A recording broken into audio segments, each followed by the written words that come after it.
It is Fantastic Friday. It's Deconstructing Friday. We're deconstructing from religion, from mind control. We're taking our power back. Religion is mind control. What did the script say? And the government shall be upon his shoulders. What does that mean? You should control your own mind. Your mind is upon your shoulders, right? The Bible is psychological truth. The Bible is all about consciousness, awareness, the mind, your thoughts, which are the words, how you communicate, whether you communicate with vocal cues or non-vocal cues, whether it's emotional, whether it's however you communicate, the written word, whether you sculpt, paint, sing, however you communicate, that's thought. And your thoughts are things. But mostly we as human beings communicate with words. So when people tell you that you're not your thoughts, why do you think that you're experiencing what you're experiencing? You think it's just happenstance? No, it's because of the way you think. Because if you all you got to do is test it out. You could prove it to yourself. Decide to think differently and see what happens. Hello, welcome everyone. Hi, hello, I am Tam. Happy Friday. Hello, Spam Likely. Long time no see. Welcome. Grand Rising, Quiet Storm. How are you? Welcome. And so on this platform, we do not argue or debate anyone's beliefs. You get to keep your truths. They're working for you. Why would you change it, right? But we on this side of the world and the reality, we know that we create our reality with our thoughts and that no one is coming to save us. No one, even with all the talk of Jesus and Allah and all of these other deities that people subscribe to, at the end of the day, the people know that it is their thoughts, their actions, their beliefs is why the world is the way it is. Because they love to tell you about free will, right? Well, God gave you free will. He doesn't want to make you love him. Yeah, but he gonna burn you if you don't. Like, make it make sense. What you mean? He's not gonna make me love him, but if I don't, he's going to scorch me for eternity. Like, so that means he wants to make me love him. Because if there's an alternative to that love, then he wants to burn me for eternity, says Christianity and Islam. Like, what?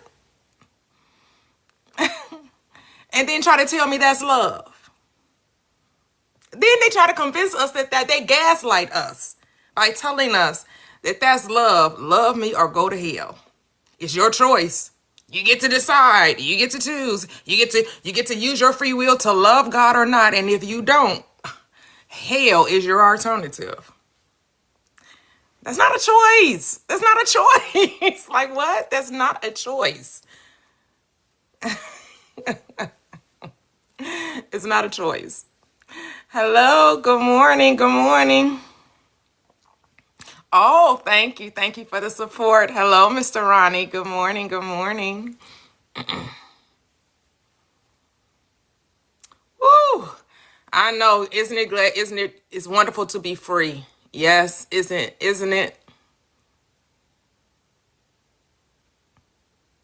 Isn't it wonderful to be free?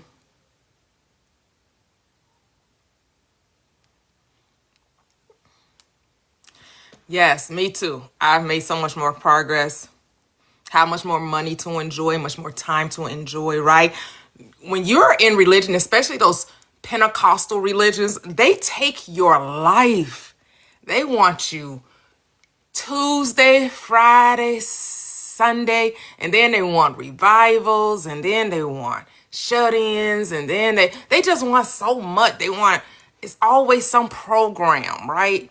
It's always something going on with the church to keep you in the church, to keep your mind on everything but on how to better yourself, how to love yourself. Because it's not a lot about loving you. It's about loving something other than you, right? And giving your attention to something outside of you and being in this limbo state, in this hopeless state.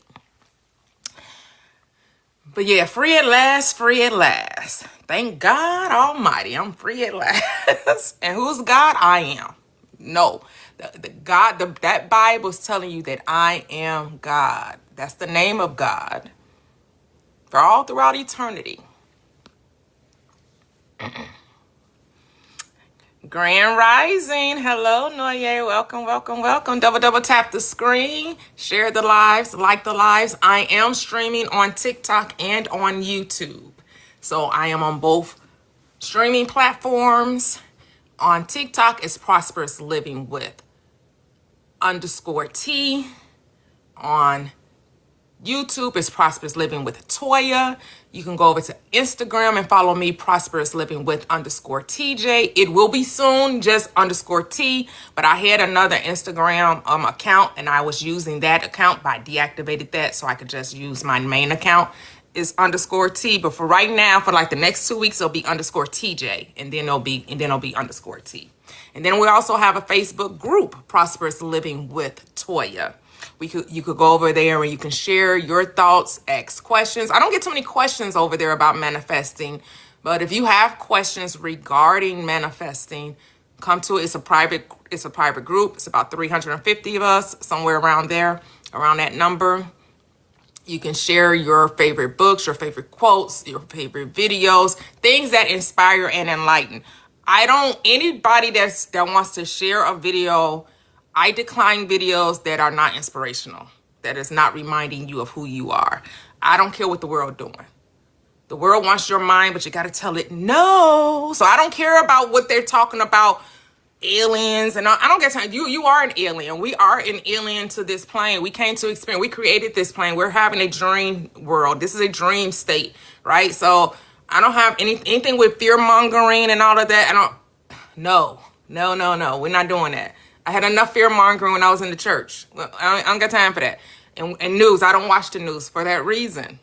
I don't watch the news. I don't need to know what's going on in their world. I just need to create my own. And that's what this book is telling us. The Bible is telling us to create our heaven here and now. What made me think like this? That's the question on YouTube. I started questioning some of the teachings.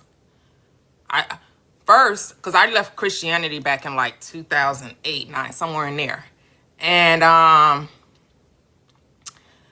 it was brought to my attention that some of the teachings of Paul and of Christ do not align when they're taken literally. When you take, and that's how the church teaches it. The church teaches the Bible as a history book. It's not a history book. It's actually a psychology book. But when taught from a literal lens, and you look at the teachings of Paul and you look at the teachings of the Christ, they do not align, because Paul was established in a church and Christ was established in a kingdom. Not the same. If you're taking literal, right? Christ was telling you about the kingdom that is now.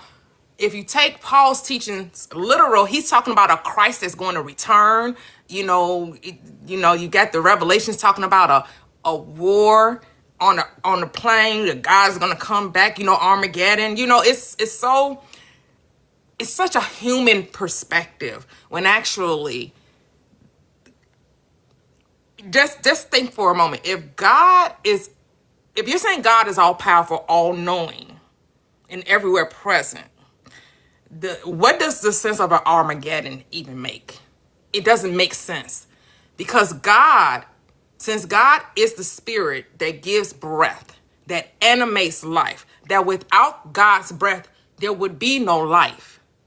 Why would God need to fight? Why would there need to be an Armageddon? God could just simply withdraw the breath, and the fight would be over. There wouldn't be no fight. There wouldn't even be a fight. Because if you don't have breath, there's nothing you can do in this body. Without the breath, there is no animation of this body. Without consciousness, without awareness. So God could just take the breath, and then that's it.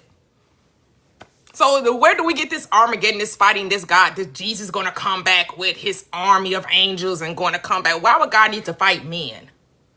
It makes no sense. So that means it has to mean something else. That's what you have to start questioning. It can't mean that if we're going to put on our thinking caps. Remember we were in school, and your teachers would tell you, put on your thinking caps. Let's put on our thing. Let's think a little bit. Let's think this out. It doesn't make sense when you think about it more, right? Instead of just taking what our pastors, well, your pastors, not my pastors anymore. But when I was in the church, when I was in the church, what the pastors, with the clergymen, with the bishops, what all these people would tell us, and they were just telling us to control our behaviors, right? And I get it. We want an explanation for life, and that is the most primitive explanation for life.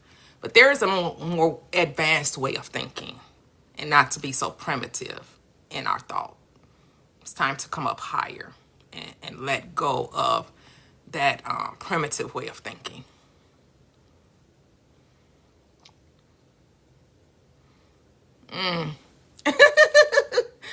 You need to take yourself. What is a witch? Do you even know the definition of a witch? Because originally the word meant wise woman.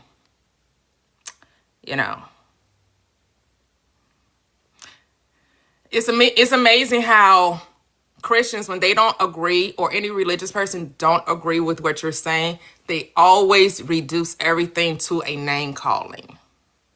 You're a devil, you're a witch, you're a warlock. It always has to be a name call. They always have to, and they think that you're going to be offended by it because, ooh, you call me a witch.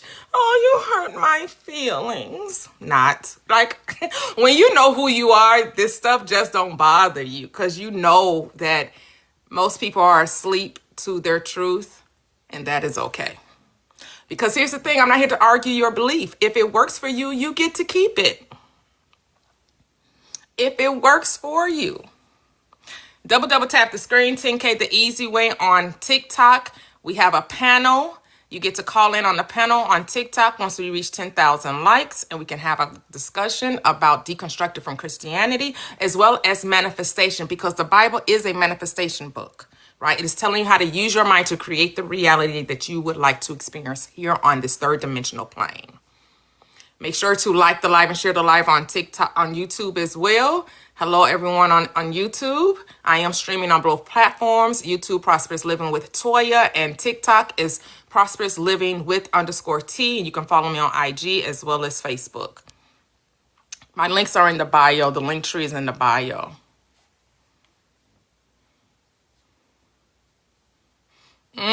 Christianity is a real thing. Yes, when you understand that you are the Christ, I agree with that. A true Christian is those who know that Christ that was to come is the awareness of self, not a man born 2,000 years ago. Every being born of woman is the mystery, says Paul, God manifested in the flesh. He's talking about you. He's not talking about some being. We're not here. Jesus did not look for worshipers.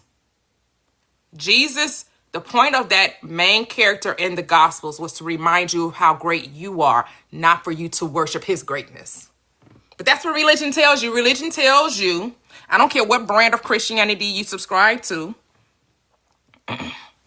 they tell you that that book is about somebody that was born of a miraculous birth.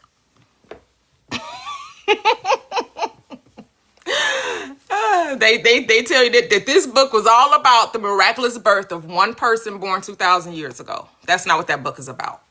No. Nope. Didn't happen.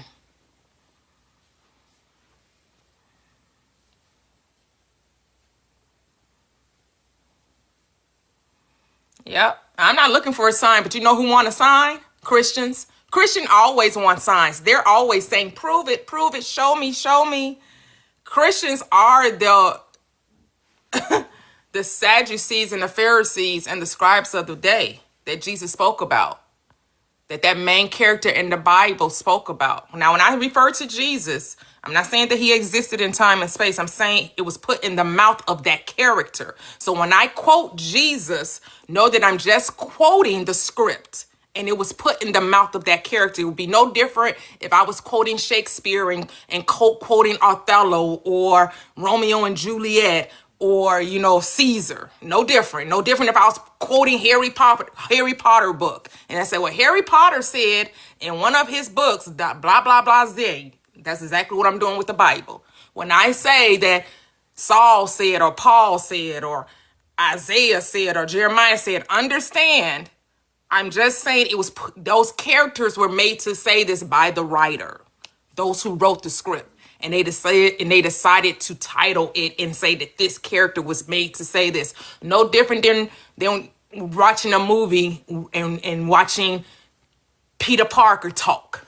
And I say, well, Peter Parker, do you know in the movie Spider-Man, Peter Parker said, Blase Skippy. Yeah, same thing. Hey, Bonsai, welcome. Yep. What made me leave Christianity? I recognize that the Bible is not a literal history book. It's a psychology book. What first led me to it is I perceived that the writings of Paul, the Pauline doctrine, and the Gospels did not align. That Paul was setting up a church and Jesus was talking about a kingdom. Not the same. And you can agree with that. Jesus never talked about a church. He talked about the kingdom of God. And Paul only talks about the church. He talks about the duties of the people in the church. He's sending letters to different churches. He's telling you about the Christ that is to come, making this, if you take it literal, it makes it sound like it's something that hasn't already happened, to make it sound like it's a future event.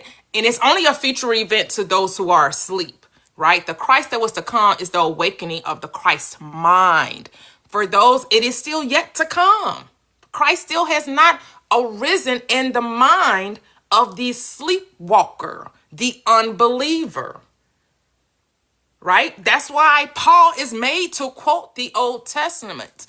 Awake, O thou that sleeps, arise from the dead, and Christ shall give thee life.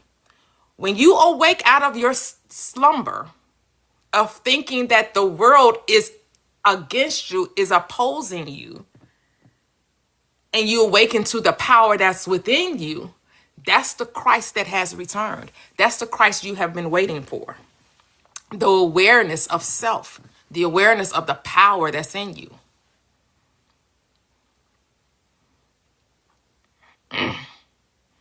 Yes. Oh, I love that. Marvelous. That's it. If Christians really interpreted what they read, they wouldn't worship. That's it. That's it. Yep, that's it. Double tap the screen. 10K the easy way on TikTok. That's when I allow those who want to come up and have a conversation. And we don't argue. We don't debate. We're not here to proselytize, to convert, to persuade or dissuade. If Christianity works for you, or any religion works for you, I'm not here to take it away from you. I couldn't even if I tried, because all it's going to do is be in a back and forth, a back and forth, a back and forth. You're going to perceive it as a literal interpretation, and I'm going to see it as psychological. So we're just going to be on two different sides of the fence, and that's okay. See, I'm okay with you not accepting the Bible as a psychology book. The problem is most Christians are not okay that I am not a Christian, because they think everybody should be a Christian. They don't accept that people get to use their free will not to be Christians. They think everyone's free will should be used to be a Christian. And just like Islam thinks the free will should be to be a Muslim. And then, Jewish people, they don't care if you become a Jew or not. They don't really care if you accept their God or not, because they know they got on their side, and they cool with God blessing them and raining down the blessings upon them, and they don't care if you rock with their God or not. They don't really care. They would love to just have God all to themselves. They don't care if you become a Jew. They don't care. Because they don't believe in a hell either. They don't teach hell. They know that that's a Christian thing. That's a Christian and an Islamic thing. That's not a, that's not their way. They know Sheol is the grave. That there's nothing to them, there's nothing beyond the grave. Like once you go into the grave, that's it for you. Life ends. It's finito. That's the end of the story. That's it for you.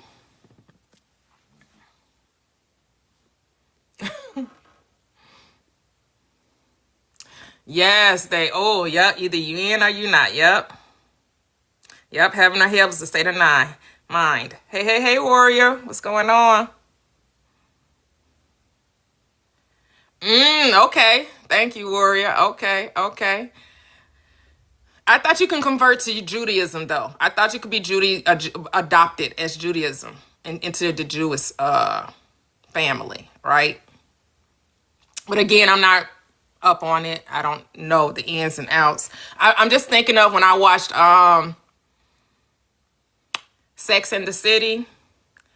When which character was that? The dark brunette, the one that was really the real prissy one who had the really loving marriage, and her husband was a Jew, and she converted before they became married. I don't know Samantha. I know Samantha's a blonde one. Carrie, Samantha. What is her name? Charlotte. Thank you, Mia. Hey, thank you. All right, Charlotte converted to Judaism, right? So, but again, that's TV. I don't know how true that is. I know true TV is for entertainment purposes. So, how you doing, Mia? How you doing, beautiful? But that's it.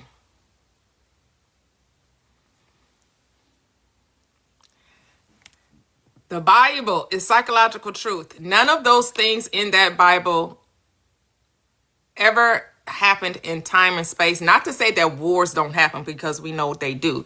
But we know that our current reality, was in our history books. A lot of what they did, they wanted to mimic what happened in the Bible, right? So you have people that come along and say, well, if God can give Israel land and slay every other being that's in the land just to make sure that they get it, well, that's what's happening. That's where imperialism, colonialism comes from, because they looked at that script and took it literal and like, well, we can just call it manifested destiny. We're manifesting our destiny, that we're supposed to own land all over the world. And since God did it for them, well, certainly God will do it for us, right? And like many people point out, they don't really care about the people that they're conquering. Who they conquered, they didn't consider them in their need to conquer the planet. But those of us who awaken on the third dimensional plane, that awaken on the planet, we recognize we're just here to experience this thing we call life and create our heaven here and now. And we are not subjected or under the law of man anymore, right?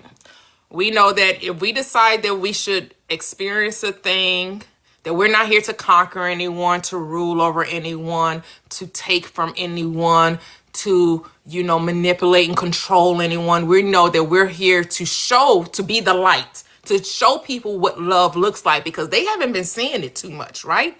And we are to let our light so shine that when men see us coming, they say, oh, there's light, there's love, there's peace, there's joy. That there is a God in the world because they see you. You want to show people what love looks like, what life looks like, what peace looks like, what joy looks like, right? That's the point. That's why you awaken. To show, to allow the light to shine in a dark place. Because where light is, darkness cannot prevail.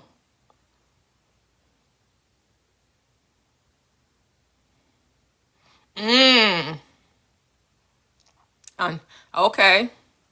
They said, all right, marvelous. That's what's up. Does it matter what happens when you die? Stop focusing on what happens when you die and focus on what happens while you're living. Because all you have is now.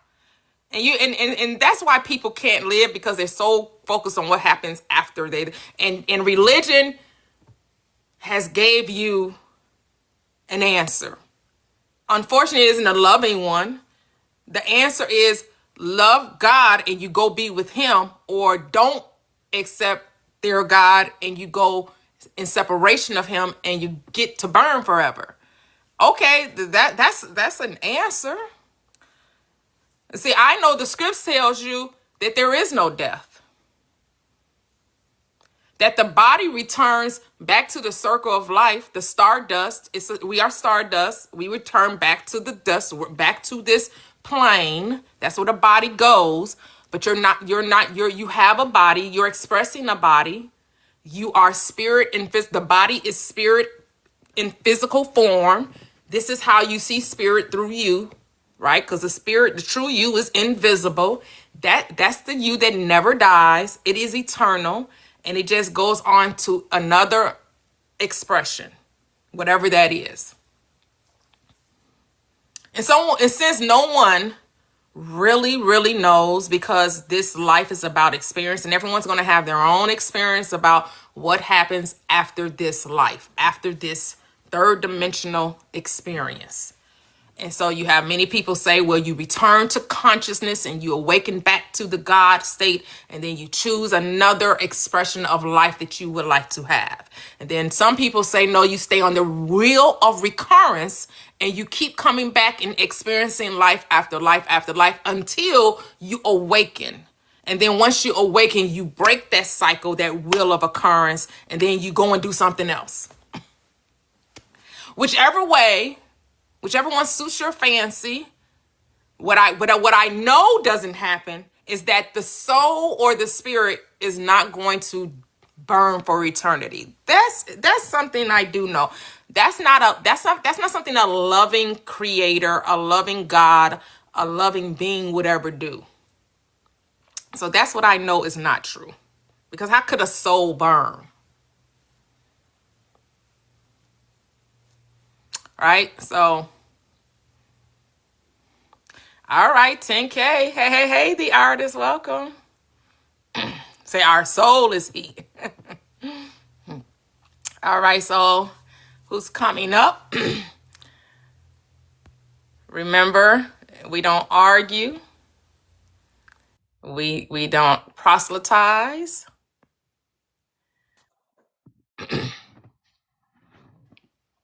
Hello? Hello, is this BT Chanel? Is that how you say it? Oh, yeah, I guess. It's just like a cute username. I don't know. Okay, no problem.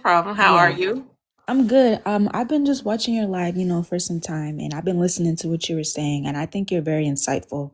Thank you. I was previously on somebody else's live before this, and you know what I'm saying? I guess they're like, they don't believe in Jesus, but they believe in God.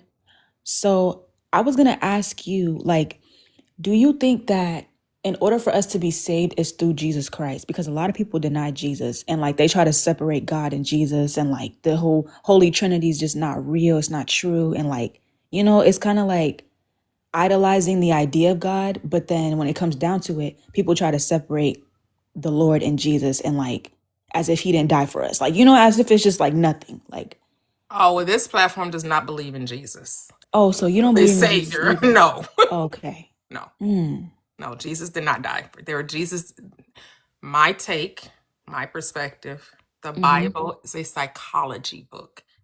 Every Okay. person, place, thing, idea, whether it was a mountain, a sea, a lake, a fish, a bird, a person, whatever, it's a state of consciousness. It's a state that your mind goes in and out of. It's telling you how your mind creates the reality in which you are experiencing. That's what that book is about.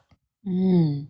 It's not So how do you? and throughout the book, it tells you this though. You got Proverbs, it tells you, as a man thinks in his heart, so is he. So what do you think about you? Because that's what you are. So if you think you're a sinner, then bam, you won. But see, I don't think of myself as a sinner. I see myself as God. Because that's what the Bible tells me. Psalm 82:6 tells me that I am God. Matthew 10:34 reminds you through the mouth of the Christ Is it not written in your word? Have I not said that ye are gods? Go read the 10th chapter of John. Read, and then it tells you that the kingdom of God is within you. The kingdom of heaven is within you. Read Luke 7th to 17th chapter of Luke.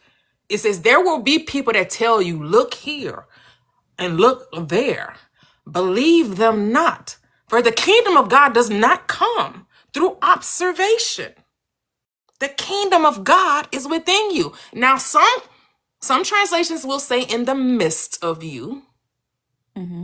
It's still in you, though. You could say in the midst, in the center. It's in the heart. Heaven is in the heart. The earth. It's an anagram. It's within you. It's your thoughts. It's what you can get peace now. You don't got to wait to die to get peace. You don't have to wait to die to get joy. You don't have to die to experience wellness, well-being, wholeness, completeness. You're already that, but religion tells you you're not. Religion tells you you're broken. You're in need of a savior. You're a wayward soul. You're a sinner from the beginning. However, the Bible tells me I'm created in an image and likeness of all there is, and tells me to be holy as I am holy, to be perfect. How you telling me to be something that I can't be? Why would you tell me to be something that was impossible for me? Wait, what scripture is Oh, you can just look them up. I'm not.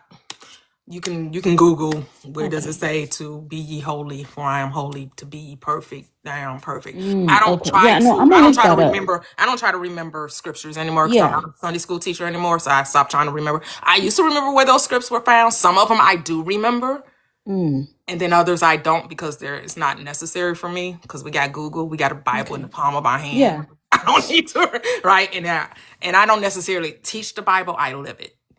I am it. I am the Bible. The Bible in the volume of the book, it is written of me. Yeah, it's about me. It's about my life. And what So, happens when I think a certain way. I'm sorry, go ahead. sorry. No, I hear you. Okay, thank you for that, first of all. I'm trying to understand too myself. I'm very young in my relationship, my walk with God. My mom is definitely a Christian. She believes in Jesus, she believes in God. And I grew up like that, and I know my mom, she's definitely not somebody who I think is delusional. You know what I mean? Somebody I think is damn crazy or nothing like that. I love my mom. I think my mom is the reason why I'm on my journey with God. I definitely want him to know me and I want to know him because, I mean, I do believe in heaven and hell. I'm not gonna lie. I really Okay. do believe that And why do you believe that? because I feel like, well, first of all, I do believe in Jesus too. So Mm-hmm. I don't know if that like is involved with like the New Testament because I think some people say like I guess the Old Testament there's no heaven or hell like how your soul's just here or whatever. I don't know.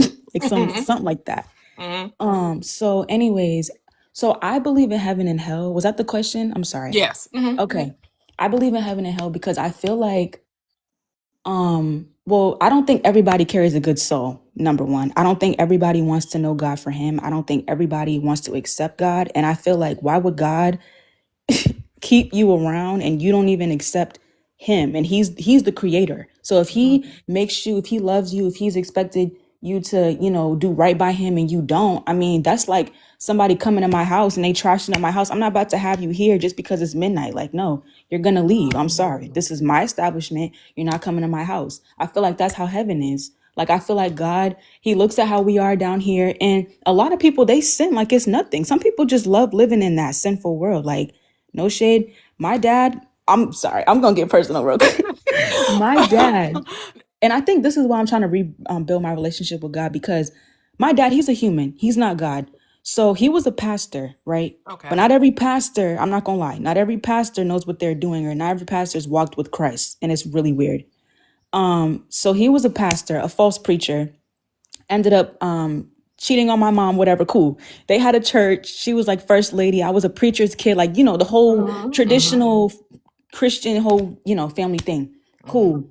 They broke up. My mom standing on business, left him. He ended up, he's still, I guess, a pastor, but he's just a false preacher. Like he tells people to this day that never happened and like how she's lying. Just evil, wicked, like little things when in reality it's like he's the one and he's supposed to be a pastor. Cool. Years later, I'm just like, So nah, okay, God's not so real. I Like, guess so. What I'm hearing, the answer is you feel like bad people or evil people should be punished.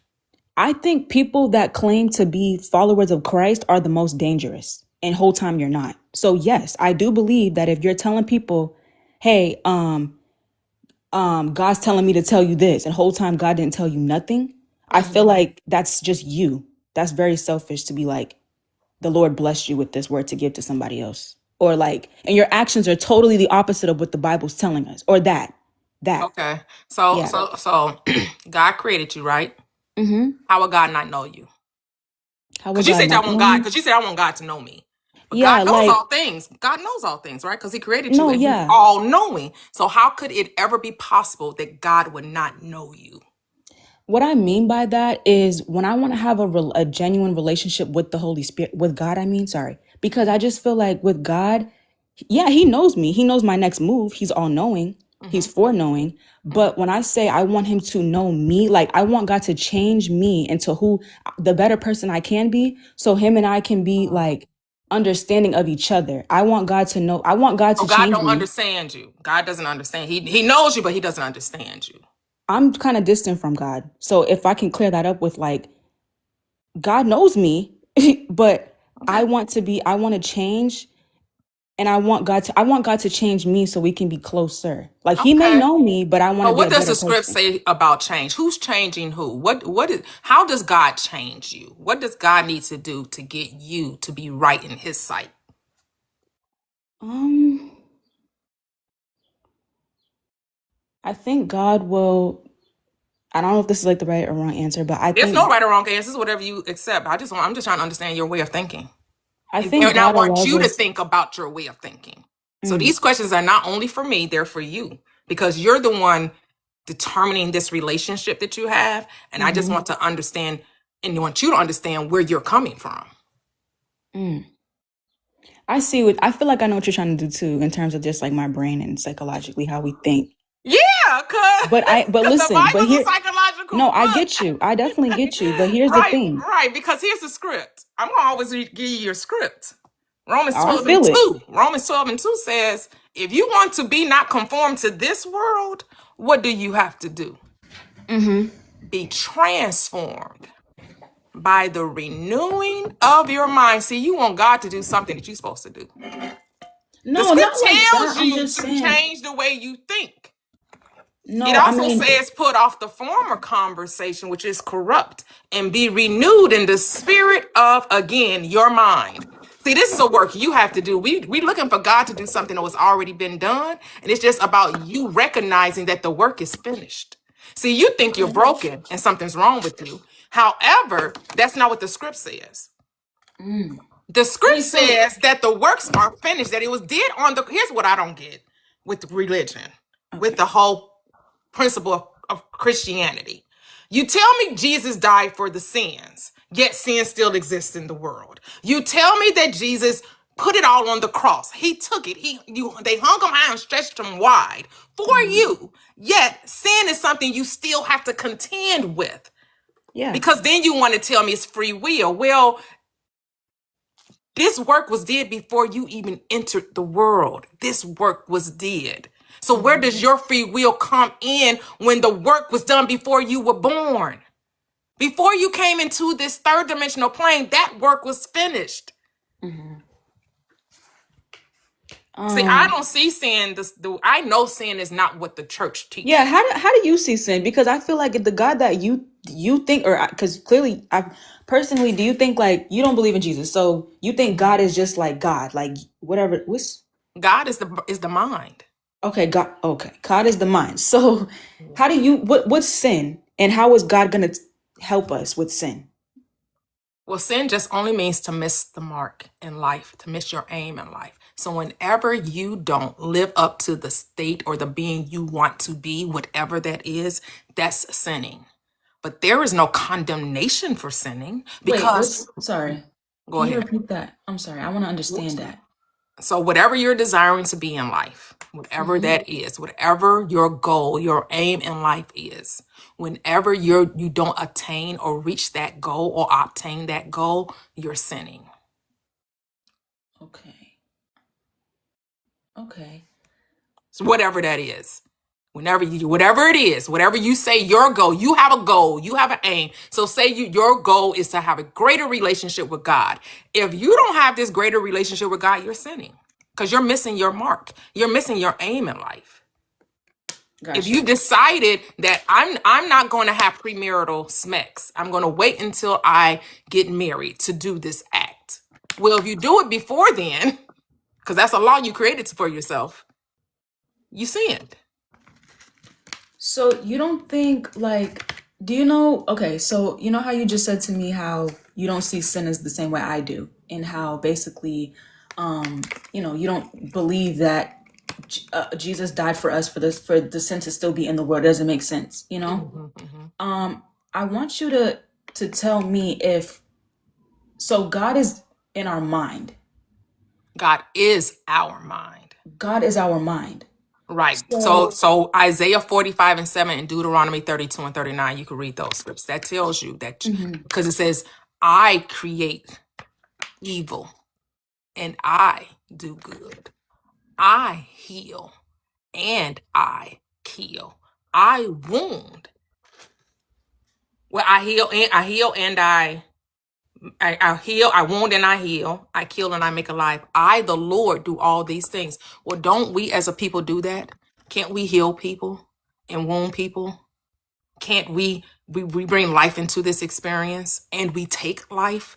Wars and people murdering one another whenever they feel like it. For whatever reason, whether they're defending themselves from the other or whether people just feel like they have a right to strong arm another because they have the bigger gun or whatever, right? Yeah. We are the ones who do the good and who do the evil. We say it's a God and we say it's a devil, but really it's you as a being. Not you personally. Whatever you're doing in your life, whatever you're saying is evil, you're creating that. Whatever you're saying is good, you're also creating that. Because good and evil are in the mind of man. This is what Genesis was telling us when you eat off the tree of knowledge of good and evil. Means you have the ability to do wrong or evil or bad in the world. You also have the ability to do good, to bring peace, to bring joy. That's why the script tells you, I call heaven and earth before you, and I said before you good and evil, blessings and cursings, life and death. Choose life. Many people don't choose it, but that's their free will to do so. Yeah, so what about the people that like don't do good, or like, you know what I mean? People that like are evil people. What does God do with them, or how does God handle them? Do you know? They're God being evil. Wait, they're God being evil? Yes. Because you're deciding that it's evil. Because who's saying it's evil? In their If I kill somebody, here's the thing. Do we think all killings are wrong? I think the actions of killing somebody is pretty damn crazy. But in our society, don't we have excuse? We set aside certain, like if it's a war and you're defending your country. No, yeah, for sure. Like we make that we don't call that evil. Some people still will call it evil. I mean, some people will excuse it, be like, no, it's not. They're the enemy. They're wrong. We're spreading democracy. Not fast. I get you. Right. So again, that goalpost moves depending on the situation. It moves. It's not black or white. It depends on the circumstance. Hey guys, would it be okay if I asked a quick question? Because I gotta go real fast. I just had a question on the phone. I hate to interrupt. Oh no, you don't hate to interrupt. So you want to say pardon the interruption, but you wanted to interrupt because you want us to stop our conversation because you're busy. That's not how my platform rolls.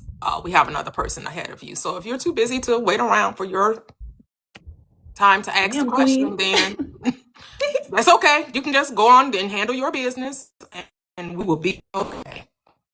It's interesting. Yeah, I figured this was the type of reaction from someone who claimed that they're God. And interrupt. It's interesting. I don't mean to interrupt, but I'm gonna do it anyway. No, then you mean to do it. Just say. I didn't say I didn't mean to. I said I hate to. But you did it. So clearly you didn't. You don't hate to do it. This shows your lack of comprehension skills. Or you do things you hate to do. So that's true You're too, reading right? You verses do entirely things out to of hit context. You have too. no comprehension skills of like biblical text whatsoever. You think that you Hello, Aquarius. He wanted Hey to T, argue, and I'm not about to argue. I told you I'm not arguing. We can have a conversation like you and I are doing, Chanel, but I'm not gonna. If you don't think I have a great understanding of text, that's okay. I'm not here to Wait, so convince sis, you or persuade you into. I'm telling you my my bad. perspective. I'm not asking you to agree with it. that's true. That's very true. T, Miss T, you know it's always a pleasure. I just came up here because I saw you on. You know, I just came to say what's going on, how you doing, things like that. It's always a pleasure. You know, listening to you.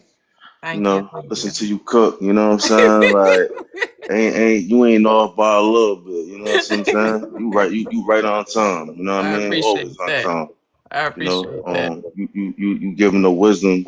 You giving the wisdom that was given to you. You giving it back. Oh You know, shit. huh? Emmanuel, you okay? Nah, Miss Steve, but I'm sitting here, I'm listening though.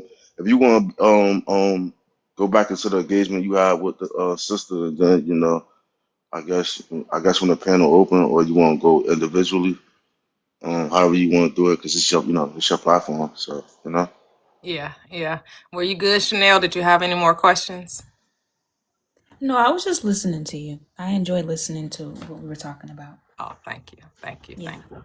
Thank you. So I am streaming on YouTube as well as TikTok. Welcome everyone Period. to the YouTube and the TikTok. YouTube is Prosperous Living with Toyia, and TikTok is Prosperous Living with _T.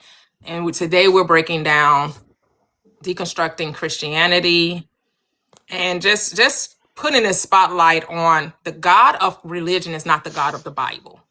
mm, The God of religion is not, they're not the same. Because the God of religion tells you there's a punishment at the end of this life. That's not what that script tells you. right, Talk that shit. Talk that shit. right, That shit. right. Like people don't understand how refreshing it is to hear somebody like you know what I mean, saying what you're saying, right? Because when you come on here, you hearing the same thing over and over and over and over. You know what I'm saying? You a sinner. You know what I'm saying? You don't subscribe to Jesus Christ being your Lord and Savior. You going to hell, and you know what I'm saying? Like all these type of negative thought patterns. Mhm. And then when you try to present a different perspective to what I mean, further expand the mind. They want to be combative. They want to argue. You know what I mean? They want to slight. You don't know what you're talking about. You're taking things out of context, precept on top of precept, and all these things. And when you start to have a greater understanding of precept on top of precept, what is sin, what is repenting, what is all these things, Mhm.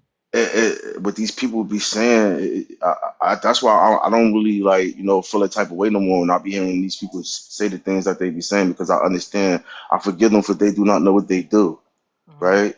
From the outside looking in, it sounds good, right? But when you further give it a ear, right? And you actually really think about what's being said, these people don't even understand what they be saying. You know what I'm saying? They really don't. You Yeah, I know? mean, and here's the thing. I was there. I was once a Christian, so I understand. I Right. was a Sunday school teacher, so Right. I understand that perspective, which is why I no longer want to really. I don't want to argue over belief systems Right. because I was once there. I understand what that when you're thinking that way. Because here's the thing: religion does satisfy you when it comes to, well, it's so much evil in the world, there has to be a punishment for it, and if they Right. don't get it now, then whoo, at least we know they'll get it in the afterlife, right? Because we Hmm. we don't understand that the judgment is now. Right. Everyone's judgment is now, Right. and we want and only those who get the judgment are those who create the judgment, Mm. right? So people do things and they don't, and we understand that a lot of people are doing this from a fearful mindset, right? That love is not present in their reality, which is why they can do the ungodly things that we call them, right? The atrocities, the horrors, the trauma, and create traumas upon other people, right? It's because love is not there. Because anyone that truly loves would not hurt. That's a fact. And so we understand that they are still God. They are still awareness. They are still consciousness, not knowing they're God. Yes. Looking at life as separate from them. Yes. Not seeing that all are connected, all are one, that there's one consciousness, there's one Lord, one faith, one baptism, and one Father of us all, says the script. And we know that Father is awareness, is consciousness. Yes. Yes. That's the source of all things, the energy, all there is, that is the life that animates this third dimensional plane. Yes. 100%. Miss T, I'm big sis. My big sis. You be cooking up here. Like nah, seriously. Like I wish that's what I was just saying this last night. Like, you know what I mean, when I was just coming to some, realizations as far as like, with this reality. And I was saying to myself, like, I'm really hoping that, our people really allow their eyes to be open and their minds to be, unbounded. You know what I mean? Because this religion, this religion be putting shackles on the mind, put the mind in bondage, right? So when they put the mind in bondage, they only operating from a limited perspective. You know what I mean? Their sight is only limited. You know what I mean? Because the mind is bound. You know what I'm saying? That's like somebody trying to tell you how broad the sky is while looking out the window. Right. You know what I'm saying? Uh-huh. So nah, go ahead, bro. Go ahead. Do you think? No, I was gonna say, like, I feel like most people, like, they follow religion because it was the thing to do, right? Like, it was passed down, and you know what I mean, from their parents or what have you, and then yeah, because it was the thing to do, right? I know that all religions are false. They're all, if you will, Satan's religion, right? So I don't subscribe to any religion. However, I do subscribe to the Bible when you know what you're doing with it and you know who the true people are of the Bible, right? But because in the Bible, you Who can't are the find true? religion. Who are the true people of the Bible? That's a good Oh, question. I Black was thinking the Americans. same Oh thing. yeah, Black Americans, the real indigenous American Indians. Okay. Oh, So look, so you think that the Bible is about a physical being? right. No, no. So the Bible is about a people, right? The Israelites, right? So I'm I just saying, but believe that's that. physical. That's physical. The Right. Bible's Yeah, a yeah, spiritual yes. book. It's a Yes. psychology book. It has It, nothing to do with the outer. It has everything to do with the Do inner. the inner. Yes. Yes, it does. She's it's right. all of that. It's all of that. I agree. It's No, all of that. it's not all of that. So look, listen, my brother. So look. All we gotta do is use a little bit of common sense, right? And this is what religion has you does. Well, this is what religion has people do. It has people discard common sense and logic, right? For a program script, right? So for example, you think that a creator, right? Just walk with me for a second. You think a creator, a all powerful, all knowing, dealing with all these armies, right? Gonna sit here and gonna create creation, gonna take a group of people from creation and gonna say, "You are my chosen ones. You're the one that I really love the most." But the rest of Absolutely. creation, just listen, my brother. Then the other part of creation, I'm just gonna they just they just regular smuggler. But these group of people are my chosen people. You think all knowing all these armies gonna do something like that, my brother? Okay, Respectfully? so all right, so let me respond, right? So me and my brother, Yeah, right? yeah, Hear me out, right? yeah. Because Go ahead. this is powerful, right? So me and my brother, when I lived in West Virginia, I don't live in West Virginia right now. We had a conversation, right? Okay. And we like, yo, why the fuck does any of You gotta this watch your exist? language. Oh, sorry. No, We you were like, good. You don't. We don't care. we were like, Uh, literally, why does any of this exist? Like all of these different personalities, spirits, and I looked at my brother and I said, you know what? I think the Most High was just bored because that's the only logical thing I could come up with. He was just bored and he created the story from the beginning to the end, right? Now, hmm in terms of the chosen people, which you said, brother, right? Yeah. Absolutely. Because you know why? The Most High, he does what he want to do. And if you look at the world's dynamics, right? Even if you don't subscribe to the Bible or spirituality or anything like that, right? Look at the tangible, palpable proof. Look at the world, right? When you look at the world, right? Who's the number one people on earth that everybody can agree to hate? My brother, I No, hear what you're saying. no. Answer the question. Who? What group of people on earth everybody agreed to hate? My brother, I hear what you're saying. You trying to Answer box the me into it? Yes, you trying to answer. box me. Look, my I brother, look, asked you a question. my brother, you asked me a loaded question. Look, That's listen, not a loaded it question. is a It's a loaded question. simple. Look, bro, I relax, okay. bro. I'll say it Bro, in a look, different way. look, relax. You trying to box me in with a question, right? No, it's a simple And look, question. listen, because you trying to get me to say yes or no to a No, I question, asked. No, not yes or bro. no. Let Who? me say What what I'm, people? bro. Let me say, bro. You Go trying to ahead. box me in with a question, a yes or no question, as It's far not a as yes or dealing. no question. I This is asked for insane, bro. a This specific this is people. insane. This is insane, bro. Look, listen. You trying to Go box me ahead, in with a talk. yes or no question, right?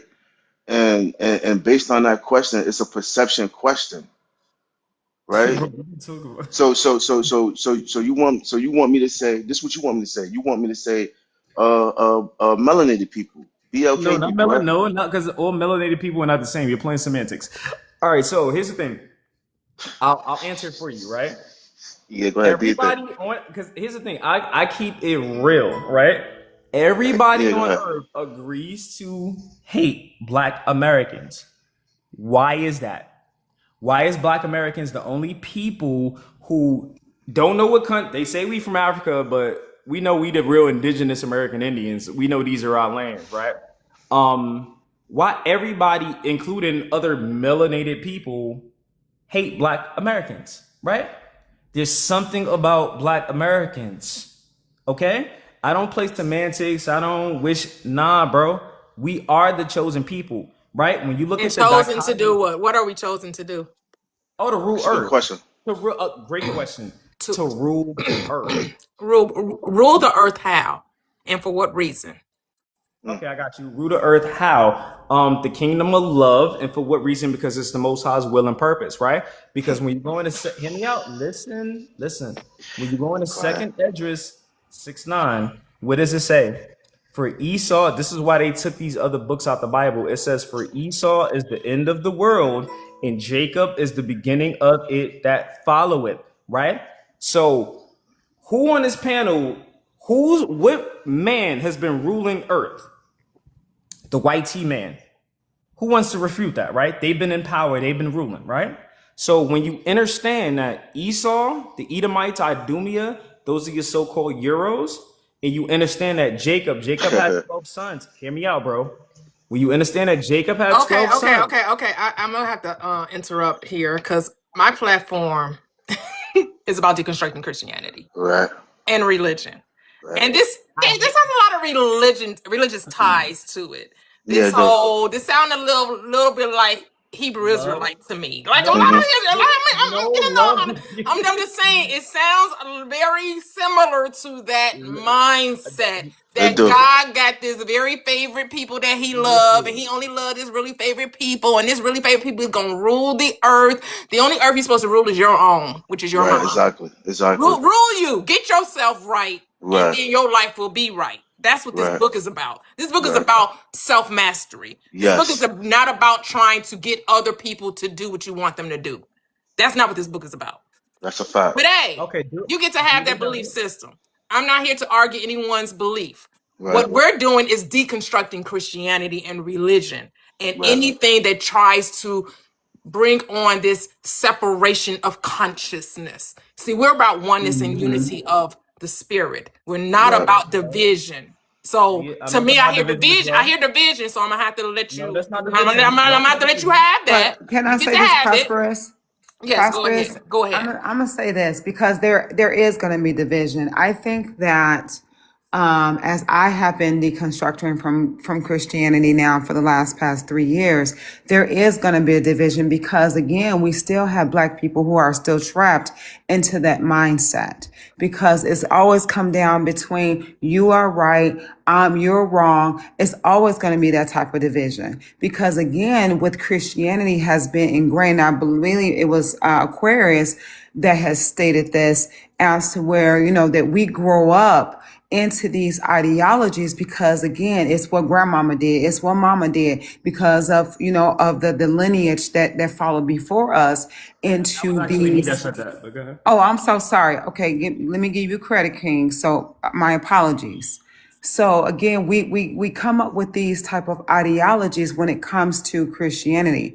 So on my journey of deconstructing, I can definitely say that with me becoming more conscious as to who I am, meaning being a Black woman and knowing where my base have come from, that is where my mindset have started to change. And with the journey that I am discovering of who I am and where I came from, going way beyond past those Christian mindset, I have discovered, like, wow, I've come from a people who not only gave praise and worship to all things, not just this person upon a cross saying, I am he, I am the way, and coming to realize and say, you know what, that's not the only way that I can live my life. I can live my life according to all things and having respect for all things that are around, even from the smallest thing to the ant, to the seedling. So I am so grateful with the mindset that I have now, that I'm no longer bound by anything as far as in telling me that my thoughts or that my feelings or, is going against the very thing that they have said that has created me. And I just land with that. But thank you again, Prosperous, for having this panel and not being afraid to take those who are going to come up against you. Because again, as people, we have become this. Man, we are so grounded into that Christian thing to where it's taken away to actually who we are. It has taken away from it. And I don't look at it as people coming up against it. I believe people are defending what they believe. And you have a right to. Here's the thing, though. I'm not here to argue and have you defend your belief. You get to keep it. Right. I'm not here to argue with you about it. Right. You get right. to. We're here talking about anything that we give power to outside of self. Right. And we're taking power back, and we're recognizing that my mind, my consciousness, my awareness is the cause of everything I experience. Yes. There's nothing outside of that. Yes. When you try to make it something outside of that, now you're creating a second power, which is where we get the tree of knowledge of good and evil. The tree of knowledge of good and evil is the belief in two powers. That's the fall of man. That's the fall of consciousness. That's the Genesis. That's the beginning. Right. That's how you ended up where you are, thinking that there's a cause outside of your own mind. Right. Yes. Okay, so could I play the Most High's advocate real quick, if you don't mind, sis? Go ahead. Go ahead. And then we'll go to. I need to ask, what do you guys, when you guys are saying about, excuse me, King, when you talk about the Most High, what is that entity that you're referring to? Oh, the God of Abraham, Isaac, and Jacob. But that's still a Christian value, though, is Yes. it not? Abrahamic faith. No. It's still part of the Abrahamic Yes. belief It's yes. Let me explain. Christianity is of the devil, like all religion. Okay. I don't deal with. This is why they created Christianity, to confuse the truth of the Bible, right? Okay. So, but you said you're about to play his advocate, so go ahead. I don't. Yeah, I was gonna play the Go ahead. Most High's advocate, right? So. Okay, so I hear everything that you guys are saying, and I'm hearing a lot of rule yourself. I agree with that. I absolutely agree with that, right? So why I said I'm going to play the Most High's advocate is because you have to look at the world as it is and see what's what, right? And there's only one thing that's actually coming into fruition and discerning the times that you're in, right? Because I rule myself all day, right? Like I'm fucking cool. I'm chilling. I'm a lawyer by trade. Like I rule myself every fucking day. However, I still discern. I'm able to look at the world for what it is and subscribed that to the Bible. Now, I didn't always used to believe in the Bible. I had a spiritual awakening that told me that, oh shit, nigga, pardon my language, the Bible is real, but you gotta know what you're doing with it, right? You gotta have the Holy Spirit. You gotta, right? It's a reason why the United States. Listen, did y'all know this? Okay, so Trump. Did y'all Nope, know in we don't 20 care. We don't care. So I'm waiting for you to be the Most High's advocate, and I have yet to hear you do that. So I'm going to move on because I could really care less what the world is doing. okay. See, you prefer to look at the world, and I'm here to create my own. So that's where we part ways. And I could care less about what's going on with Trump. Trump knows the power of the mind, and people don't like to hear that. Here's the thing: he's the one person that's going to show you that. And the toxic, hey girl, I was thinking about when we were talking about meritocracy the other day. And I was like, if you're looking for an example of what somebody be in a position that truly did not get it from knowing what they're doing or being equipped to handle that office, he would be it. Because Right. he I agree with it. I decided agree that with he could be in that position just by saying it and declaring it. And so he is. Because he fully understood the psychology of the people and leaned into the psychology of America and became president for a second term. But I'm gonna go to the artist next, and let warfare. and it's happening in your mind. The spiritual warfare is in you. It's not No, it's outside of not. you. It's in you. Okay. It's in you. All right. It's in you. I'm gonna listen. You got a But big go ass ahead, the mouth, copper artist. bitch. When you single mamas, and you want to address that. Good morning, Single Miss T. Do you mind mamas if I? ain't Do you shit. mind if I? Bitch, I wish I would listen to your mouth. You ain't shit. Want to address that. Wait, what? What you talking about? I wish I would listen to your mouth. That was Sorry, weird. T. I think that was me. That was my bad. Oh, okay. Do you mind if I stop? If I regulate a little bit? Sorry, I'm a little. Go ahead. Go ahead. All Sorry, right, I thought you was mad. I'm gonna bring. Come back up, Master. I'm sorry. I didn't mean to kick you. I didn't mean to kick you. Sorry. Come back up. Come back up. Sorry about that. I did not mean to kick you. Sorry. Go ahead, Latoxi. Then we'll let the artist I go. just wanted to quickly say, welcome, y'all. Sorry, I'm a little late. I had meetings or whatever. That's okay. But People mad. People mad. Why you mad? Why you mad? All I can do is laugh because you can't take these people seriously. Listen, You cannot take these people seriously. Right. Like, it's a lot. It's very much so. They're doing the most. This live is for people who are deconstructing. Is there space for people to? If you're not muted, please mute yourself. Sorry, I don't know who it is. I'll mute. Sorry about that. Thank you so much. This live is for people who are deconstructing and like our opportunity to talk and chat with each other. So please, if you are, highly religious and this live offends you, just stay chill in the comments. This conversation really isn't for you. If you have genuine questions and are not trying to bait people into an argument or debate, then you're welcome to come up. And if you want to discuss about your experiences or whatever, that's fine. But this is not a place for you to proselytize your religion. This is not a place for you to share the gospel or the good news in the traditional Christian sense. Okay, this is not that place. You will get blacked or muted or bumped or all three. So chill out. Everyone be cool. It's Friday. It's a beautiful day out here in the neighborhood. Okay. Let's keep it that way. If you disagree, again, you're welcome to disagree in the comments. Chill out. Just don't come up here with we're not debating and arguing. We're not doing too much. This is not that kind of live. So if you just disagree, then scroll on. No one is stopping you. No one's holding you hostage. And that's all I will say. Sorry, I will go back on mute. Thank you very much. All right. Hello, the artist. 1 second, Master showing up.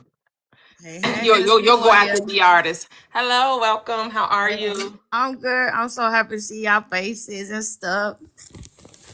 Listen, I've been on here and I just was like, yo, I appreciate it, man. Like, I appreciate it. I wanted to kind of touch on what you had said earlier when you said, when the gentleman was speaking about, King was saying, so many things were happening but I thought about what you had said the last week. You said, if it's happening, it's happening in your world. You get what I'm saying? That's not that it's happening in everyone else's world. Like, I was listening to this one guy and he was saying, like, I think he said, it's one universe. We're all in one universe, but we're living in different worlds. You get what I'm saying? And that took me, because I was like, man, that's so real. But it taught me to like kind of humble myself too. And you know, I've been, like I told you, I think last week I was telling you how like I'm on this journey right now where I like observing the world, you know, because I feel like Christianity taught me to try to change so much about people that now it's just like, I love you so much that if that's how you want to think, baby, I want that for you. You get what I'm saying? Like, if that's your peace, that's your happiness, I love you so much that I'm not gonna take that from you. Yes. You know what I'm saying? So Yeah. it teaches you how to like. Yeah, it teaches you how to just like be so loving towards people. And I think that's the one thing that I took from the Bible when I was younger, a wee little baby, you know, when I was reading. And it was like, the one thing that stood out was love. And I was like, yo, so you telling me, is God really just want me to love? And that was when I was in Christianity. So me being an adult, you know, in my mid-30s, it's like I still hold on to that. You get what I'm saying? Not for the reasons that I was taught, but for the reasons that I just feel like I just want to be a person that just genuinely gives a fuck about the people. Like, I don't want to, like Latoxic said, I want to hold you hostage. You get what I'm saying? I don't want to be that type of person, you know? And of course, I'm just a quote unquote human being because we're all gods. But at the same, you know, we all live our own lives and create our own worlds. But like, I love seeing people create their world. I don't care what it look like. If you know what I'm saying, walk around your house look like you got roaches, good for you. I don't have to be in it. You get what I'm saying? Right. But at the same time, like if that's how you live it, you know what I'm saying? Go ahead, bro. You know. But but as far as me and my house, you know what I'm saying? And my mom has something on her right in front of her, right in front of her house, and it says, "As for me and my house, we will serve the Lord." And I look at that so different now. You know what I'm saying? Because people will tell you to not be selfish, but as for me and my house, we serve. You get what I'm saying? We gonna make sure we look after us. Period. Yes. Now, what you do in your crib is your business, but I'm not gonna go in your crib and tell you how to do your crib. I'm gonna stay in my crib and I'm gonna spruce it up and I'm gonna clean this and I'm gonna move this around and organize my mental however which way I need to organize it. Yes. You know what I'm saying? To have my space feel good. So I just want to kind of hop on here and you know what I'm saying, and just kind of like share that with you. Love it. Love it. That's it. For me and my mental, for me and my house, my temple, my church. This is what I'm going to do with my life. And it has nothing to do with yours. I'm not here to tell you how to live. I'm not here to tell you how to live. I'm here to show you what happiness, what joy, what love and peace looks like. And you should be doing the same. Could I ask you a question? Well, 1 second. We're going to let Master go and then we'll come back to you. Hello. Hello, how are you? I'm good. Well, the whole thing about it is your premise is wrong. There is it does talk about the afterlife in the Bible. Jesus explicitly talks about, he said, if there wasn't room in my Father's house, I wouldn't be preparing a place for you. He speaks of preparing a place for you in heaven. It says, there are many rooms in my Father's house, and I go to prepare a place for you. He also says, whoever believes in me shall not perish, but shall have eternal life. So yeah, that's your whole premise is wrong. I said before. Like did you not hear what I said about this is not a debate? But your premise is wrong in a lot of places, so you need to be corrected. You need to be corrected. So let me tell you what those scriptures mean. So let me correct you. So I'll let you say what you say. So listen to what I'm going to say. In my Father's house are many manifestations. Are many Overruled. You don't get to dictate this. Overruled. You forgot that this is my plane. This is my house. What do you think this this is my, is? really? Are we being serious? Like, dude, you just get booted. But we're gonna talk about that script. Yeah, we're gonna talk about that script. Let's get it, Big Sis. Go ahead, Big Sis. In my Father's house are many mansions. If it were not so, I would have told you. I go to prepare a place for you. And if I go to prepare a place for you, I will come again to receive you unto myself, that where I am, you shall also be. Well, sis, this Bible is psychological. It's talking about your mind, because your mind can go into the future. It can go and prepare a place, a state that you want to experience. And wherever your mind goes, the body follows. So wherever you go in imagination, wherever you take yourself into a future state, a future reality, the body will follow. So wherever I go in my imagination, because there are many manifestations, there are infinite states of awareness, there are many rooms in which I can enter in my mind. So in my mind, I can be happy, I can be sad, I can be impoverished, I can be wealthy, I can be healthy, I can be ill, I can be depressed, I can be anxious, I can be joyful, I can be all those states exist. And in any moment, any time, I can enter that state. And when I enter the state, I must express it. Right. Can I ask you a Okay, so question, man? can I wait? Because I wanted to. That's an anvil to the head, big sis. Yeah, she said I could go. She said I could I go. will. Well, give me just one second. I'm just going to say this really quickly. For those who are new here, we typically go in order.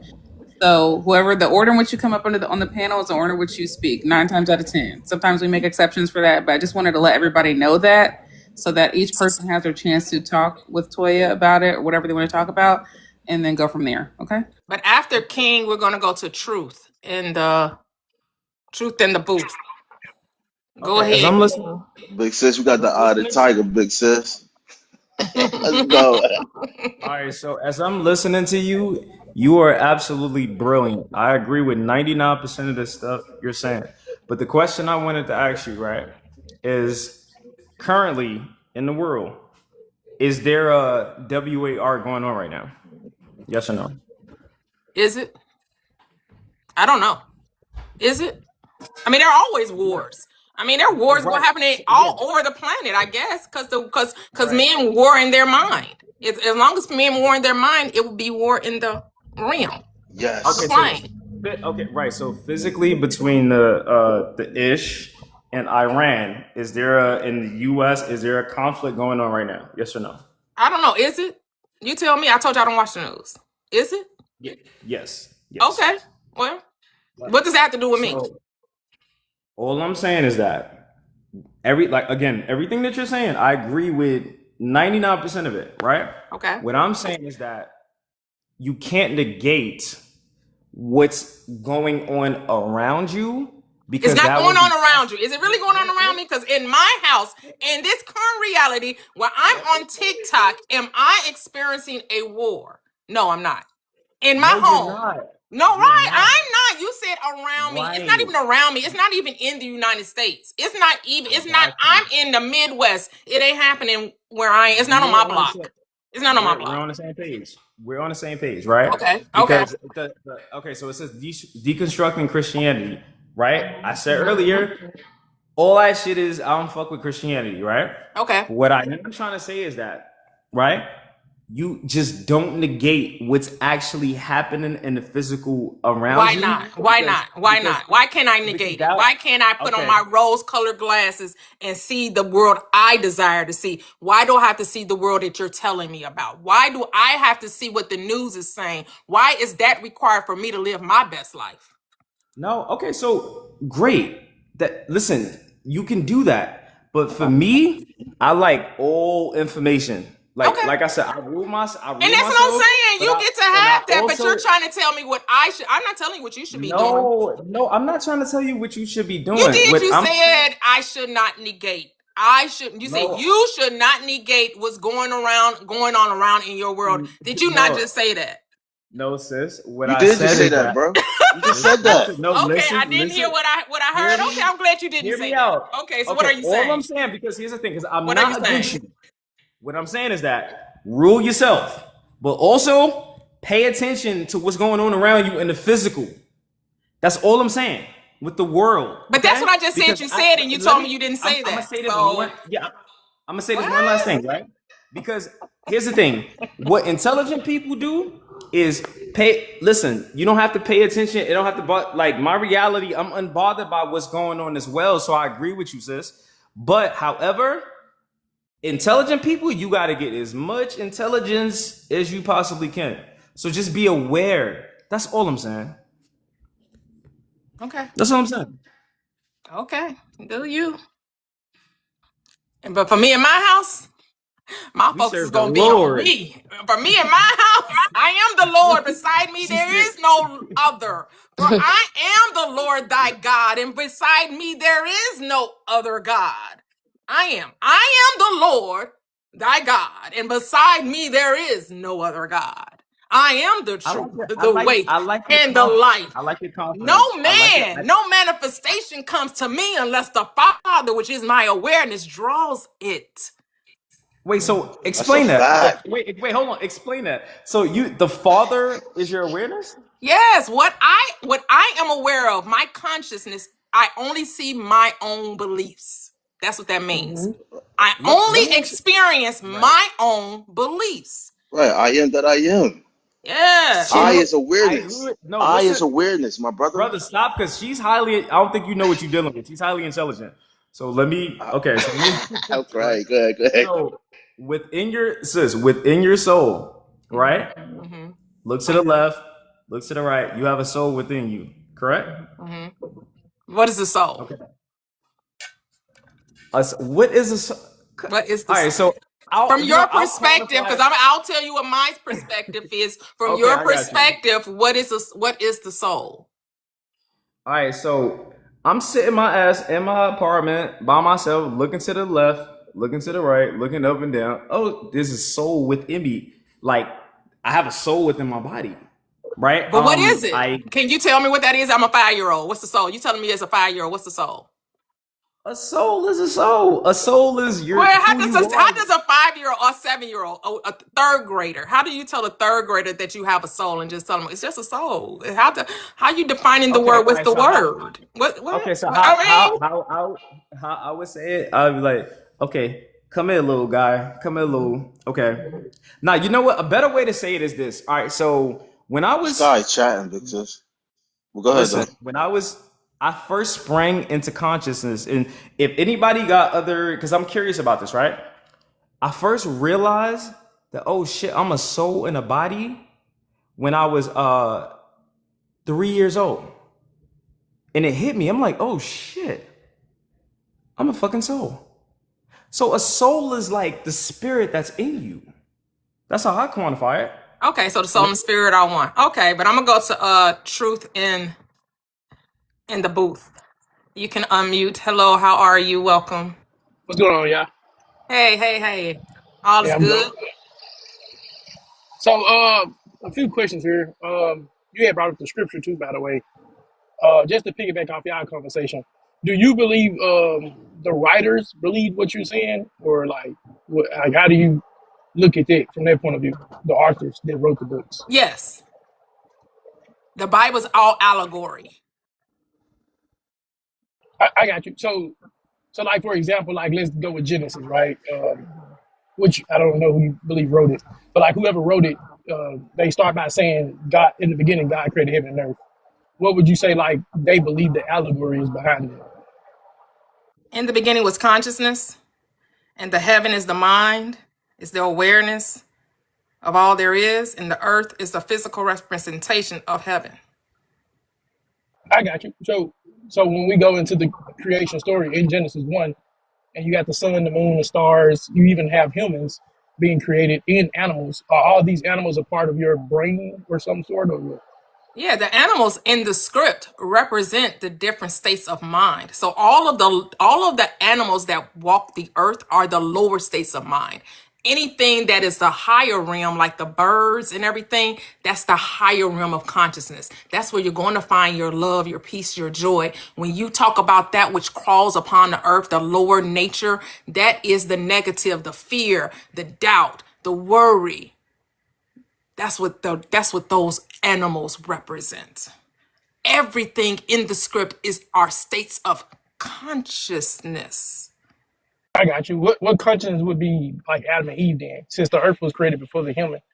So then if the earth represents like the human, the mind, Well, of Adam, okay, so the Bible is psychological and it's layered. So it also represents every science that we deem, whether it's chemistry, anatomy, neurology, astronomy, astrology, numerology. It's also phallic instruction, which means it is from the male perspective, the male body parts. That's also the instruction of the Bible. Could I So say the something? soul, Adam and Eve can represent, it represents the subconscious and the conscious mind. It also represents the splitting of the atom, how physical matter came into being. I could. But here's the thing, I'm not here to teach the Bible. You can find this stuff out through the metaphysical Bible study. You can go into Gnostic studies if you truly want to understand the Bible from a psychological That's perspective. what I was asking. Do you believe the writer believed that? Like, that's something. Yes, they wrote it. It's the Bible is encoded. It's a coded script. It must be decoded. That's why Paul tells you that you have to study, not read. Study the Bible. Study the word to show thyself approved. A workman that needeth not be ashamed, rightly dividing the word of truth. Right. And so hold on, Joe, the Bible. Hold on. Because we try to go in order. And so Truth in the Booth was up here before you. Go ahead. So I was just saying, so again, and no disrespect to you, that's belief. Because again, we can't prove that that's what they believe. Because if we go back historically, right? Actually, you can. You can prove it to yourself. You can prove it to yourself. You can prove that your thoughts are creative, because that's all that book is telling you. You can actually put this theory to the test and make it known to you. See, I'm not here to get you to convince you to accept anything I'm saying, because I'm not a Christian. I'm not a Muslim. I'm not here to convince, convert, dissuade, persuade anyone to accept what I'm saying. What we talk about over here is about results, putting it to the test. Yes, I'm not asking you to have blind faith in anything. I'm here to telling you that all you got to do is try it. You got to go on mute, bro. And prove it to yourself. Yes, ma'am. So that's why I was asking about the authors, the writers. If we pull up, like, if I study, right, do the history. If I study the writers, these are Jew writers, like Hebrew writers. Nobody knows who wrote the book. No one knows who wrote the book. That's fine. If we just research Jews or whatever, and how they looked at this Bible in particular, we get the word religion, and we think religion is like a belief system, and it's not, because you religiously do stuff, which is go back to practice. So when I read the Bible now, I think about a lifestyle, not necessarily a belief. Jesus says, if you love me, keep my commandments. That's an action I must do, not something I must believe. I have to do it. Okay, so what does believe mean? I got you. So again, belief is like, oh, I believe that God exists. That's fine. I don't have to work. You did not define belief. You just used belief in a sentence. I asked you, what does it mean? Which means define it for me. Which means use a different word to explain that word. Belief is basically having faith in something, or super confidence in something. What is faith? Like without evidence per se. Like I know for a fact my wife is faithful, right? That's me believing in that, sure. But she got to put the action in to actually be faithful. I can't make her do it. But I do believe she is, right? That's faith or super confidence in something. So again, like I said, when we say religion, that's religious practices. So people do certain things according to who they believe in, which makes it a religion because they're practicing what they believe. They're not just believing it and that's the end of the story. They believe in somebody. Now, here's the thing. What I have discovered is that most people don't practice what the Bible teaches. Right. They don't practice their religion. Right. They don't practice their belief system. And believe just means to accept a thing as true or real. That's all believe means. It means to accept a thing as true. Faith is about not having proof of a thing. Belief is about acceptance. So real quick, I'll be done. So real quick, again, if we research due to reality, I'm not talking about somebody's beliefs. We're talking about actual culture and these people who wrote the Bible. We know the authors, right? Whether we accept them or not. But again, no, we don't know the authors. We do. We do not know the authors. That's fine, but we do know it was written in Hebrew. So if we go back to the Hebrew, not every book was. You know that. You know the New Testament was not. I'm not talking about the New Testament. I'm talking about just no. Now you want to then specify the Old Testament was written, because you said the book. You said the whole book was Hebrew, and we know it's not. So we can slow down. I got you. So the Old Testament was in Hebrew, New Testament Greek, and that's fine. That's not the problem here. And if we go back to the Jews, is why I bring up the Jews. If we go back and research their lifestyle, the fake Jews, they're actively doing things, right? They're praying, they're making their sacrifices, they got a temple, they're doing things. They're not just running around and say, hey, we believe in a God, so y'all should believe. That's not what they're doing. I correct you. Those are not the real Jews. Black Americans are, but listen, brother, that's fine. You're a Hebrew Israelite. I don't care. Again, that's why I said we research history. We can't deny Okay, so history. here's the thing. I agree with you. Religion is a practice. Now what? Right. So again, that's why I asked you: do the writer is the writer preaching what you're preaching? You're believing right now.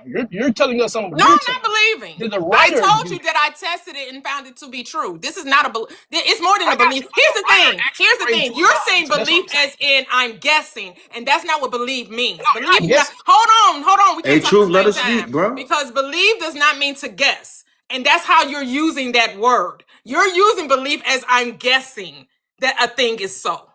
I'm telling you that I know that a thing is so. This is not guesswork. This is not Okay, theory.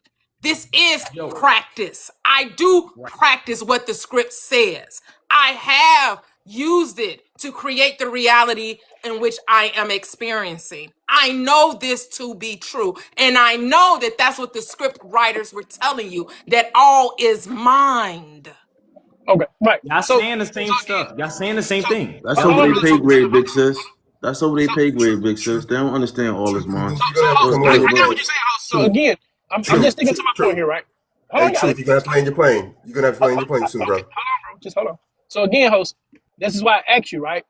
If we're reading what the writers are saying, these writers pray to an actual God, right? They're not saying it's allegory because allegory means something that's not real. But apparently they believe God is real. So if you say, hey, I do what the book Can say, I you look pray up to the word God, do you allegory and tell believe? me that's what that word means? Because that's Yes, not what ma'am. And I allegory know means. allegory definitely means something that is Allegory not does real. not mean that something That's Allegory, isn't okay. real. Do allegory, you hold on? So and I'll land with this. I'll land with allegory, this. a truth. Do you pray to God Allegory is a every day? story Let me or say a that. poem with a deeper meaning. That's what an allegory means. I got you.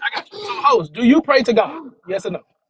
I Man, am God, oh. and pray just Okay, means the to Jews don't command. believe that. So again, the Prayer writers means don't. to command. It does not mean to beg, ask, or That's request what a thing you're telling us. outside of And that's me to do something. Command. Pray means to command a fine. thing Okay, to be. that's fine. Okay, so again, the Jews don't believe what you believe. So that's all I was asking. Essentially, Okay. you're making up something that they're not saying. That's all I'm saying. Okay. Stop bringing up the fake Jews, bro. Okay. Bro, we talking about the writers of the book, bro. We're not talking about black people. There's no black and white in the Bible. So let it go. Actually, it So is. if you truly knew the writers of the Bible and those who practice Judy, they would tell you that this Bible is esoteric. You can Right. That show is me. not a Show me It literal, is that for me, that bro. is esoteric, not a exactly. history book. But Okay, I pull know it up that and you show have us. not truly I did got your you. Can you research show us? or your history on the writers of this book. I Because got you. if Can you you show truly us? did, you will understand that this Bible is esoteric knowledge. Yes, It's ma'am. Can you hidden show us no, that? it's It is hidden esoteric. knowledge. Can You So you gotta show us that? control yourself, truth, Do man. you guys Dang, know this is about insane. Abdullah, the one that taught Neville? oh one moment, Keo. Okay. Wait, hold on, because we have Adam, and then you can go after Adam. Well, hey, A-Town. Let me speak to my mod first. How you doing, broski? What up, What's sis? How you happening? doing? Yes. Absolutely. Looking So, beautiful. A-Town and Latoxic are my mods. So if you hear them interrupt you, and that's why, because they mod my platform. So they help me keep everything in order. Yeah, and yeah, just for the show. It's no arguing. It's no banter. You know, it's no going back and forth. She's here for a lovely conversation. Here to discuss what religion is, understanding that heaven is now, and she's getting her point across as well. But we're not going to have a diatribe where people get to have this prolonged speech trying to preach to us, anything like that. So come in, land your plane, give your submission, and then it's on to the next person. And we do go in order, like Latoxa said. So salute to you, sis. Thank you, bro. Thank you. Yeah, drop some likes, get your heart me's, and gift your favorite panelist. You know what I'm saying? We love to, hear everybody's perspective. There is no monolith, there is no echo chamber, and yeah, let's have some fun. Yes, thank you. Hello, Adam. You can unmute. I think that's how you say it. Are you there? If not, we'll go to the next guest.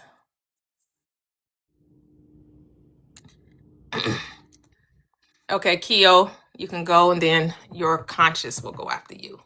How are you? Hi, Toria. Hi, everybody. Miss Toya on this lovely, what is it, Thursday? Friday? Fridays. Friday. Okay. Yes, Well, yes. I wanted to talk about what the panel says, and also quibbles and bits, right? This is what Abdullah talked about when he spoke to Neville. And I feel like a lot of the time people don't want to let go of those quibbles and bits, like what's occurring right now with different things, like holding on to certain terminologies and, well, this is that and that. Those are all quibbles and bits, and it's limiting you from truly embodying who you are, right?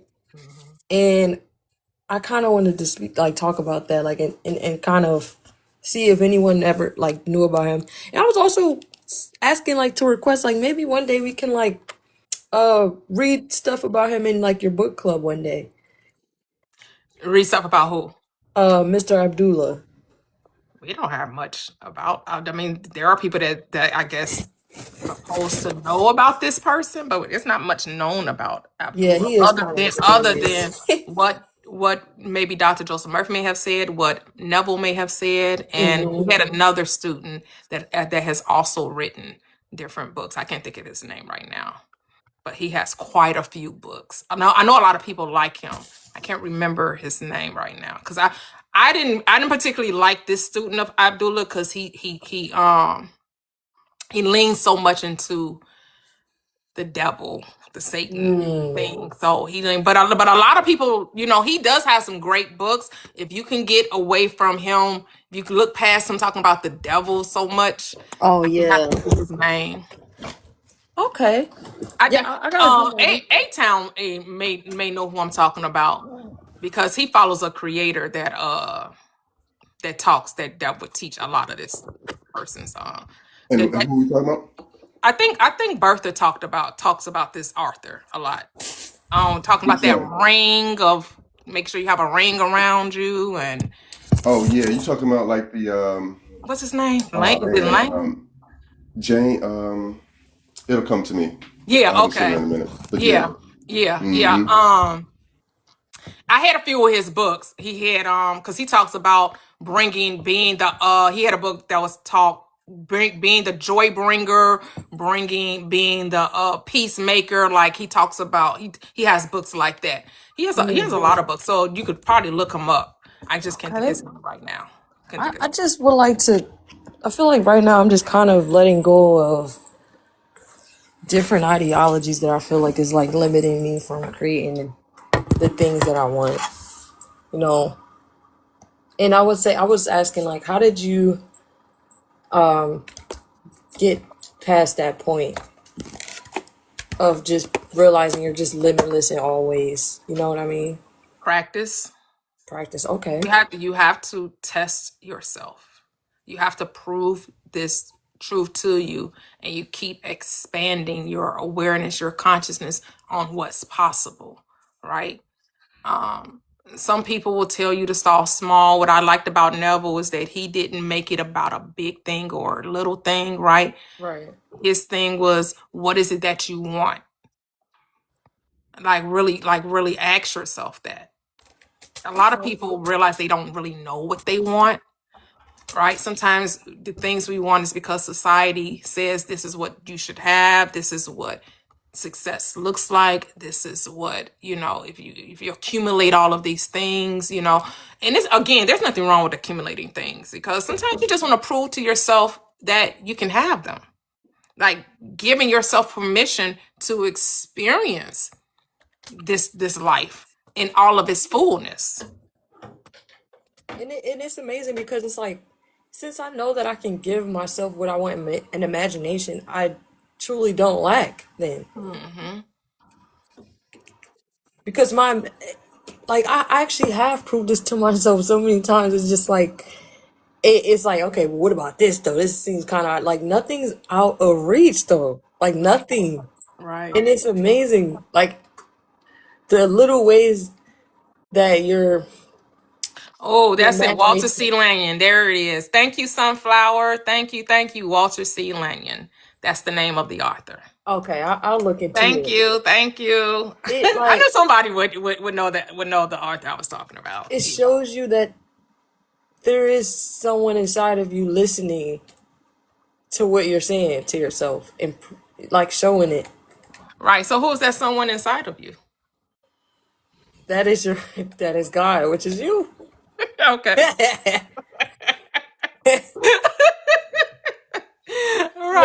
is an intelligence, right? Right? Yes, there is an intelligence that is you, the invisible self, the self you cannot see. No man shall see God and live. What does that mean? Does that mean no one shall see the manifestation of that which we call God and remain the same? Right? You cannot continue to be as you were when you experience the God in you. Okay, can I say something? Yes. Okay, I hear what you're saying, right? Okay, but here's the thing. Me personally, I had a very arduous, intense spiritual awakening in the mountains of Colorado Springs, right? I was shown the literal entire kingdom of heaven and the entire kingdom of darkness. And before that, I was a science guy, quantum mechanics, string theory, all that stuff, right? Mm-hmm. I needed to quantify it tangibly through science. However, some things happened to me. I saw, experienced, tasted. I got the greatest proof in the world that the Most High God is real. Okay. So, and what did this say? And what did this experience show you? That this is spiritual warfare. Everything is spiritual 100% of the time, all the time, and that the Most High God is real, and you're dealing with the kingdom of heaven and the kingdom of darkness. Okay. And this spiritual awakening is showing, okay, so it shows you that there's a dark side and there's the God side. And now what? Right. So in this earth right now, you have the kingdom of heaven and the kingdom of darkness, and they're at war with each other. But the shift is here.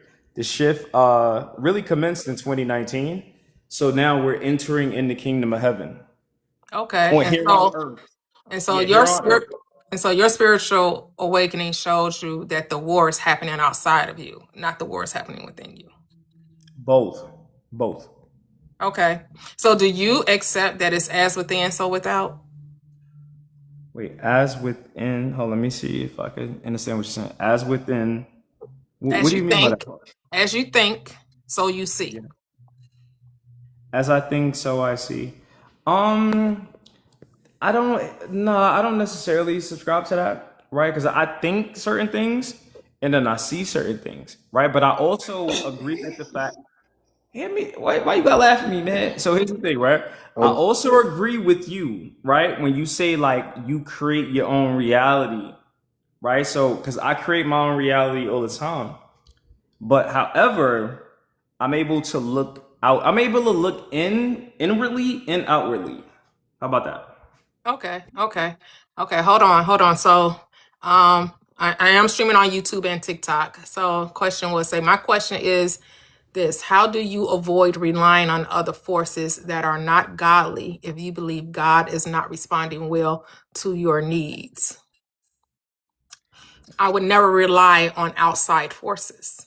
That's the whole point of realizing that the cause is you. And so there is no outside force. See, I disagree with King with there's this force of darkness and then there's this force of light. The script says, I create the light and the darkness. I, the Lord, do all these things. So who's creating the darkness? I am. The light is not created. The light is. The light is the energy. And energy was never created and can never be destroyed. Darkness, which is evil, is a creation of the mind. Hold on, Ken. I'm gonna go to you because we have other people that came up on the panel that I need to allow to give them a chance to converse. Evil is a creation of the mind. God, good, is not a creation. It is. You don't create God. You don't create energy. You don't create good. You allow it to be expressed. Evil has to be created because you have to tell lies. You have to do things. You have to make evil be present. Because if you did nothing, it would just be all good. If you just sat still and just be still and know that I am good, that I am God, you will see God. You will see good. You will see God. In order for evil to take place, there's something you have to do. Now you got to be busy. You got to be about doing things in order for evil to take place, for evil to exist. Okay, so who Big, created hey, Big Jesus? Sis, Hold I on, can say hold on, something, hold Big on, Sis? hold on, hold Who, on, hold I on. want to ask you a I'm question. gonna, Who created I, Jesus? hold on. Your consciousness, you can unmute. Go ahead. Oh, Hello, thank how you. are you? I'm doing great. Nice weather, good day. I'm loving it. What's happening? What's on your mind? Oh, I just wanted to question, like, pick at one of your topics there. It says heaven is now. Hmm. Okay, and that means like here in our physical existence, like currently, right now, heaven is now for everyone. Heaven is in your mind. So it's all who can recognize it. So it's not a blanket statement that everybody is experiencing it. Then it's now. It's Well, I accessible can't now. speak for everyone. I can only speak for myself. So And that I statement know is for you. heaven Then. is now. Heaven is a state of mind. Heaven is within you. Mm. Is everyone experiencing it? That's something they will have to decide. So I wrote down a statement. Then I guess I have to conclude that there are different levels of heaven, or heaven is only accessible. It's not heaven is not a constant thing for everybody. Then it's now, but it's not for everybody. It is for everybody. Are there? It's not exclusive to certain people. So what about people who are Because born here's with? the thing is how are you defining heaven? What is Sure, heaven to you? there's a bunch of nuance to it. I see that for sure. What is heaven to you? To me, I'm a Christian, so I think as an Orthodox Christian, Okay. yeah. All But right. what is heaven? Heaven is the place defined in the Bible, And how does the Bible define heaven? a place where Jesus went and waiting there and prepared for us. So it doesn't describe what heaven is then, from what you're telling me. It's a place that Jesus resides, but you don't know what that is. No, not in great detail. I know he said he went to prepare a place for us.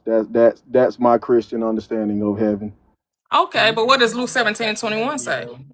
You gotta come out of I that don't know. Christianity. Enlighten me.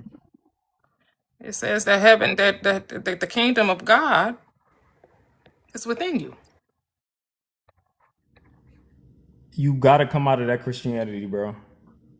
But King, Well, yeah, no one let's. interrupts your conversation. So I'm sorry, let's Mama. I just have to. go. And I'm not here to tell anyone what they need to do. That's none of my business. We're just having a conversation. Yeah, just a conversation. Can I? And we kind of diverging onto something else. I had some other like some stated points I wanted to bring up. Can we go back to like Sure. me being fulfilled from your understanding? Yes. All right. So okay, and then so for people who are born with mental illnesses or birth defects, cognitive impairment, heaven is not an option for them. Is what I'm getting.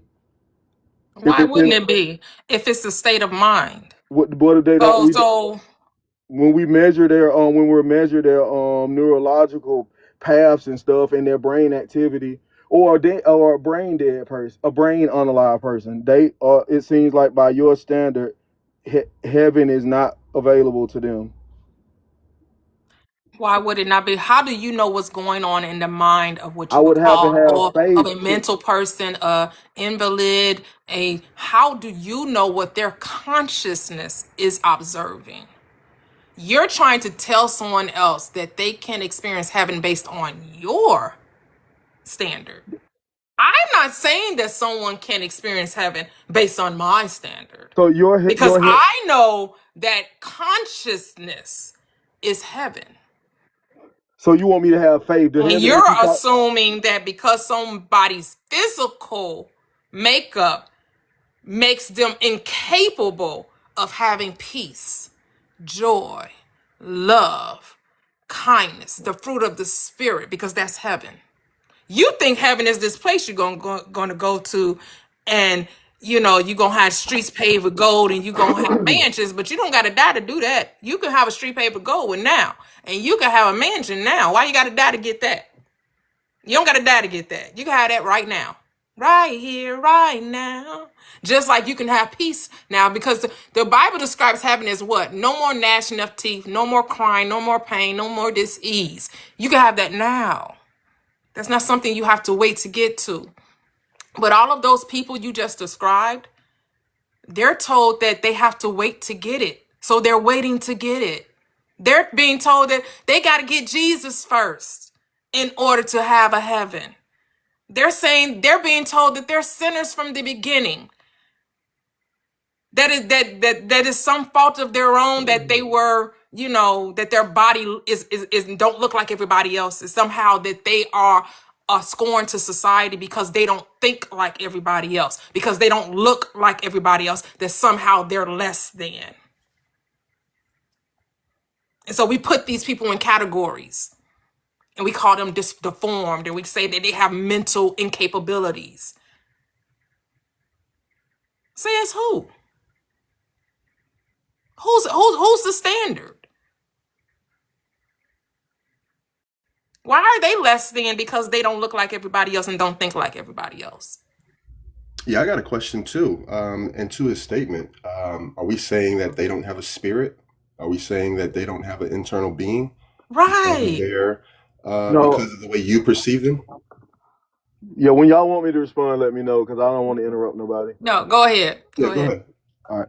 What I'm saying is, when we use scientific evidence and we can see that their brain is not on the same level as a fully functional cognitive human, it seems like what you're asking me now requires faith for me to say that, oh, they have a spirit. We know that they are enjoying heaven. We know that they're enjoying this blissful love and peace. And you're asking me, you're circling back to faith again, it seems. When it seems like you're saying heaven, so your heaven requires faith too, is what you're saying.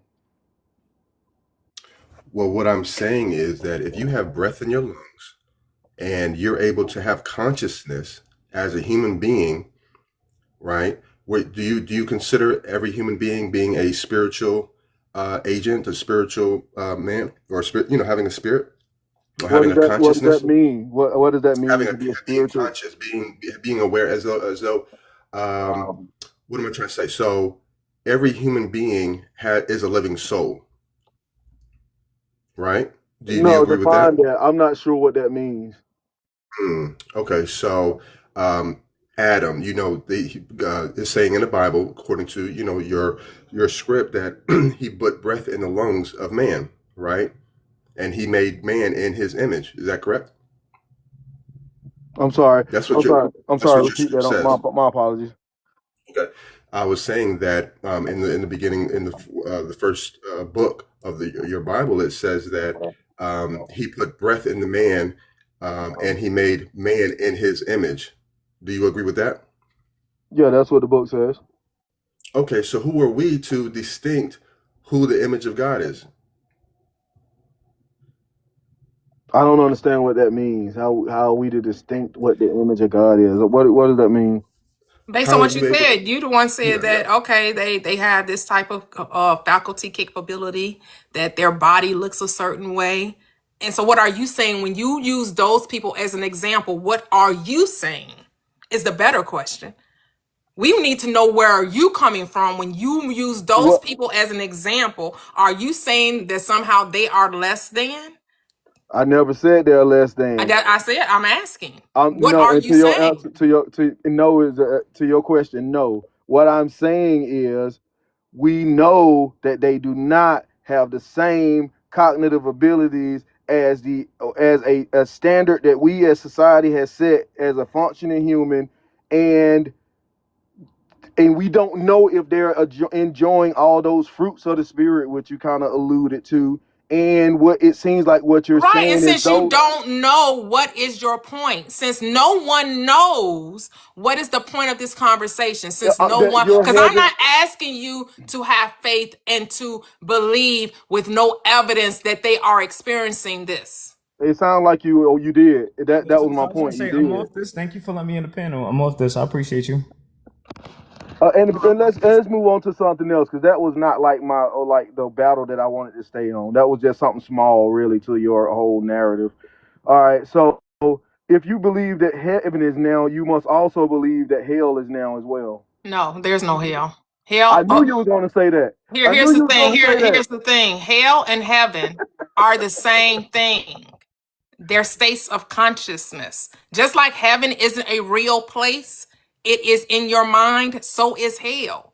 I'm not saying anything different about heaven than I'm saying about hell. They're all about your beliefs, whatever you're accepting to be true. You think that there's a hell for those who don't accept your Jesus Christ?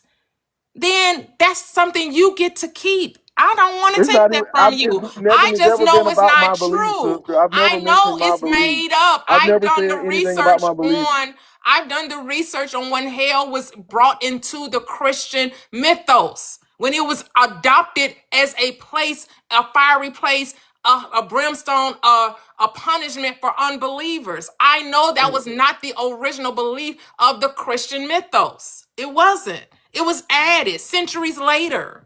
But you can find this out. You can do the research. But here's the thing. You get to keep your beliefs. You get to keep it. If it works for you, no one wants to take it from you. No, and it's not about that, sister. It never was. We were just exploring your worldview. That's what we were doing. I never felt challenged in my beliefs. We were talking about what you believe. Okay. So I'm not in defense. I'm not in defense mode. If that was if you thought so. All right. So like you said there is no hell, no physical hell, and it's also a mental thing. Also, just it's all in your mind. It's all a consciousness thing to you. And I see people like referring to as a man thinketh and all these all this bringing it to fruition, your mind being a creative and all this stuff. And another thing, so you consider yourself God because you can think, you can imagine something and you can produce it, and that makes you a God because you're creative in that aspect. But your godship depends on other people because you didn't even make everything that you're enjoying now. So you're not a all powerful God.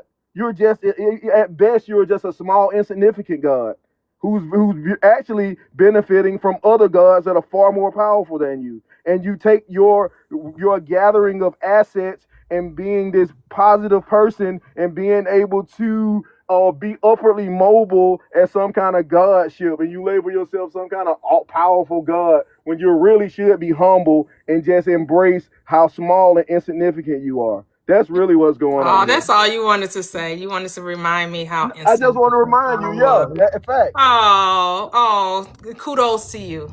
Yeah. All right, God. You can go on now. You've done your deed. Like,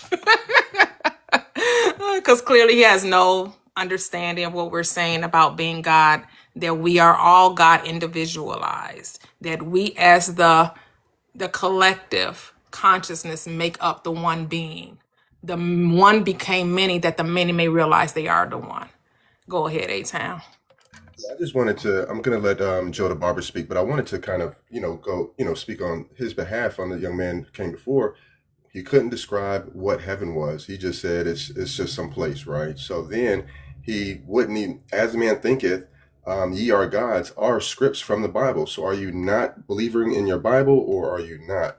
So, when you do come up here, we're not dumb, and she's not up here just speaking something that she just grabbed out of the candy machine, and now she's, some fortune cookie type shit. You know what I'm saying? This is a real life script. This is how we get down on a daily basis, right? And we use the Bible as a reference point, and because it is a Bible of metaphysics and esotericness. So, so we do know the Bible, right? And so we're not up here. You can't just spew some stuff out here and you're not going to either get checked, dropped, or just or just challenged in regards to certain things. But yeah, I definitely want to, just kind of speak on that behalf. If you Right, believe in right, right. Couldn't Christ, even tell us what the what heaven was. yeah, While you're challenging what my beliefs, you can't even tell me what your belief. You believe in a yeah, place that you don't need, that has no description, and you just trusting that it's true because your pastor told because you. somebody told you exactly. Like, okay, So like yeah, who's having faith in some in without evidence, but then you want to use science as your baseline when your whole baseline for being a Christian is all based on not having evidence. Like, and then to yeah, go and it's say so that is it somebody else, they're so double minded. They want the faith yeah, when it comes to God and Jesus and His ways, but when it comes to someone challenging that, now all of a sudden they need proof. Now you need and evidence. Literally. You don't need yeah, now you evidence for need proof. what you believe, but you need evidence for what I'm talking about. Yeah. Yeah, Missing dude you was with that. hilarious. And then you're insignificant by accumulating a whole bunch of earthly, there was no love or no recollection in terms of what his reference was, and that he wasn't being able to stand on business. So when you do come up, just please stand on business, love, joy, peace, or just some reference that you believe in, that you know of, and that you're not just spitting some, just to be on stage and want to get some hearts and some likes and stuff like that. So, Joe the Barber, you up next, brother. Yeah, yeah. I know a question was asked before. I'm going to address the heaven. My personal thoughts and my personal studies, like the sister said from 2 Timothy 2:15. So obviously, I'm going to be speaking some form of truth, right? That I've collected or accumulated during my lifespan. So for consciousness, as far as the soul is concerned, I believe that existence is all in all compacted into a small, amazing, minuscule part of us called a spirit, that it sparks life within us. It comes with all things, all negative things, because even in our studies, when you have the parallel, I learned that the problem with the word heaven, when Jesus spoke of heaven, heaven is a perfect place, is a place of perfection, is a place where you go and you find perfection and you bring it back to manifestation. But in order to actually do that, like the sister was saying, when most Christians or any type of faith or religious point, when they're challenged with actually being that entity, right? See, because you can't be a superhero unless you believe that you are a superhero. See, so Christ was trying to inform people that I can do all things through Christ's teachings that strengthens me.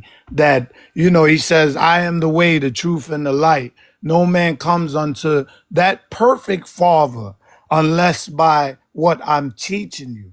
And then when you go back to the beginning, or the definition of a soul, in the beginning was the Word, and the Word was with God, and the Word was God. So if you don't really believe that you are Word, you are the Word, or that you can use words and communicate with words, see, life doesn't start until you realize the entity called words, until you actually are the evidence of words. The first form that you're taught is the actual name. See, so if you would have said, your next Aquarius, right? Although I'm an Aquarian, I wouldn't have went, because I'm labeled up here as Joe the Barber. If you knew me as a different, you understand? So I'm all in all. And once you're connected to all in all, then you're from the littlest to the biggest entity, right? You're connected to, in all pain and all joy and everything. I've went through so many experiences in my life where I've adapted a feeling where I used to believe that, oh my gosh, why today? This day is so frustrating. Oh, and then, the joyous days, you're happy. But then I realized, oh my gosh, the real blessing is just the day, because a joyous day is equal to a frustrating day, because it's still a day. the dead that can't that doesn't have the spirit sparked inside of them, the spirit of that entity, the true entity. See, when you really connect with that true entity, then you connect with the responsibilities that that entity has as well. So that's why Jesus was attracted to leprosy. He was attracted to the whore, to change the whore.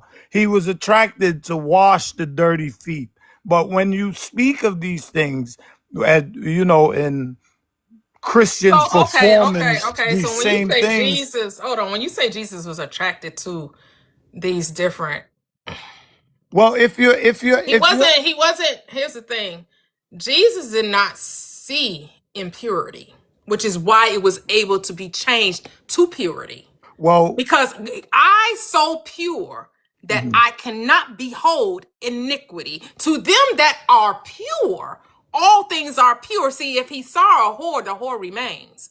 The whore, and the whore is just someone that believes in other gods. Let's not get it twisted. Then that's what an adulterer, a fornicator, and a whore is. Someone that believes that something outside of them has power. That's a Okay, fact. but the understanding of the word whore, right? Just with the understanding of the word whore, it's a part of our entity. Because without understanding of the word, you wouldn't understand that that is a whore. But when you have Are we these talking about things, whore from a listen, biblical listen, perspective, or are we just talking about whore from a listen, man-made perspective? listen. Because I'm not here to talk about the No, I'm not. man-made. No, I'm Because not when talking you say, about. okay, because what do you mean when you say No, that I word? didn't. I don't want you to stay connected to that word or that example because I meant to use leprosy. I meant to use casting out of spirits. I meant to use walking Yeah, on but all water. of those I are meant to states of use mind. Those are understand that the Bible is psychological. Jesus was seeing his own mind. That's it. literally, Right, see, literally. Was literally, all these things literally. are happening in the mind of the I am. At Everything is happening in the mind of the I am. just like Right? And you, the just I like you. am only sees perfection. Just like you seen it to be able to claim that you are Jesus, that you are the I am, that you are God. You see, in order to really utilize and have the powers of manifestation, you must believe that you are that entity. See, Right. so Jesus was trying to connect the world to believe that they are that entity, not but the world, instead of taking that teaching literally and saying that I am and I can, right, do all things through the teachings of Christ that strengthens me, they choose to still ask Jesus to do it. And the Bible also says that I can do all things through Christ who strengthens me. And it says, all things work together for good to them that love the Lord and are called according to its purpose. To me, it's a it. The entity called God is a it because it's a spirit. Right. It's a spirit. You understand? That has no he or no she, Right. because all he's and all she's die. You understand? So I really, my life is transitioning into something more than just the barber. I've been communicating with people for so long. I've been disappointed.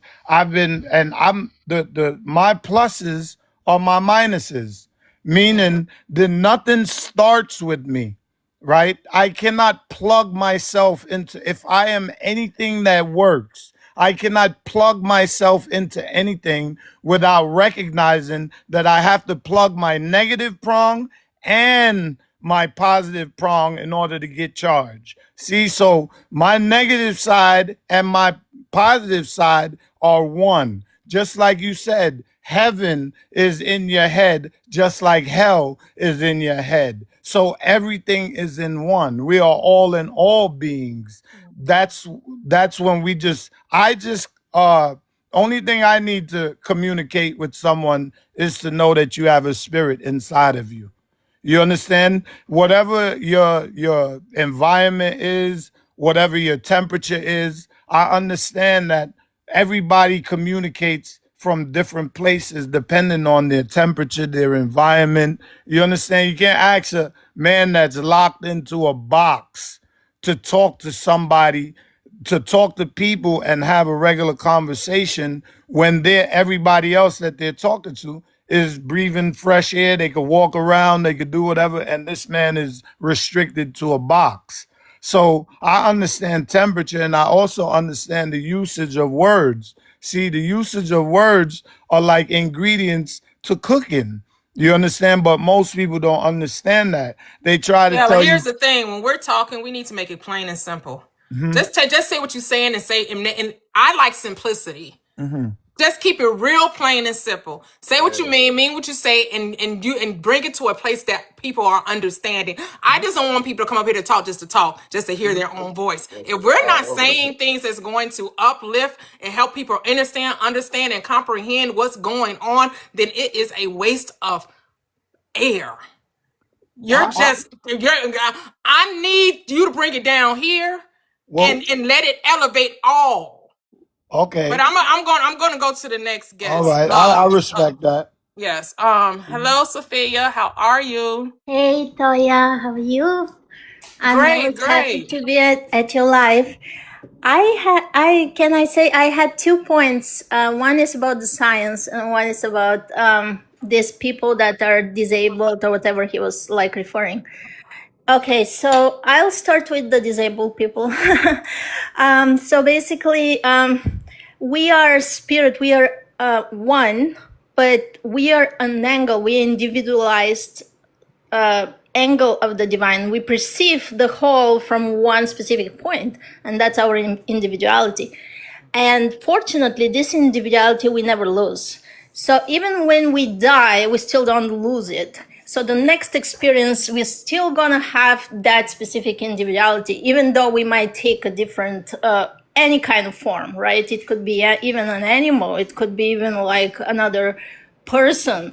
So some desires that we want to experience and manifest, we actually have to cross over to experience, like being born in a super rich family, right? We cannot experience that experience in this life to be born in super rich family, right?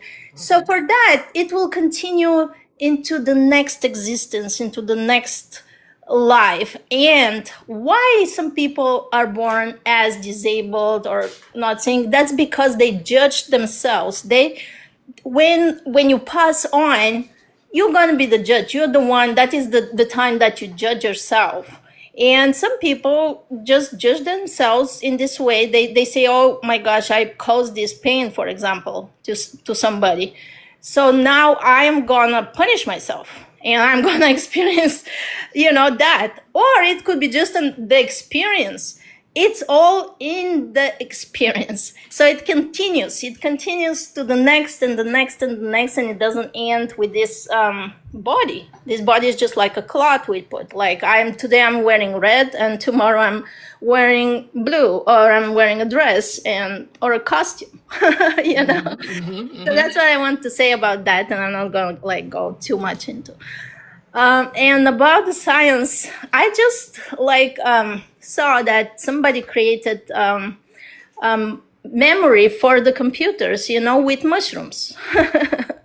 So basically they connect the plugs to the mushrooms, and suddenly all the memory goes into the mushrooms. And I was like, wow, that's like crazy, right? Right, yeah. And so I was like, anything that you can imagine. I mean, what is science? Science is magic. Science is just like you found something to work, but actually it's consciousness creating that thing. Like you can imagine, how do you go out of science? Like what is already so-called discovered, right? You want to discover something more. Right. I mean, we want to separate God from science, but God is science. Yeah, it's our imagination. Right. It's all one. So if you imagined that you wanted to create some other, like how this guy discovered this possibility to store this memory in the mushroom. It's because he imagined it, right? He was like, let me try if I can do this with a mushroom. Yes. So somebody will tell you, oh no, science is only you have to use silicon and gold to like store memory. That they will tell you that's science. But this guy, he thought out of the box, and now suddenly you can actually store the memory on mushroom. Wow. So That's like trippy. I want to say that That's trippy, right? so literally, like anything that you can imagine, it's possible to create, because this world, even though it seems solid, right? It's a projection. It's projection of our imagination. So if you are a scientist and you want to discover something like this and you really put your like focus on it, yeah, you'll be able to do it. And it might seem real to you, but actually what happened is just like magical. You created something that was like completely new, right? So that's why I want to say that when people say science, that is it's even that is not as solid as they imagine. Right. Right. And science only means to know. Right. It's a Greek word. Yes, and I just want to say I thank everyone that's on the panel for sharing their perspective, because it is all appreciated. To everyone that's up here, I really do appreciate that you're coming up here and sharing your perspective, because it is all truth. It is all, we are all one, regardless if we have opposing views. We're still, like Sophia just said, you're just giving your own dimension, your own perspective, your own degree, right? The circle, 360 degrees, everyone is at a different point giving their perspective, regardless if we're seeing it from the same lens. Yes, thank you. That will be all for me. From You're me. welcome. You're welcome. Love you. Love you too. Okay, is this XZ? I don't know how to say your name. I'm just going to say the XZ. You can unmute. Exotic. Hello? Exotic. Oh, okay. Got you. Exotic. How are you? Hi, I am Exotic. Nice to meet you all. I come in peace. I spread love and light and creativity. Absolutely. I am unaware of what's actually going on. I just joined just because I resonated with the frequency of this live. Oh, okay. Okay. Mm-hmm. Well, we're specifically today, particularly today, we're deconstructing Christianity. For the most part, we talk about the awareness of self and how the Bible is a book about the awareness of self, of the I am. And so, but we do want to put a spotlight on the incongruencies and inconsistencies of the Christian doctrine. Okay, I'm not religious. I am more about myself and just learning myself and just. Yeah, so you could share and talk about that, what your path and your journey has been like. Were you religious at any point, or practice? Like I said, religion is a practice, and when I'm talking about religion, I'm not talking about our individual way of life. I'm talking about the doctrine of Christianity, or any organization that tries to bind the mind and put fear into you as a way to manipulate and control. That's what I mean by religion. Yes. To be completely transparent, I was actually never into Christianity or anything religious. It just never resonated with my soul, honestly. I never truly understood it. It was just something that just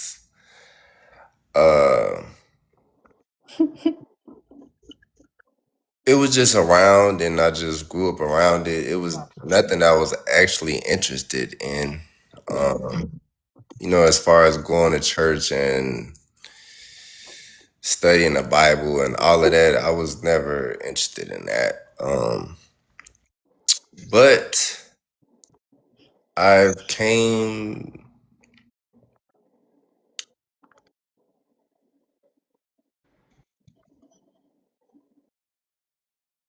as I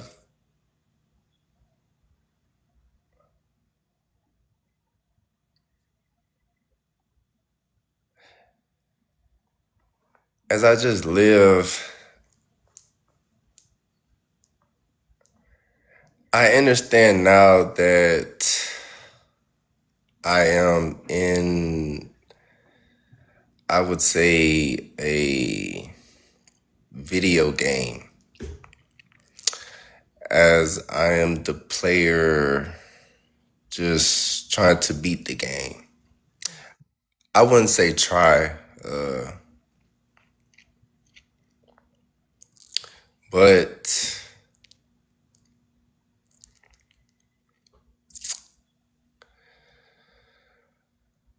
as of now, currently, I know that I am one with everything. I am experiencing me and what I've created. But I honestly don't want to just get into depth of this whole thing, but I am aware of what's going on around me and how I can manipulate my life and make it to what I desire. Yes. Love it. That's all we've been saying. That's what this platform is about. It's just I come on Wednesdays, Fridays, and Saturdays. Tomorrow we'll be doing a book club. It'll be the last week for our book club. We'll be finishing Neville Goddard's book, The Power of Awareness. Wednesdays we specifically talk about manifesting, which is what you just said, manipulating the reality to conform to whatever you desire it to be. And Yes. so, and understanding that that's all mind, right? That's your awareness. That's your consciousness. Yes, it's all mind power. We are we are all more than what we see, what's presented. Just live in whatever it is, just live in that energy, and the universe will, you know, those that know understand. Yes. Yep. Just here to remember who you are. And like you said, this is a one-player game. It's a one-player game. And everyone in your reality is playing the role based on the script that you wrote. So instead of being mad at the role player, the characters in the script, just rewrite the script. Yes, just be aware of what's going on and what you are doing and the energy that you put out. Yes. Yep. And if you don't like it, you have the right to change it. It's no harm, no foul. Just rewrite the script. Just change it. That's all you have to do. Be aware of what you're doing. If you don't like it, change it up. Yep. Was that all you had for us, Exotic? Yes, honestly. Thank you. Thank you. So I'm gonna move to June Tune. Hello, June. Long time no see. How are you? Hi, Prosperous. Long time no see. I still be popping in here. I still be in the room. I still Oh, be up okay. today. Okay. What's going on? I still come and get my heart meets too when I can. I actually just been working. I actually, first I wanted to make I wanted to comment on the comment of where the guy felt like he literally had to make it known that uh you weren't the greatest creator, yet still acknowledging you a creator, but felt the need to humble. humble you. Like that is, and I'm finna tell you, that's what's wrong. That's why, as a world of consciousness, that's why we can't elevate the way we're supposed to. Because why, if you see me as a creator of my own world and I see you as a creator of your own world, why do you feel the need to come over here into my world to try to humble me? Like, no, that means that I must be living in the image of the creator of all for you to be that threatened to, for you to feel the need to humble me.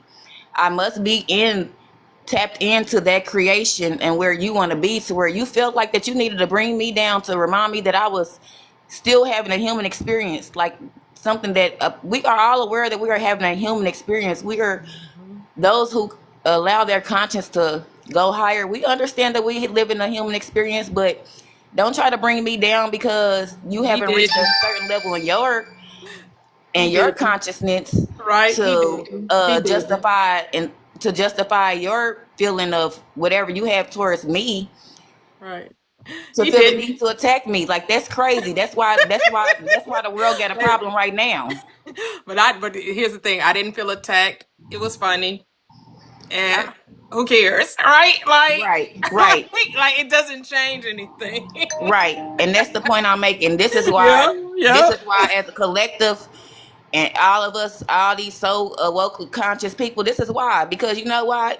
Because everybody's so focused on how high a person is in their conscience, instead of coming together where you are in your conscience and understanding that we are still going to a higher frequency. Like, what? I just, that I gotta humble you. Like, no, humble yourself. Humble yourself. Lower yourself. Don't try to lower me. Lower yourself. Right. And then I come to the realization, I'm like the Christ. Forgive them, Father. They know not what they're doing. Right? Like, you just can't even be mad at people that still sleep. It's like, it's not even in you anymore, because it's just like, why am I going to be mad to those who have not awakened? Right. I can't make you awaken. You ever tried to wake somebody up that was deep sleep and was really tired? But you know, the dangerous part is they feel like they are awake, though. The fact that you feel like you woke to where you came over to try to that just, but what people don't understand is they tell on themselves. You show your own reflection. You're not bringing a mirror to me as a person. You're reflecting yourself and where you at in your own growth when you do that to a person. That's the point I'm making. When you try to reflect and try to humble somebody else, where you really doing is showing where you at spiritually and mentally. You're not bringing attention to another other person. So if that's what you thought, I just wanted to comment on that. And then I wanted to comment on that comment of the special people, and you having a certain well, I say special people. I'm gonna leave it at that because I have a sister, and the thing I wanted to comment about that because I have a sister that is of special needs. Well, I was raised with my sister when she was of special needs. She's no longer here, but one thing I noticed, and I'm raised by people of the South. One thing that I noticed about people in the southern states, we don't look at a person with special needs. We actually look at them as more special, and we actually look at them as more close to God. We don't treat them as if they don't have the abilities that we have. We did not treat her anything. Right, that's why I wanted him treat her different. Right, that's why I was trying to get where's he going with this? What are you talking about? Like, what are we saying? Right, and to say that they did not have the full experience and that they not experienced that, shame on you for you to even think that you were that tap into where you could feel like that you were the creator of all. Shame on you for even thinking that, because if we all here having an experience, how are you to say that you limited their experience based upon their mobility of what you think an experience of God should be? Actually, if you really want to think, the way that they brain work is a lot more creative, and the way that they see life is a lot more beautifuler. And the things that we worry about, they do not worry about. In the places that we cannot be free, they are free. So when you ask, can they have a full God experience? They probably having a more full of a God experience than we are, because they don't see the part of what you call hell. So all their life is heaven to them, whether or not you feel like in their physical mobility that they can't do anything, that they live in hell. No, baby, in their mind, they're in heaven. Because you have to think about it, like, even with them having special needs, they have to be catered to.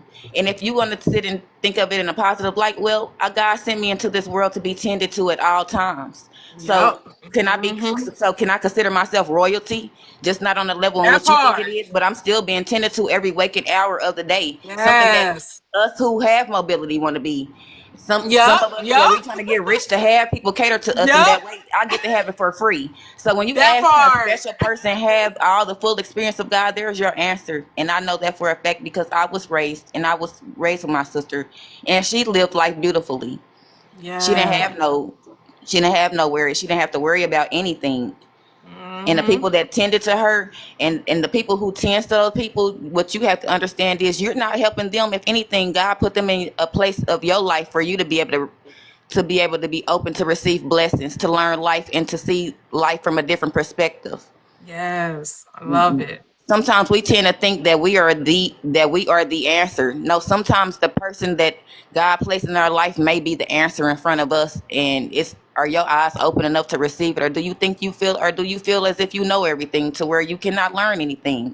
It's when we cut our learning off, and it's when we cut off, oh, we know too much or we know enough already, to where we can't see past. That's what makes us get stuck. We can no longer we get so full of ourselves and a knowing of finding out part of information, then we don't go no deeper than that. You want to sit and give the little information that you gave as the answer to everybody, when there's other people that has explored them same answers that you have just received and maybe explore them in depth. So to think that you have just the answer, and then like you said, there are so many right answers to one particular subject that there may not even really be a wrong, because it's all different perceptions and all different points of views to why a person's brain gave them that perception that they gave them. Yeah. Now, what we can be open to is to understanding what made you think that way, and if we agree to that, if we accept an agreement with you and your perception, and can see it that way, and even if we can't see it that way, that doesn't mean that you're wrong. Right. It just means that I'm not able to see it from your perspective. Like maybe I'm not there in that mental space to see it from your perspective. And it doesn't mean that I'm never going to see it from your perspective. Just maybe somewhere down the line where I'm not even expecting to see it from your perspective might pop up later on in my life. Like sometimes all information that we receive is not have to be used right then and there in that moment. Sometimes we can get that information for later points in our life, later on down the line. Like just store it. All information is stored. They said that the trees store so much information, has so much knowledge. You don't see the trees going around parading, saying all of what they know. Love it. Love it. Oh my goodness. Oh, I love your perspective. I'm glad you enlightened us on that, because yes, as a child, yes, I saw I just had one cousin. He was actually like my uncle. He had married into a family, and her child was special needs, but he was like where he couldn't walk, couldn't talk, or whatever. So that was my only experience with the special needs being. But to look at his life and try to downplay it because he didn't have what we consider to be the mental capacity or the mobility, as you said, to say that his life was insignificant, or that he wasn't loved as God, or he didn't have the spirit of God. You know what I'm saying? Or to say, like, I cannot sit here and try to tell you that because you hooked his brain up to a machine, that machine is right about his ability to imagine Right. peace, joy, love. Like what? What are we doing?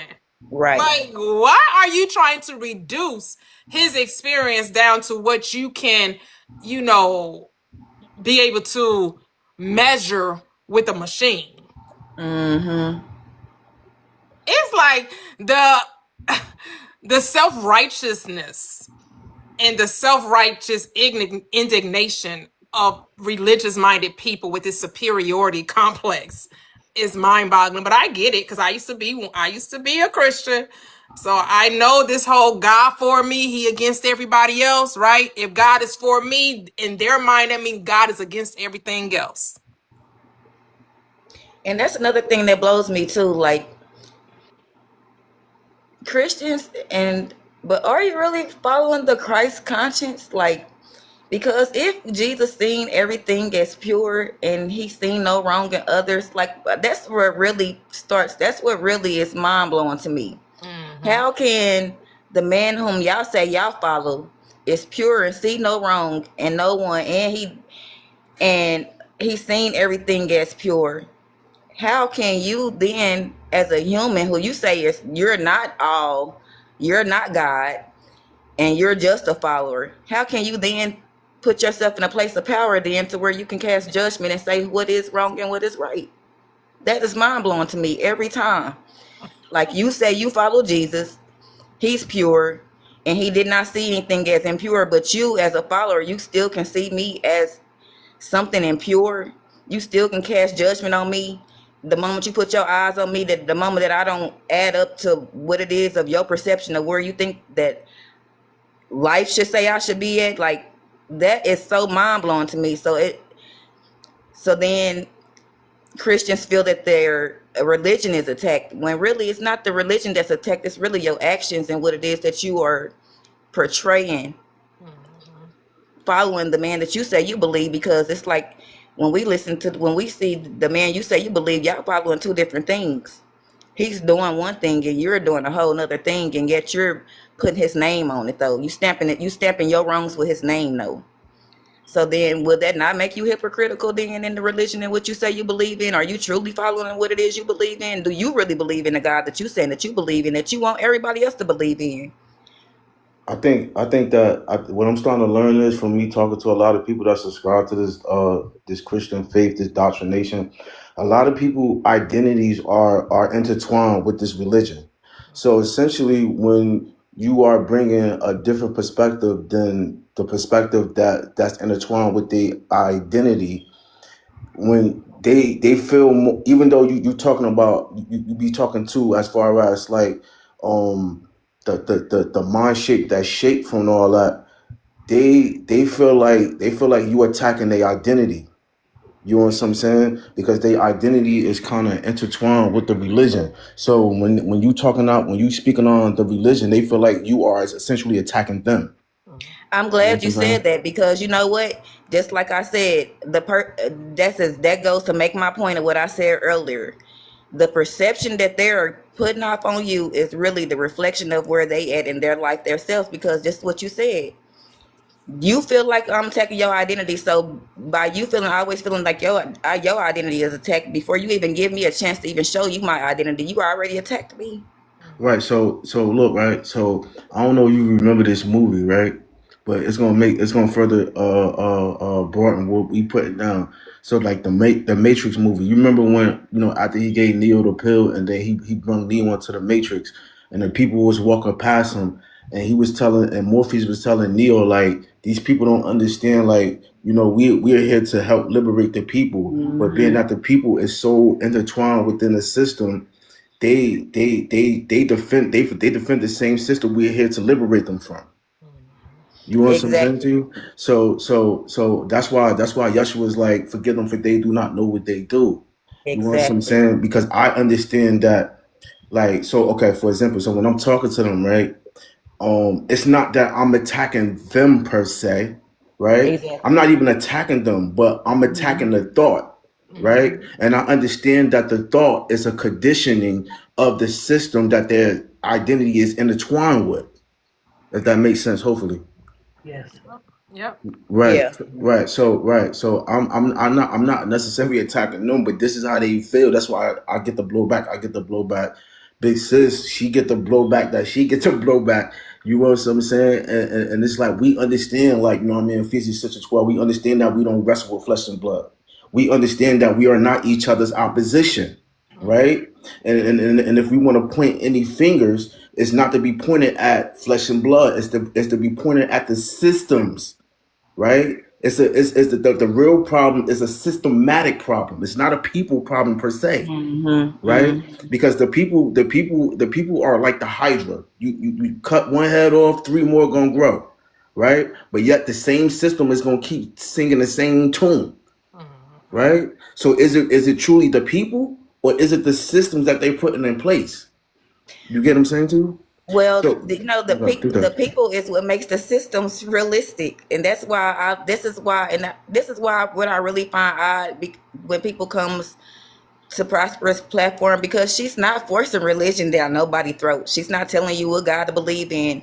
If anything, I feel like the point in which people is missing is what she's really showing you is learn to think for yourself. What do you feel within inside yourself, not outside of yourself, not what somebody else told you. What do you feel? Because there's plenty of things it's plenty of times when I would go to church and I would sit up there and I listen to the pastor and I'd be like, oh no, I know he lying.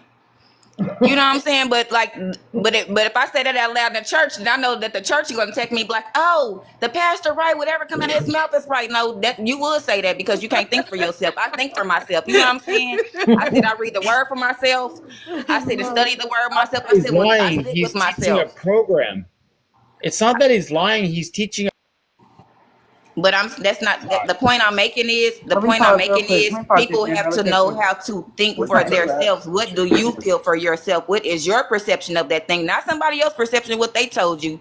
What is your insight on that thing? And once we learn to understand what we think, what we feel, not what somebody outside us feel, because this is the point she keeps trying to make, think for yourself. Think for yourself. When we could think for ourselves and then we think for yourself, but it doesn't mean you can't go into any church. I never said that. I never Let said me that. pause real Hold quick. on, Nice Weather. We Yeah. don't talk out of turn. We go in order, and so we'll let you have your space to speak. But You can go into we have someone that's ahead of you that was on the panel first, and so if you're done, June, we'll go to Teddy Girl. If you're okay, yeah, you can go to Teddy. okay. Yeah, because Teddy gonna be a little short today. I've got to go. I said I was gonna fry fish. I wish I hadn't said that, but it's okay. It's gonna be good. No, and I gotta go get some stuff that I want to do it up with. Listen, oh wow, I love this. I can't say that enough. That I'm so glad I gravitated to this platform because. Just like she said, number one, that's all I ever do. I have to be if I ever had to be a witness, you do not try to change anybody's anything. Just like the young lady just said, you just open. You even have opened me up, even though, in other words, you opened me up to come up with more stuff, like more things. In other words, I was already there. I didn't construct all that, deconstructed, but just more things in my mind are constantly right there, focused on a lot. And I love that. I want to thank you for that. But this is two things I was going to say. The self, let me share this. When someone was speaking to like that self-righteous, real quick. I was on a panel last night that were also some younger people, not Empress, somebody else, and it was a good panel. And I was trying to figure something out. This is something that came to me since I've been talking to you. I've been on your thing. My mind just been moving about different stuff in religion and blah blah blah. So I was like, why do they do this? This one. It was two things. Number one, I'm not, you're grateful, you can be grateful for all things. My thing is that, when people say, he woke me, I pray, what they say, you woke me up this morning. Mm-hmm. I thank God he woke me up this morning. He didn't have to do it. And he woke me up. Some people didn't get up this morning. See, they had that part. Some people did. And I was thinking just recently, like, well, yeah. But one day we're not gonna get up. I mean, I'm just saying. So what do you do then? What are you supposed to do? You mad at him now? Well, I don't know. So wait a minute. No, seriously. So wait a minute. This is things have just been coming to me. That's true. And so wait, here go one more. Now this one is a little like you say, but I still understand it. It's not. Okay, I lost two nephews in a car accident years ago. None are very close to us. Blah blah blah. So people were saying like, not people weren't saying this, but people say this. They'll say, oh, you know what? You hear people say, how can I put it? We was I'm gonna give a hypothetical. Yeah, I had somebody in a car accident and the car was wrecked and totaled, and they walked out. They walked out with nothing. God blessed us. We were so blessed. God blessed us. And so then you left to think, well, wait, was we cursed? What are you saying here? I'm not trying to be funny. I'm like, even though I knew we weren't, I'm just saying, why you make that a comparable, thing? Like, did that make we curse and we not curse? Nobody knows how they will exit this one. Okay. Mm-hmm. So that's one thing. Then I got to always leave you with this with Prosperous. Listen real quick. And this is just, I love it. I had to make an appointment today with a doctor. So I called. I don't do this often. I don't have to do this often. Really, I don't. So I'm making an appointment, and while I'm on the phone, I have a friend. I have a friend named Dominique, and Dominique is a person who I know she works for this particular hospital, and she's also an operator for that. I thought she was I didn't know what she was operating for. I really thought it was for appointment people. You know, when you make appointments. So while I'm waiting, I'm going, Dominique, please answer. I just want this thing to go easy because I don't like none of this. Dominique, just answer. Dominique, I hope you work at this office or whatever, not office, this center, call center. Dominique, please answer. When the lady, she said, hello, Dominique speaking. How may I help you? But it wasn't her. It wasn't my Dominique. But I just had to share that. You Dominique, just not your Dominique. Yeah, well, not Dominique, but I did that. Come on now. Don't tell me about no coincidence. I ain't I going know, there. right? I ain't going there. I literally no coincidence. No coincidence. I literally conjured up the person by the name of Dominique because I never said Dominique, my friend. I didn't even picture her. You just said Dominique. Come on, Dominique. I said Dominique, come on answered. In. So yeah, I wanted to share those things with you guys and just say I love y'all, and I definitely will be in tomorrow. I don't have nothing planned for tomorrow morning. It's Zoom meeting tomorrow morning. Okay. Yes. All right. Y'all have a blessed one. Talk to you later. You too. Thank you. Thank you. Bye-bye. Thank you. Love it. Love it. See, that's how it works. That's how it works. All right. Nice weather. You can unmute. Okay, so what I'm trying to say is that everybody has their own God. Nobody can tell you what God is. It's how you interpret your highest level of understanding. Mm-hmm. Yep, we agree. And that's what makes religion toxic, is that it's tribal. It tries to gather a flock and then pit one flock against another flock. Like the Muslims and the Christians, they're going at it every day. And they fight each other within each flock. Yep. There's no need to have a heart attack over the search for God. Right. All you gotta do is look in the mirror.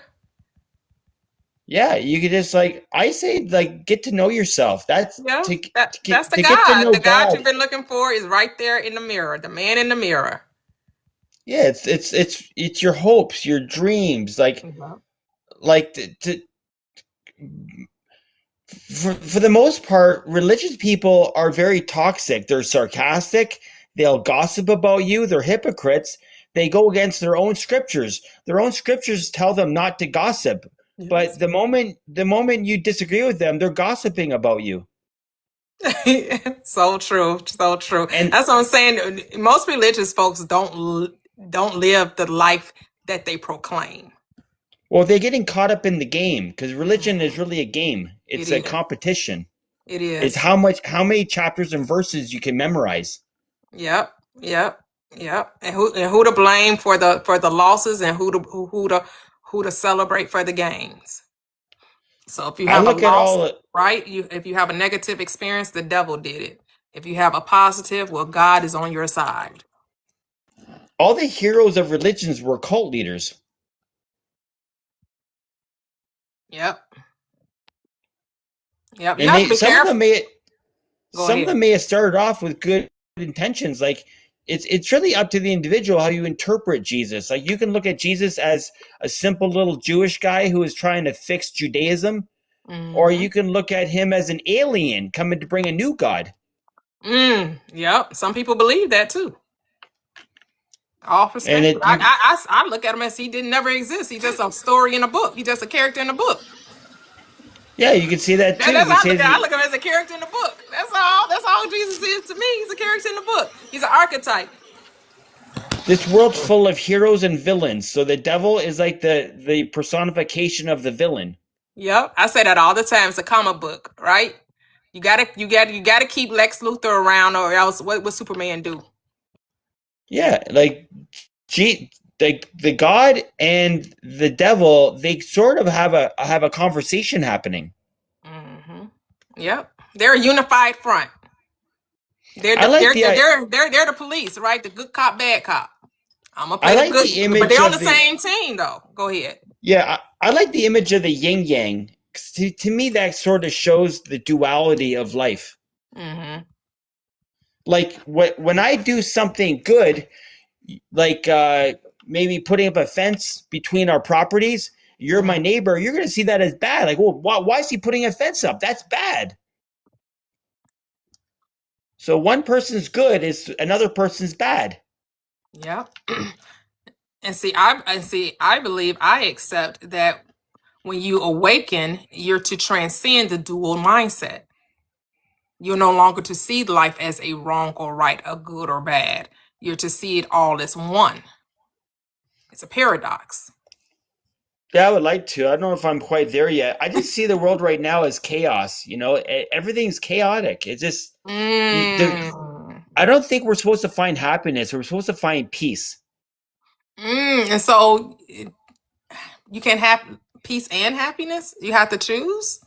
Well, happiness is nice if you get that, but everybody should be able to find some peace and quiet.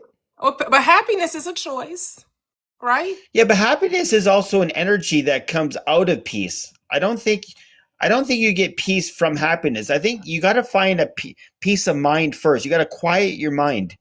Yeah. Like all the people that have pissed you off, those voices are running in your head, even if it's 20 years ago. We keep reliving these nightmares from our past, like bad family relationships. We keep reliving it. So we have to be able to like forgive those energies, forgive the energies.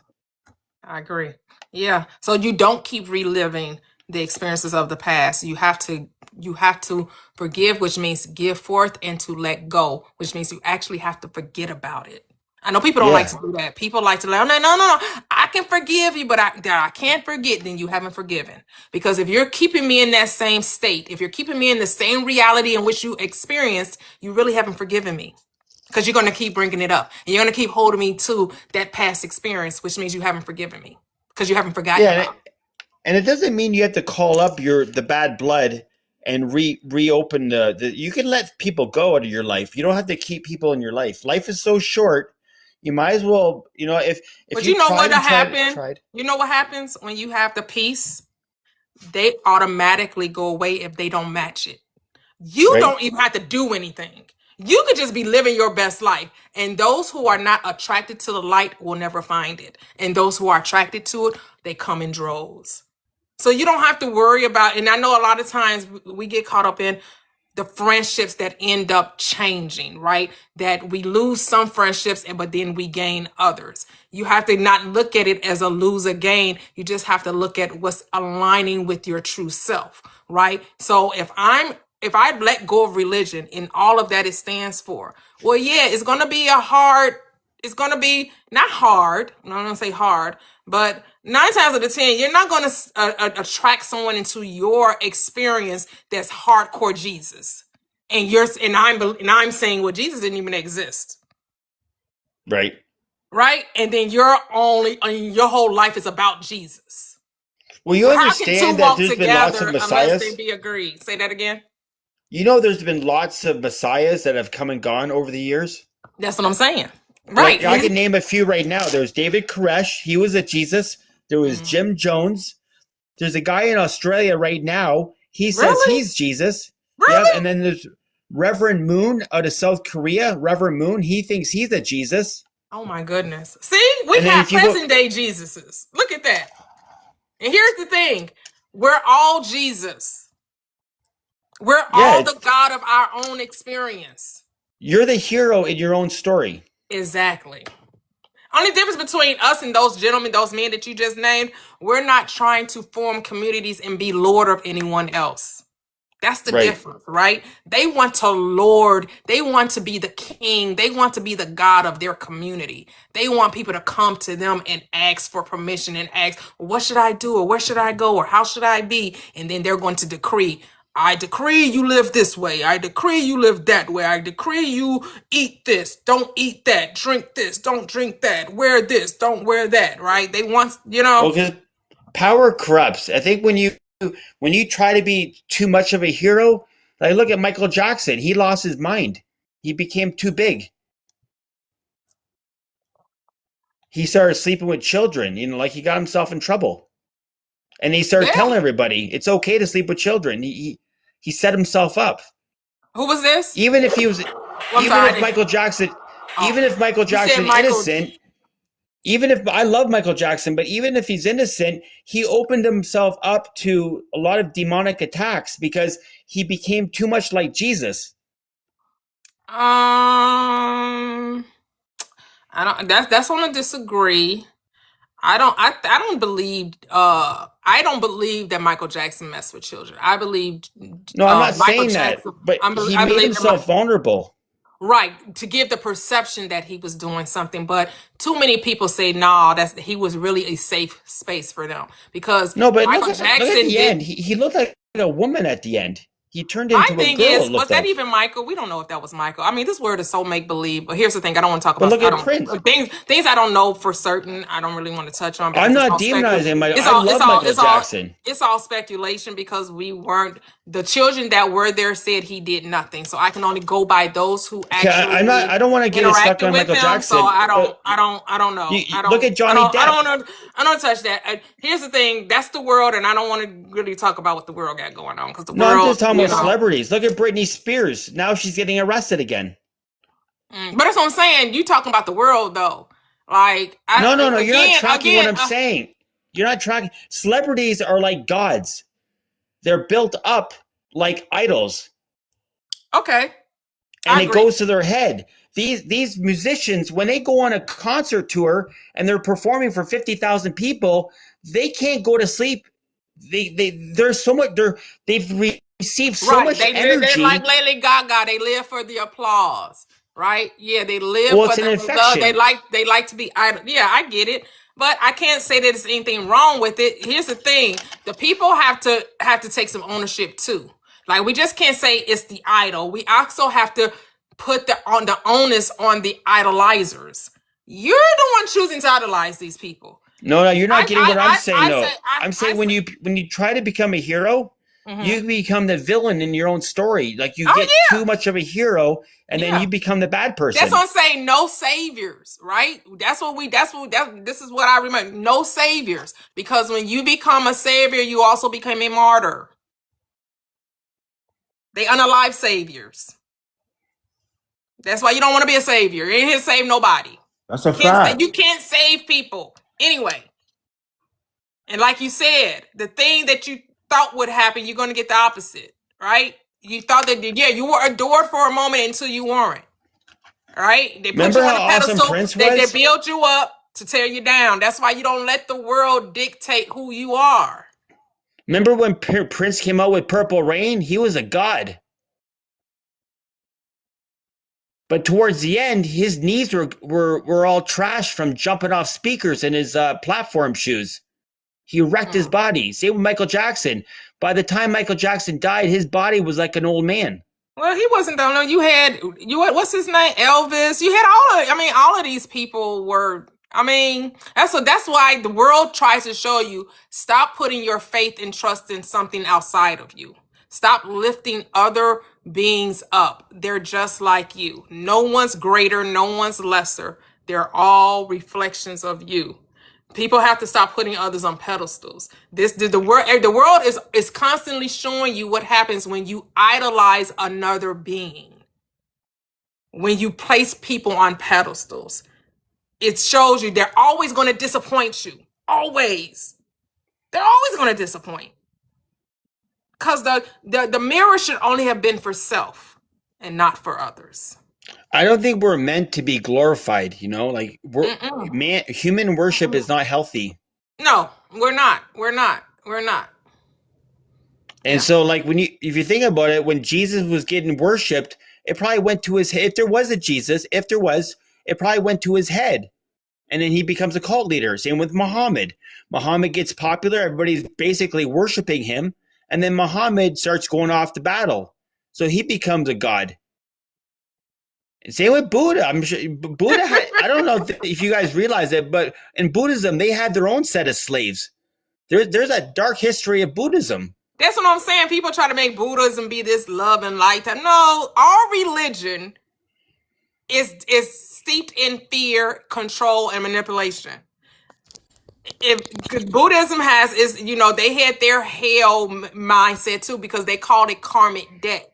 They say that's why they told people, the reason why you're poor is that you're paying a debt because of past lives. So you got to make sure that you lived a certain type of life now, so you don't have to have in your next life, you're not some feared animal or some feared slave or some feared part of society that you don't want to have to pay a Hey, comment big back sis, for. It's that's not manipulation. big sis, that's not Buddhist. That's Hindu. That's that Hindu. It's That's Buddhism that too. Vedic. That's the Vedic. That's that Vedic teaching. They teach that. They teach it in Buddhism. It's in Buddhism too. Nah, Do y'all? They do. They all have some type of Yeah, karmic debt. Hinduism and but keep Buddhism going. are closely connected. They are. They're not the same. They're not the same. Look, listen.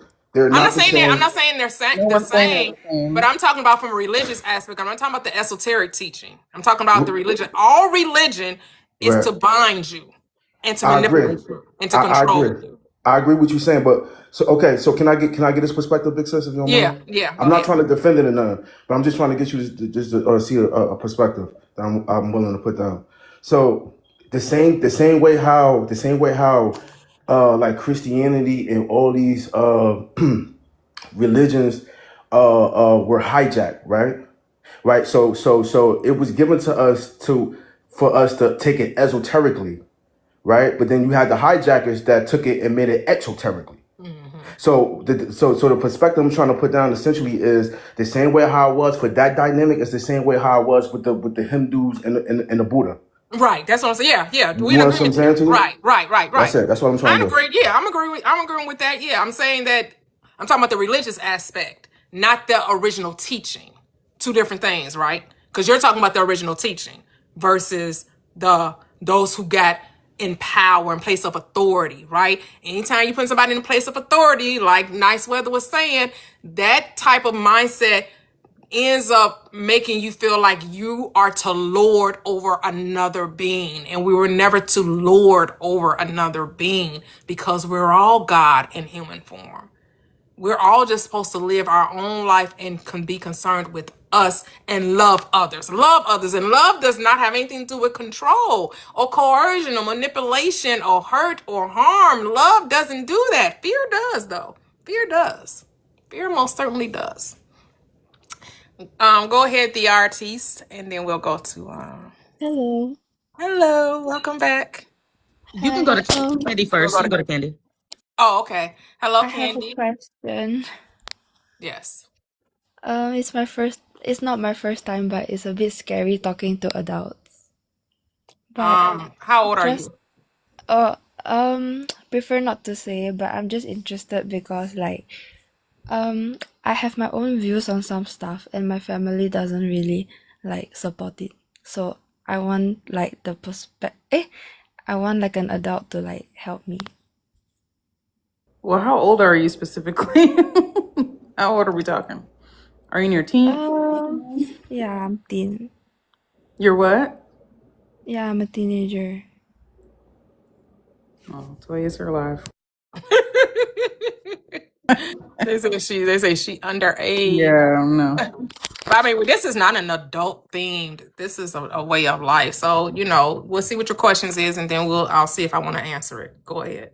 Okay. So like just to be sure, this is like not a Christian thing, right? It's more of like atheist. Okay, so like I don't know how to ask, but everyone around me is starting to like convince me that Christianity is the only answer. But I know every part of me there's like no part of me that can physically get myself into religion because I don't know anything about it and I feel like it's just a fairy tale to me. Yeah, so like I Go do with read. your heart. Go with your heart. Because I can't tell you what to do.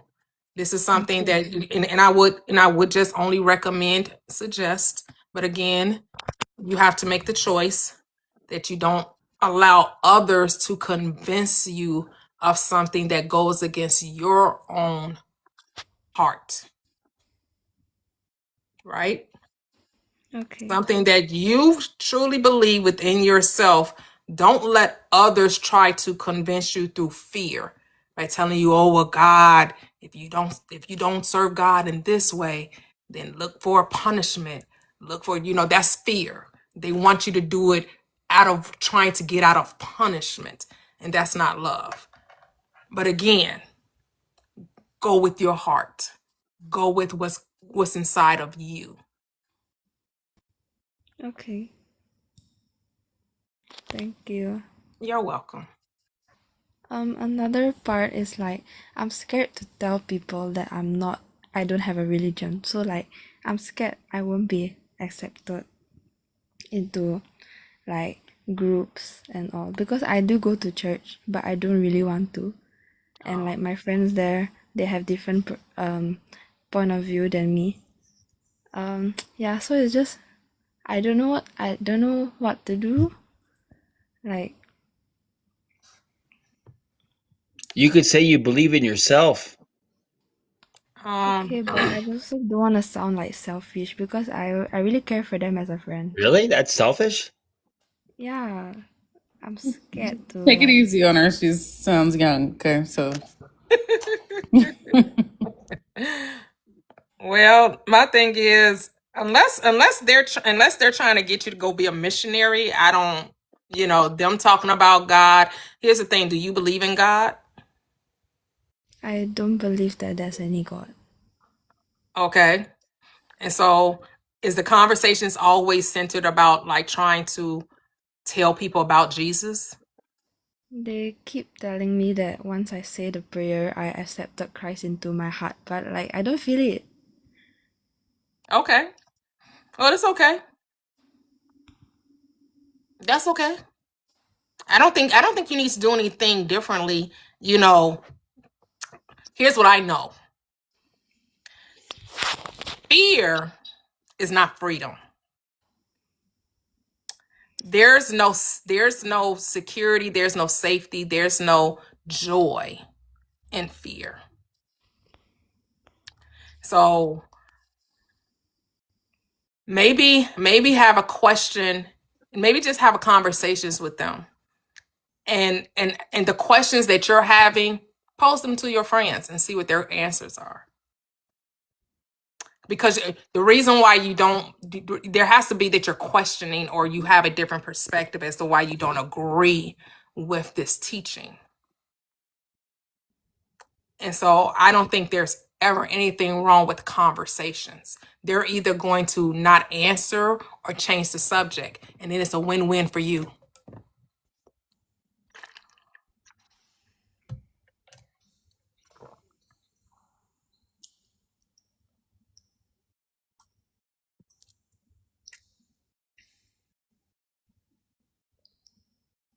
Yep. So, you don't have to I understand when you're a child and you under your parents' roof and they're taking you to church, but it's not something that you agree with. Basically, you kind of just got to act like you are a star in your own movie and you're playing a role. And the role that you're playing is a Christian girl. But it's just a role, it's just a character. So it's not something that you actually are. It's something that you're playing a role of. And so you can play the part for them, make them think that that you're an obedient little girl, but in your heart, I ain't really rocking with this. It's cool though. I'll just to appease my parents until I'm an adult and I'll go my own way. But right now, I'll just play the role. I'll play the part. I'm a character in a movie. It doesn't really matter anyway, because it really doesn't. It does not matter if you pretend to be something you're not until you're old enough and you have the right to make your own choices. Right now, you're kind of under your parents, you're under their roof. But you know within yourself that this is not something you identify with. So if you know within you're being true to yourself, because that's all you can really be, is be true to yourself. Because here's my thing. What are your parents going to do to you if you say that you don't believe in Jesus? Like, what's the worst that could happen? If you're honest with them and say, you know what, I don't really believe this. What's the worst that could happen? With being honest.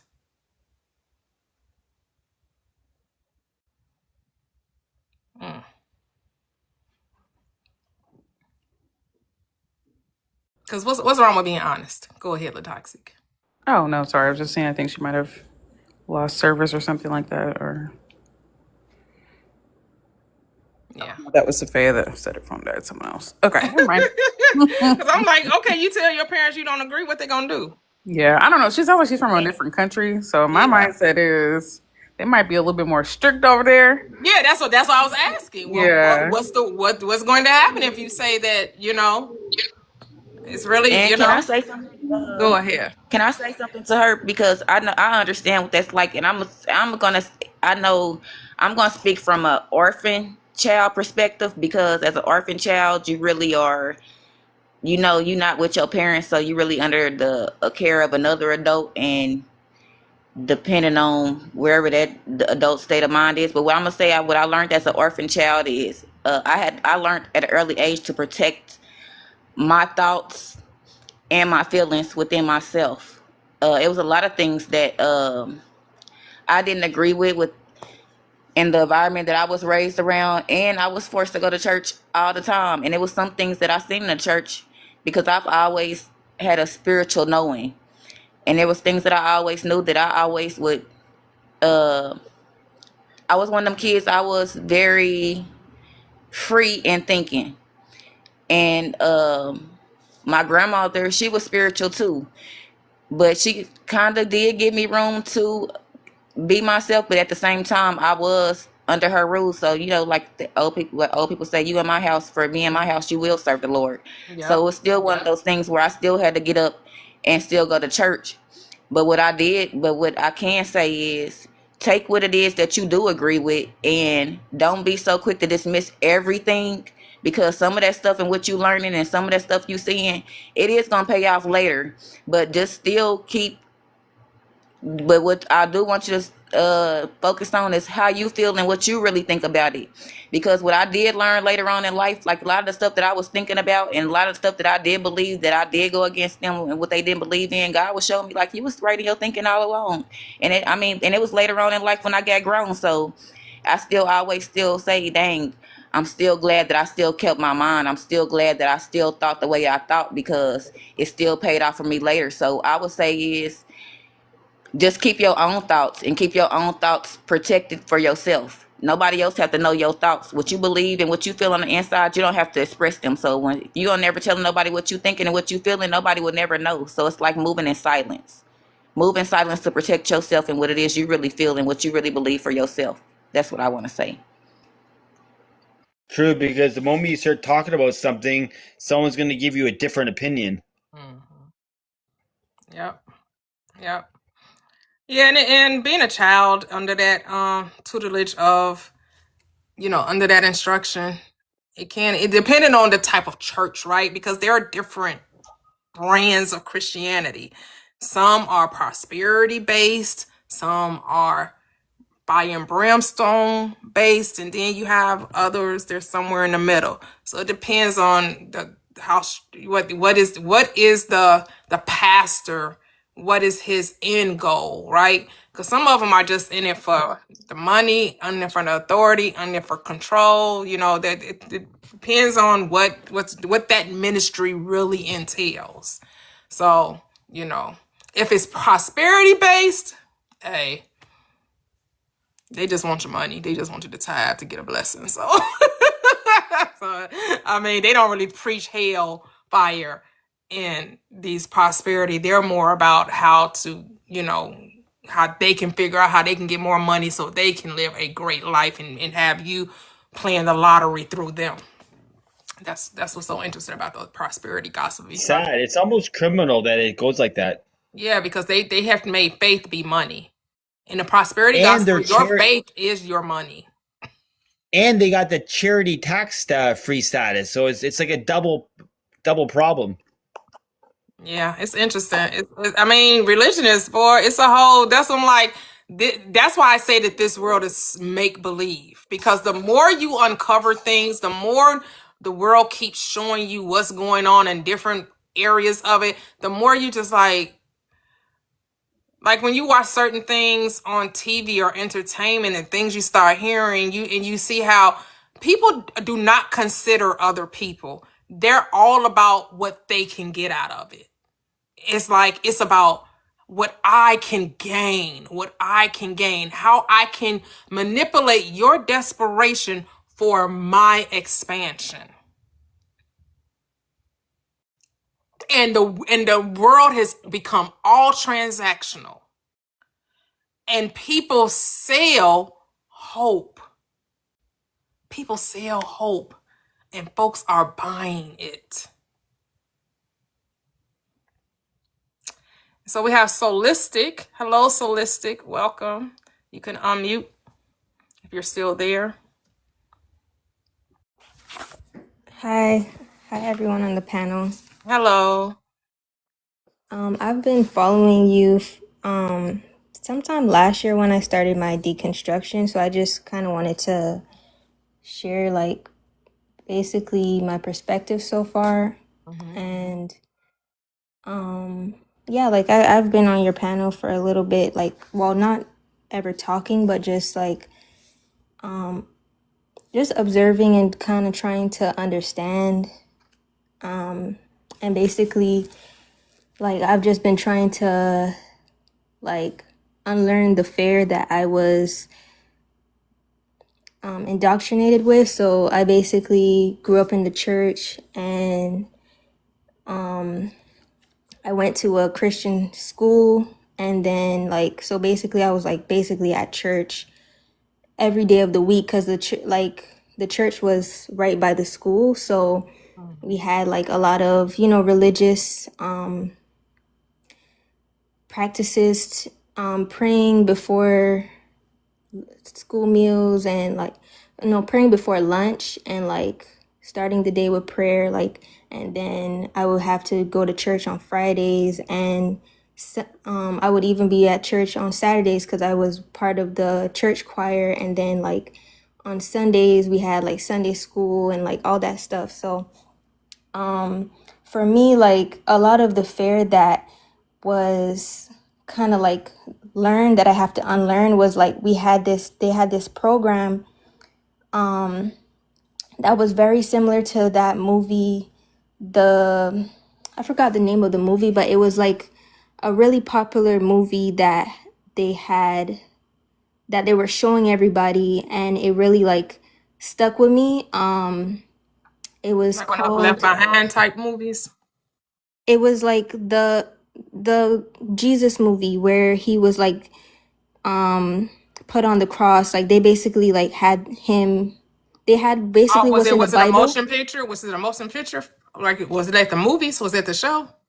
Like Yeah, the it was, no, it was a what was movie it that they called? kept replaying, The Oh, Coming of the Christ or something like that. yeah, that was the Passion of the Christ. The Passion of the Christ, yeah.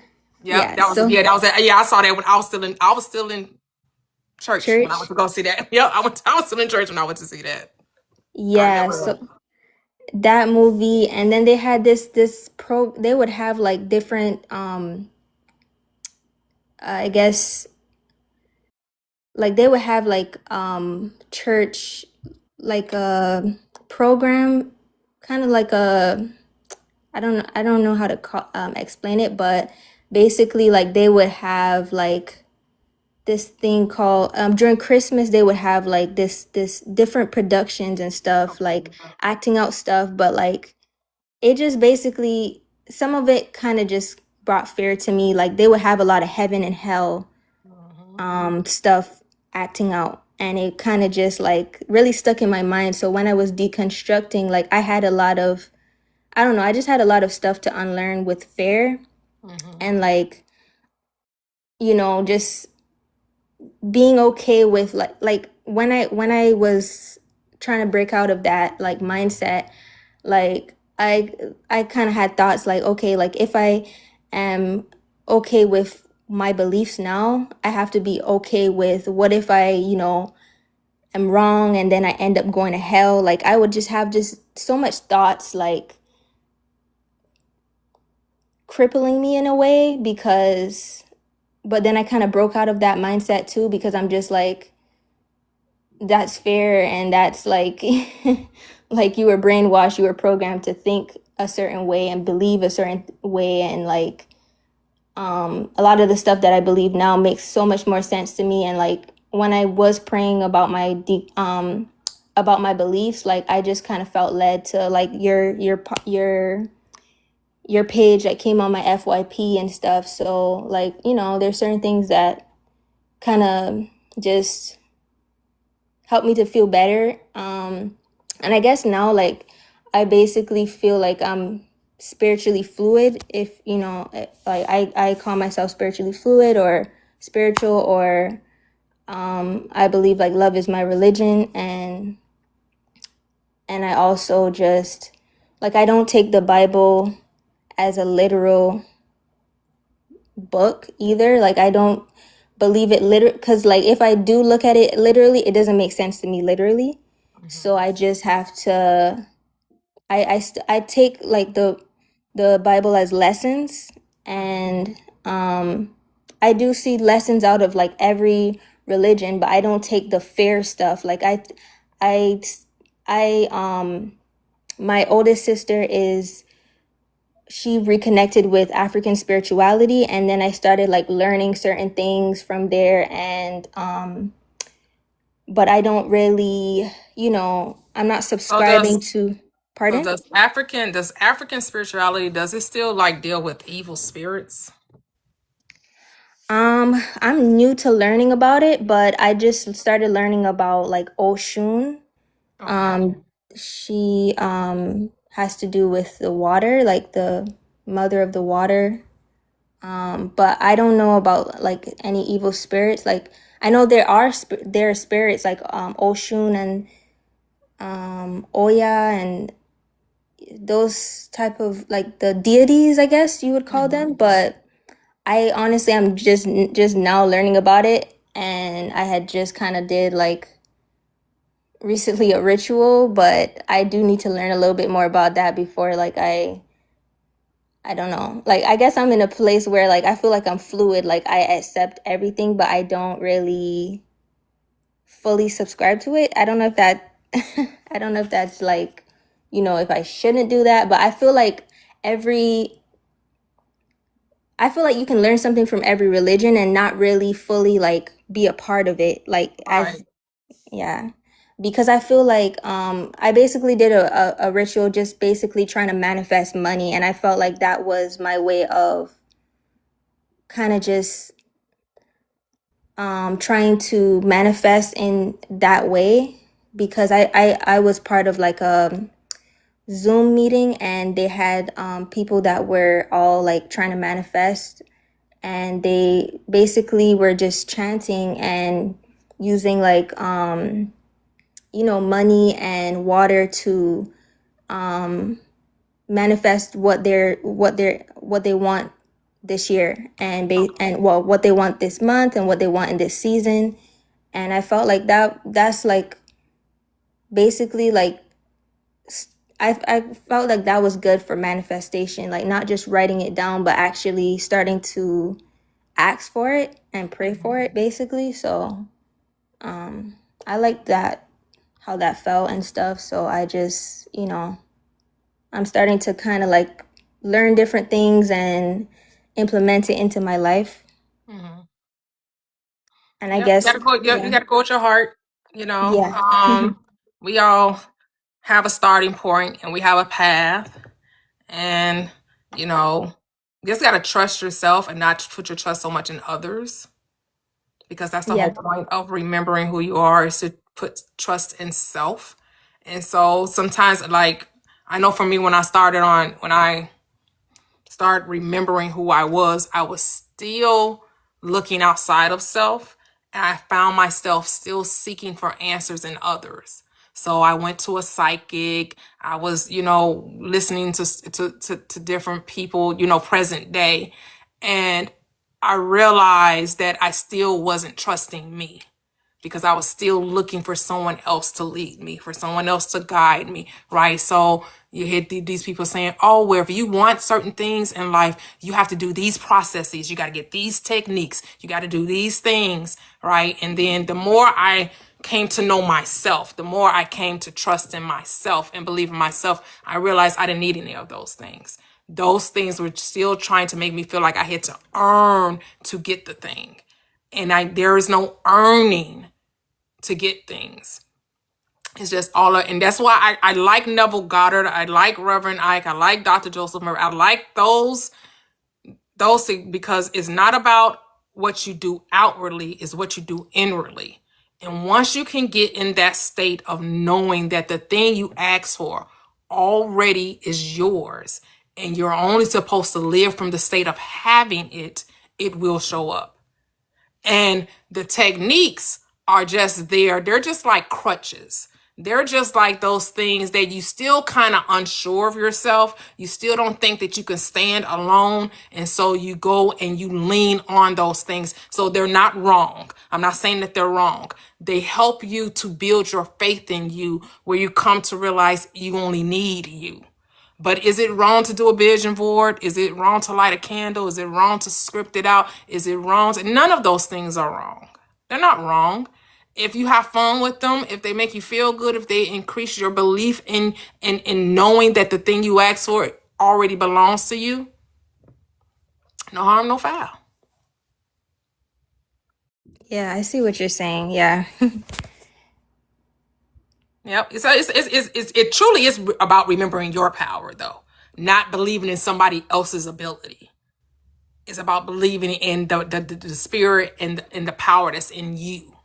That's what you want to. You want to know that my mind is the only creator in my reality, and once I can master that, nothing shall be impossible to me.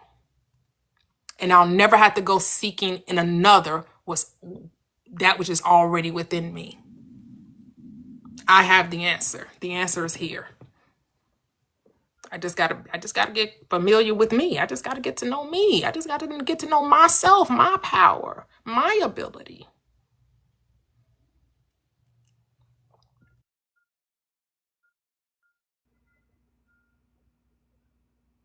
Yep. And you'll be led to do what feels right to you, what feels comfortable to you, right? It's like someone mentioned fasting, meditate. Meditation is something that happens anyway. Meditation is what you do when you talk to yourself, when you sit quiet with yourself. That's meditate. You're always meditating. You're always praying because you're always communing with yourself. Even when you're talking to other people, that's a meditation because there are no other people. Everyone is you pushed out. Oh, like Toxic, you want to say something? Then we'll go to Anna. I just wanted to quickly, I'm responding to whoever's listening on YouTube right now. And, there's just, questions about black magic and spells casting and, all of those things and how they're ritual. And I've just been saying that, all of it's ritual. all of religion is ritual.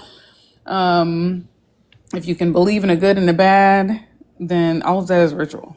It's all in your mind. And even for the people who are doing those things or casting spells or doing whatever they're doing, if they believe that something bad will happen to them, if they do something a wrong way or whatever, that's all in your mind. That's all mental. It is all, none of that is real. It is only real because even if let's say I did a hoodoo spell or cast a hoodoo spell and I did it the wrong way and something bad happened to me after that. By me believing that those two things are connected, then I am believing that I am mentally making the connection between those two things in my mind. Yep. That is it. That is my own belief. That is the confirmation bias, which to me is the only law. The confirmation bias of my brain is the thing that is making me believe that those two experiences are connected. So if I believe that the spell will work and I have the power and I'm the most powerful hoodoo practitioner ever and all my spells are powerful and everything I say comes true and all of that, that's exactly what will happen. Yep. That's exactly what will happen. If I believe certain things about myself and about my spiritual gifts and powers and I act in that and I actually lived toward that end and believe that is 100% true, that's exactly what's going to happen. So at the end of the day, it's all your mind. So whether I personally like vision boards because I like to see what I'm about to get. Yeah. That's like me window shopping. That's how I personally see it. I don't see it as like a lack thing. No, I like to see it as like, let me see what I'm about to shop for today. Let me see what I'm about to have. What kind of piano I want. It's no different than looking in a magazine, right? No different than watching, like I say, Pinterest or watching inspirational videos. You curate your TikTok or your Instagram. You're like, I want to see Black girl luxury. I want to see Black girl lifestyle. Or I want to, I'm going YouTube and I want to see, them show me the inside of $1 million homes. Literally. I was looking at a 2-story closet the other day. Now I'm not even Right. huge on clothes, but I like to look at what I could have, what I might decide I want to have. So that, I mean, so it's up We're to you. visual creatures, Yes, right? exactly. We love to see things in 3D. Exactly. I mean, even though we're fourth dimension, we're 4D experiencing 3D. 100%. That's it. So I just like, whether you decide to, do a ritual or, join a group that, is all that, just be mindful of people saying that if you don't do things a certain way, then bad things will happen. That's when the religion comes into play. But as long as you're enjoying it, then so what? Enjoy it. Do what you got to do. Believe that all things work together for your good. Exactly. If you forgot a step, it still was for your good. Even if you accidentally said something, it's still for your good. Because our life is a ritual. Why we act like life is not a ritual? Mm-hmm. We're creatures of habit. Everything we do over and over again is a ritual. You ritually brush your teeth every day. You ritually put on clothes every day. You ritually do things all the time. But now you want to try to decide what's a good ritual versus what's a bad ritual. When you go to that church house and you eat that body and you drink that blood, that cracker and that juice, that's a ritual. Exactly. What are we doing? That's what I'm trying to figure out. Right? That's what are we saying? And this person is talking about the tarot readers and stuff like that and how they believe spirits are assisting them. And I will say in response to that quickly before we move on, that if you talk to yourself in your head, that is you hearing your own thoughts. And whether you claim that thought as your own, that voice as your own voice, or as your ancestors' voice, or as God's voice, or Jesus's voice, or whatever voice, or, someone who's passed on over, or whatever's voice, you're still interpreting it through your mind and your head. So it doesn't matter whether they believe spirits are helping them or not helping them. They're all still interpreting it through their own point of view. So it's all you, regardless of what is actually happening in the 3D, you are still interpreting it through your own lens, which means you are the person creating your own reality because of how you perceive the world. That self-dialogue, like I talk to myself and just say, okay, we're going to do this. We're going to do whatever the hell we're going to do. I'm talking to myself. Now I can hear my own thoughts and I created my thoughts, but I'm still hearing my own voice. So I just had to say that, and if you think active worshiping is not ritual, then you're deluded. You're deluded. I'm sorry. Ritual blood sacrifice is a ritual. And in most cases, it's a very pagan, non-godly ritual. Not a lot of religions actually do that, but that's neither here nor there. I won't go on. I'm just responding to the YouTube people. I'm sorry. They're getting me up in arms. But yeah, just wanted to say that, it's all ritual. You can just perceive it differently. Just because you perceive it as being a good thing, a good ritual versus a bad ritual doesn't make it any less ritual. Yeah. Because there are people who live in, other countries who believe that Christians are the devil. They believe the Christians are bad people because of their religion. Just like Christians believe that non-Christian people are bad people because of their religion. Yeah. You would be surprised. There are countries where people persecute Christians right now because of their religion. So for you to think that you have some hold and that you're the only exclusive religion out there, that is just not true. That's not true at all. There are lots of other groups of people who will actually persecute Christians for real in real life. So, oh God, I hate when people get ignorant on YouTube. Long story short, it's all in your mind and all in your brain. And until you're willing to accept that, you'll keep giving your power away to other people. I'm going to leave it at that. Say it. Thank you. And someone asked about some books. So we are right now discussing a very popular book, a book that we all just love and has really helped us. I've read this book about 4 or 5 times, probably more than that. It's called The Power of Awareness by Neville Goddard. Just about any Neville Goddard book, Neville Goddard will be a great place to start. I specifically, especially if you're deconstructing from Christianity and coming to the realization and wanting to manifest, his book, Your Faith is Your Fortune, he takes those Christian precepts, doctrines, and break them down metaphysically. He talks about Easter, he talks about the crucifixion, he talks about Christmas, he gives you the meaning of the 12 disciples, your faith is your fortune. But he has seed time and harvest. He has feeling is the secret. Just understand when he's talking about feeling, he's talking about the naturalness of being the thing, natural emotions. I kind of was a little twisted up when I first read that book. I wasn't quite understanding what he was saying. So that book was a little abstract in the beginning for me. It took me several times to get an understanding of what he was saying, because he's not talking about your emotions, even though most people think that's what he's talking about. He's talking about assuming that you already have the thing through the naturalness of being it. And then I like Dr. Joseph Murphy. We read this book also in our book club, The Power of Your Subconscious Mind. That's in Chef's Kiss book as well. And any teaching by Dr. Joseph Murphy, he also has a book called Pray Your Way Through It. If you want to understand the metaphysical interpretation of the book of Revelations, Pray Your Way Through It by Dr. Joseph Murphy. Chef's Kiss. But yes, and also the Metaphysical Bible Dictionary. That book is breaking down the most it's not like a concordance, so it's not exhaustive. It's not going to have every word in the Bible interpreted, but it will have a lot of the most familiar words that we are acquainted with in the Bible. It gives you the metaphysical interpretation of it. So yeah, and then I like to listen to Reverend Ike. I like to listen to Bill Donahue. Bill Donahue is gonna break down that Bible. He's gonna talk about the other religions too. He'll speak on the Quran. He'll speak on the Upanishads, the Emerald Tablets. He'll talk about Amun-Ra and Horus and all of that. Like Bill Donahue, he be in his bag. If you're really trying to understand this Christian mythos from a esoteric or metaphysical perspective. But go, hey, Anna, how are you? Welcome.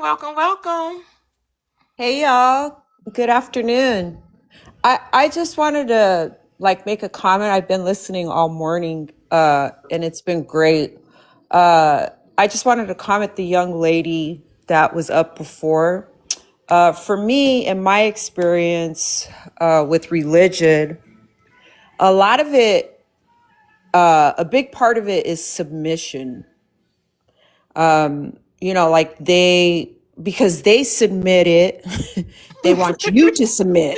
Yes. And I grew up like that in religion where or even as an older adult being told, you have to submit. That's your problem. You're not submitting. And it's like, well, submit to what? What am I submitting to? So, I just wanted to say that I think that's a huge draw in religion. And like you always talk about the experience, there's going to be people that want to experience being submissive. And there's going to be people that want to experience following a idol or a god, and they want to submit. But at this point in my life, I don't want to submit. So that's all I wanted to say. And Love it. yeah, I love you guys. I gotta go though. Okay, Bye. thank you. Bye. Thank you. I love that. And at this point in my life, right, we all came to experience being human in all its varied forms. And so no two people came here to have the same experience, and no two people ever will. That's why when someone's talking about earlier that, the universe is your, right? YOU. Your universe, right? The universe is you, is within you. It's all you. And there is not one world. There are infinite worlds. There are as many worlds as there are people in the world, because no two people perceive reality the same. We could be in the same room. We're going to have different experiences. We could be watching the same movie. We're going to get a different perspective. No two people will ever see life the same.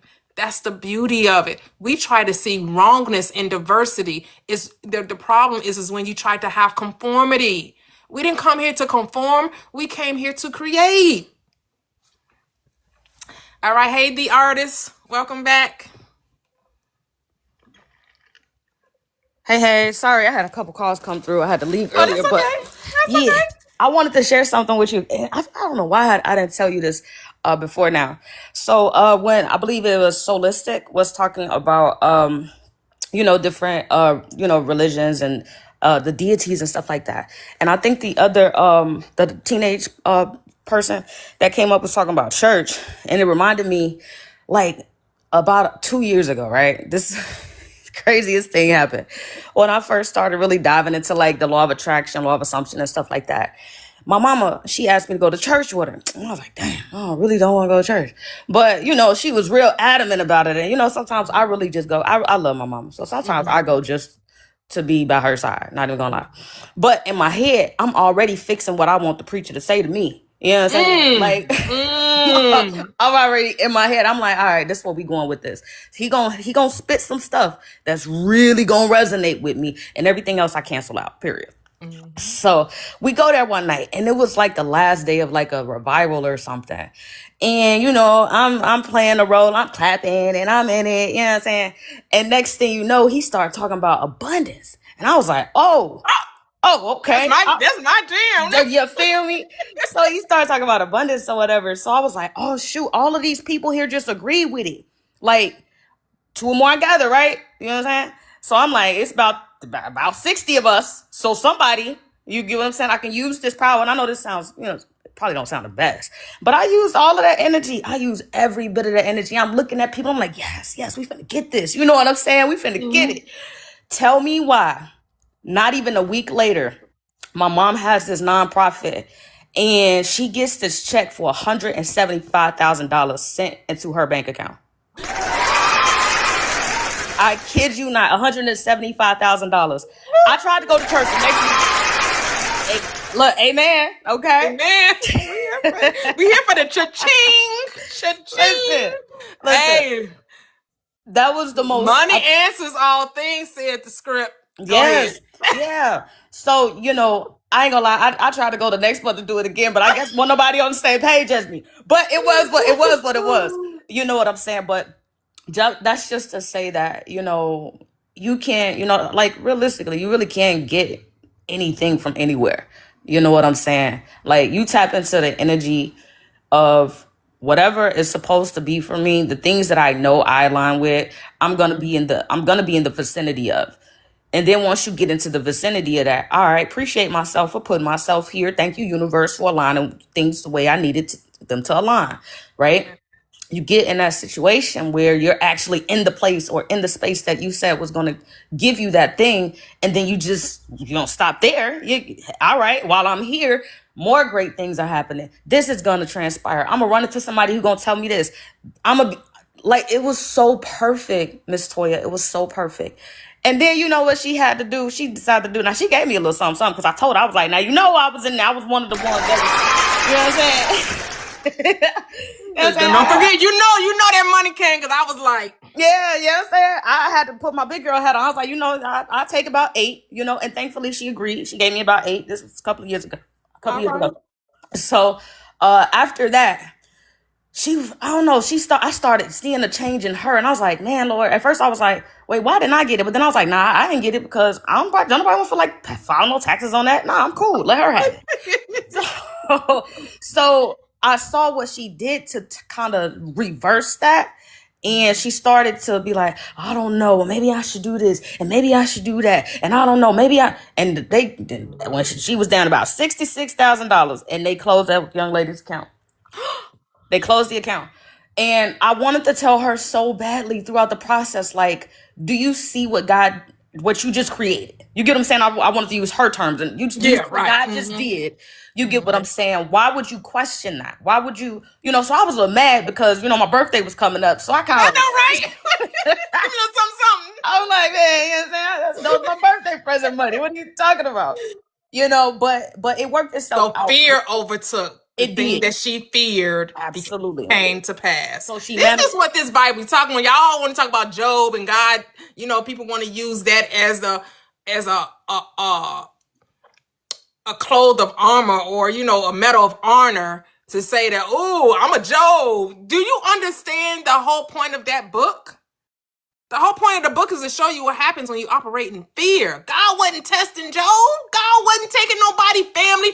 How can you replace children? Like, y'all gotta go ahead, D. Absolutely, absolutely, and you know, so that's why I say now it's got when I tell her these things, and I'm like, really, Ma, you really, you know, I know you feel like something outside of you. Maybe you thought the pastor did that, but we was on the same page that day. You get what I'm saying? We heard the same sermon. We listened to the same words, and we both registered, and we literally clapped hands when he said it.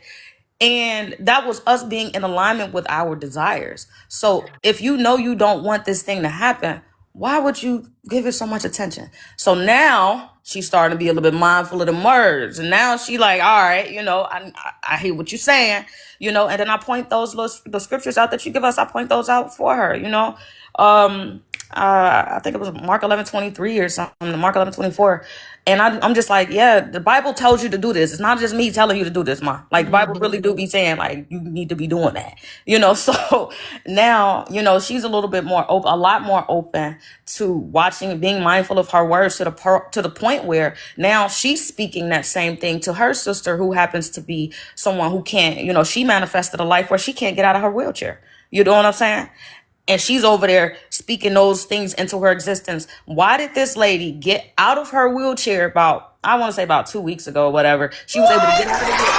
Oh my goodness. I'm telling you, like, and that's you can turn this to Manifesting Wednesdays. I'm here for it, girl. Let's go.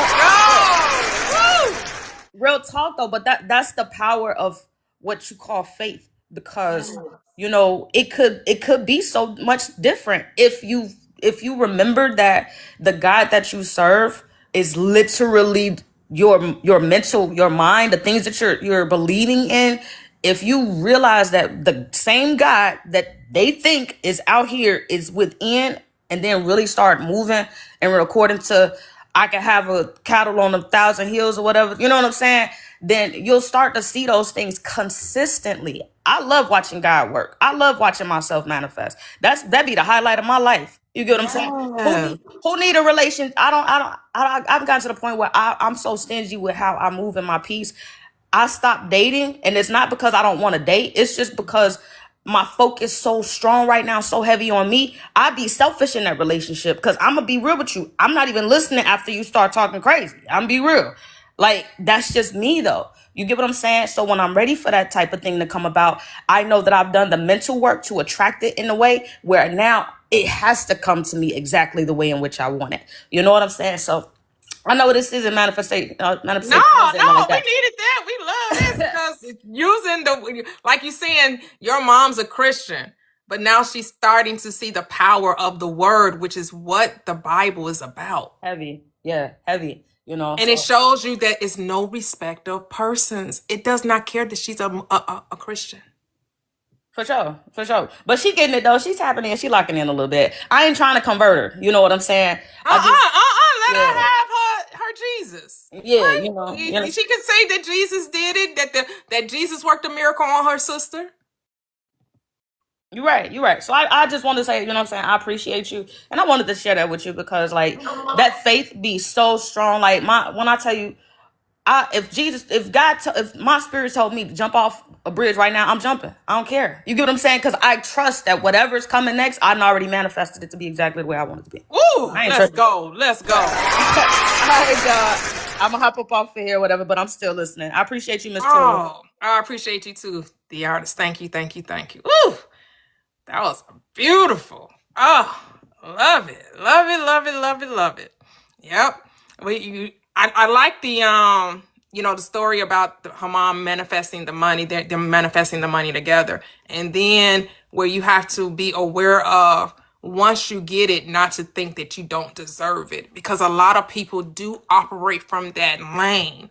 They get the thing that they have been hoping for. They get the thing that they have been longing for. It finally manifests, and then they start to question it.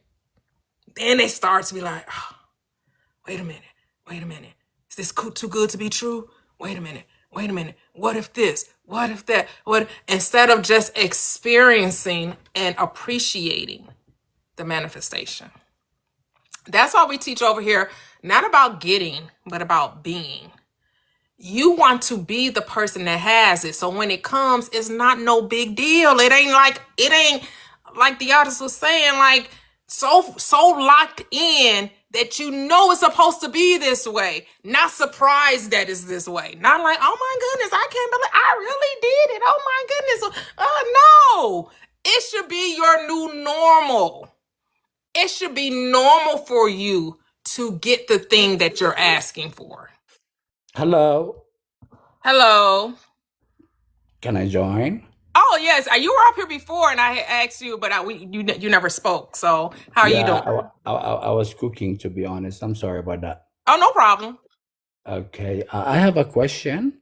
You're gonna answer the question. After that, we're gonna go to the Bible and read the verse. Is that okay?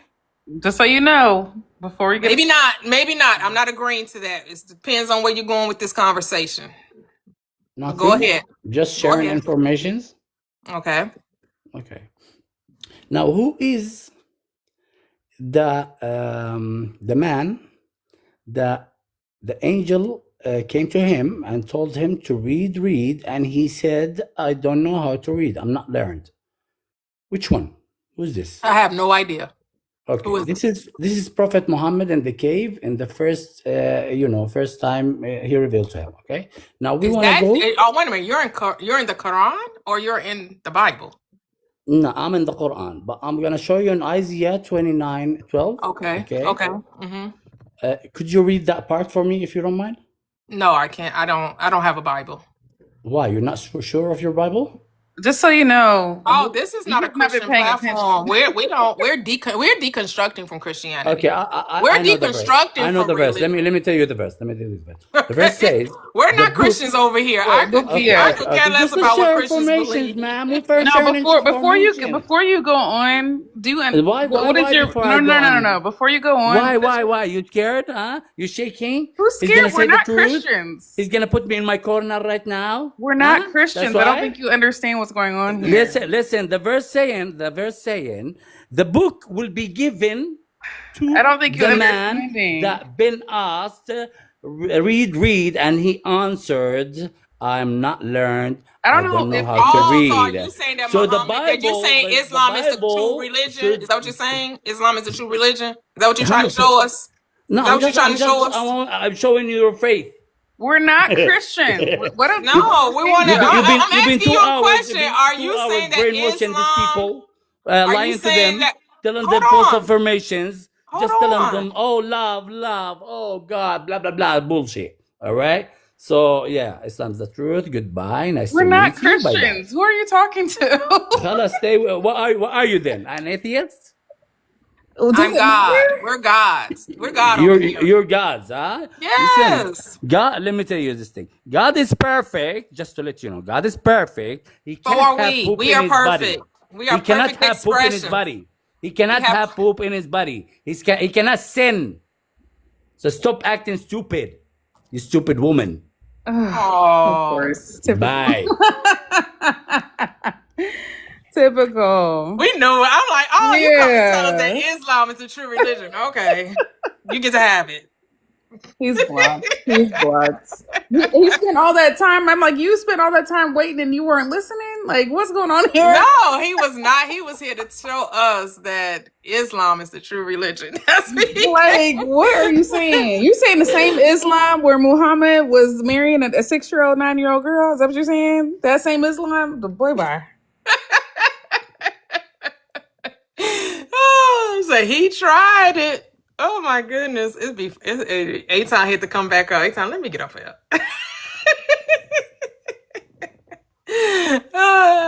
Eitan, it's funny.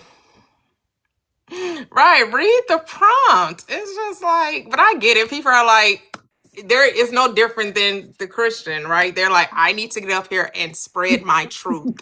I need to get up here and tell you the truth. Honey, listen. Because I don't, like I said, we don't want to go down that road.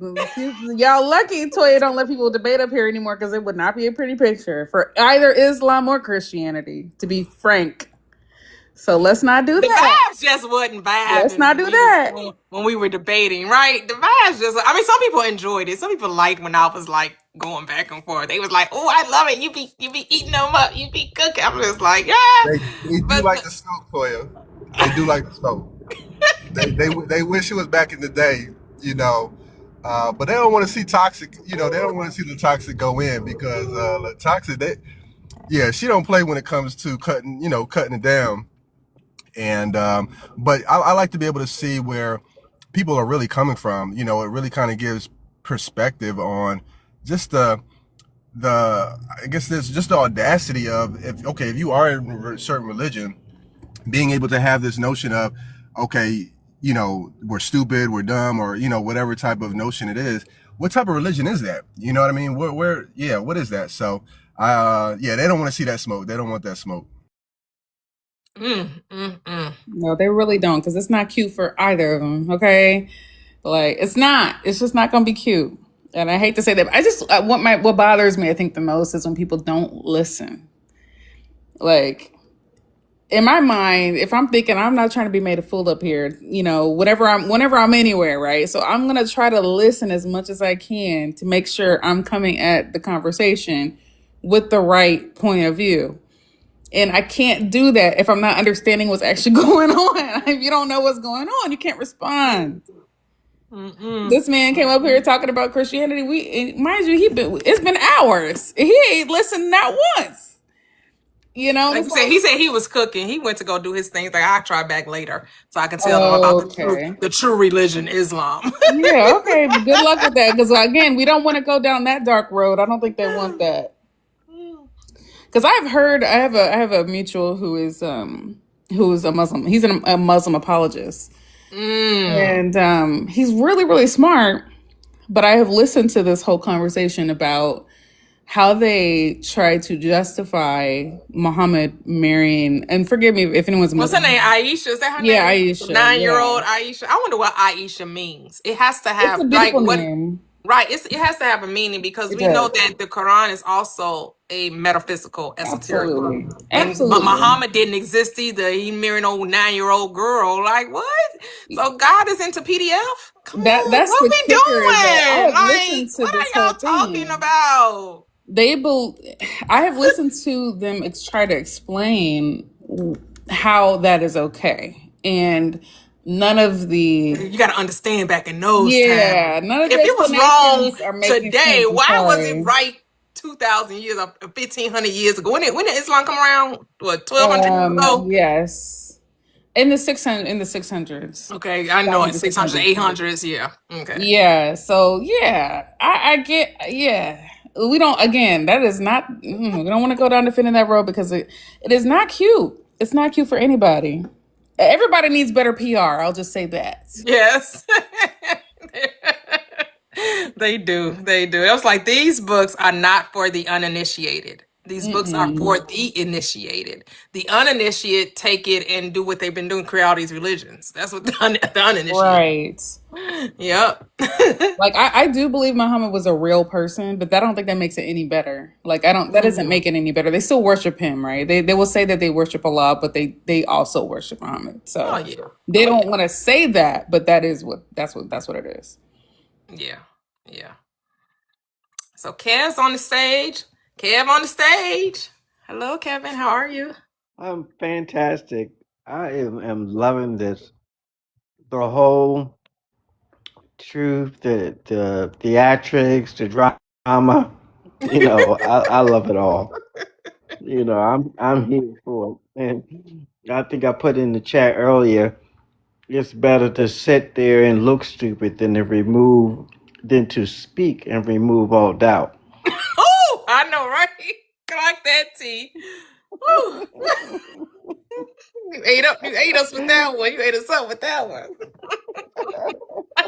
That's a bar, Kev. A fool is known for his much speaking, says the script. A fool is known for his much speaking. That's in Proverbs. That's in Proverbs, yes. See, we know the Bible. Do we not love the Bible? When we love the Bible. Okay. that saying I just gave you is definitely out of the book of Kevin. The Book of Kevin. I love it. We love it. We love it. Yeah,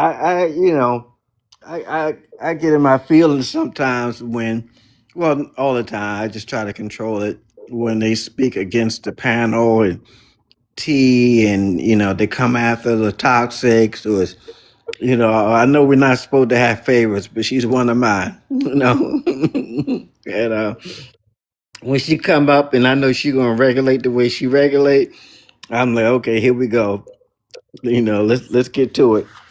So I be in there. I don't. Disorder bothers me. yeah, and I don't take a liking to people attacking Toya.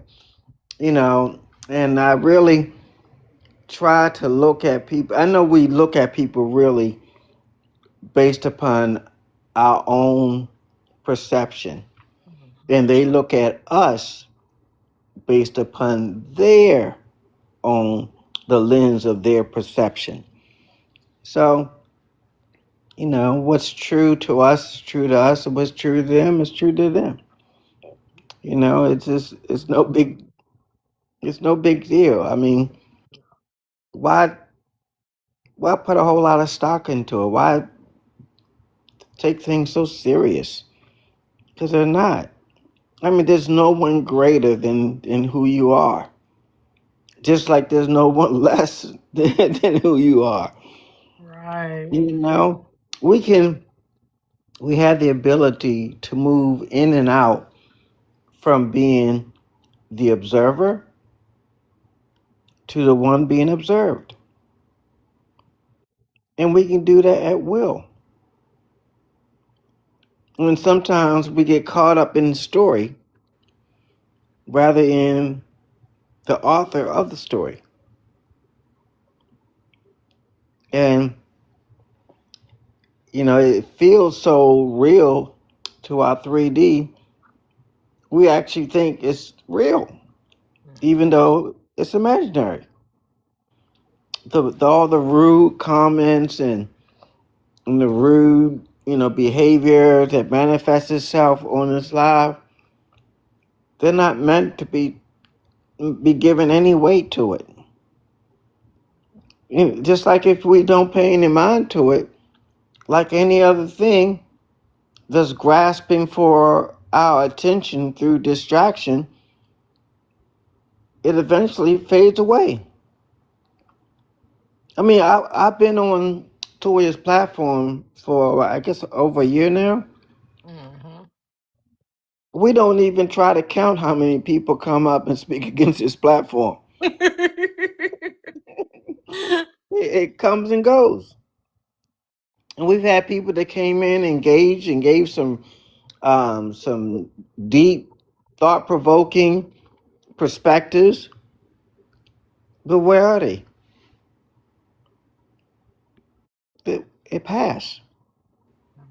I ain't saying nothing negative about them, or it just passed. That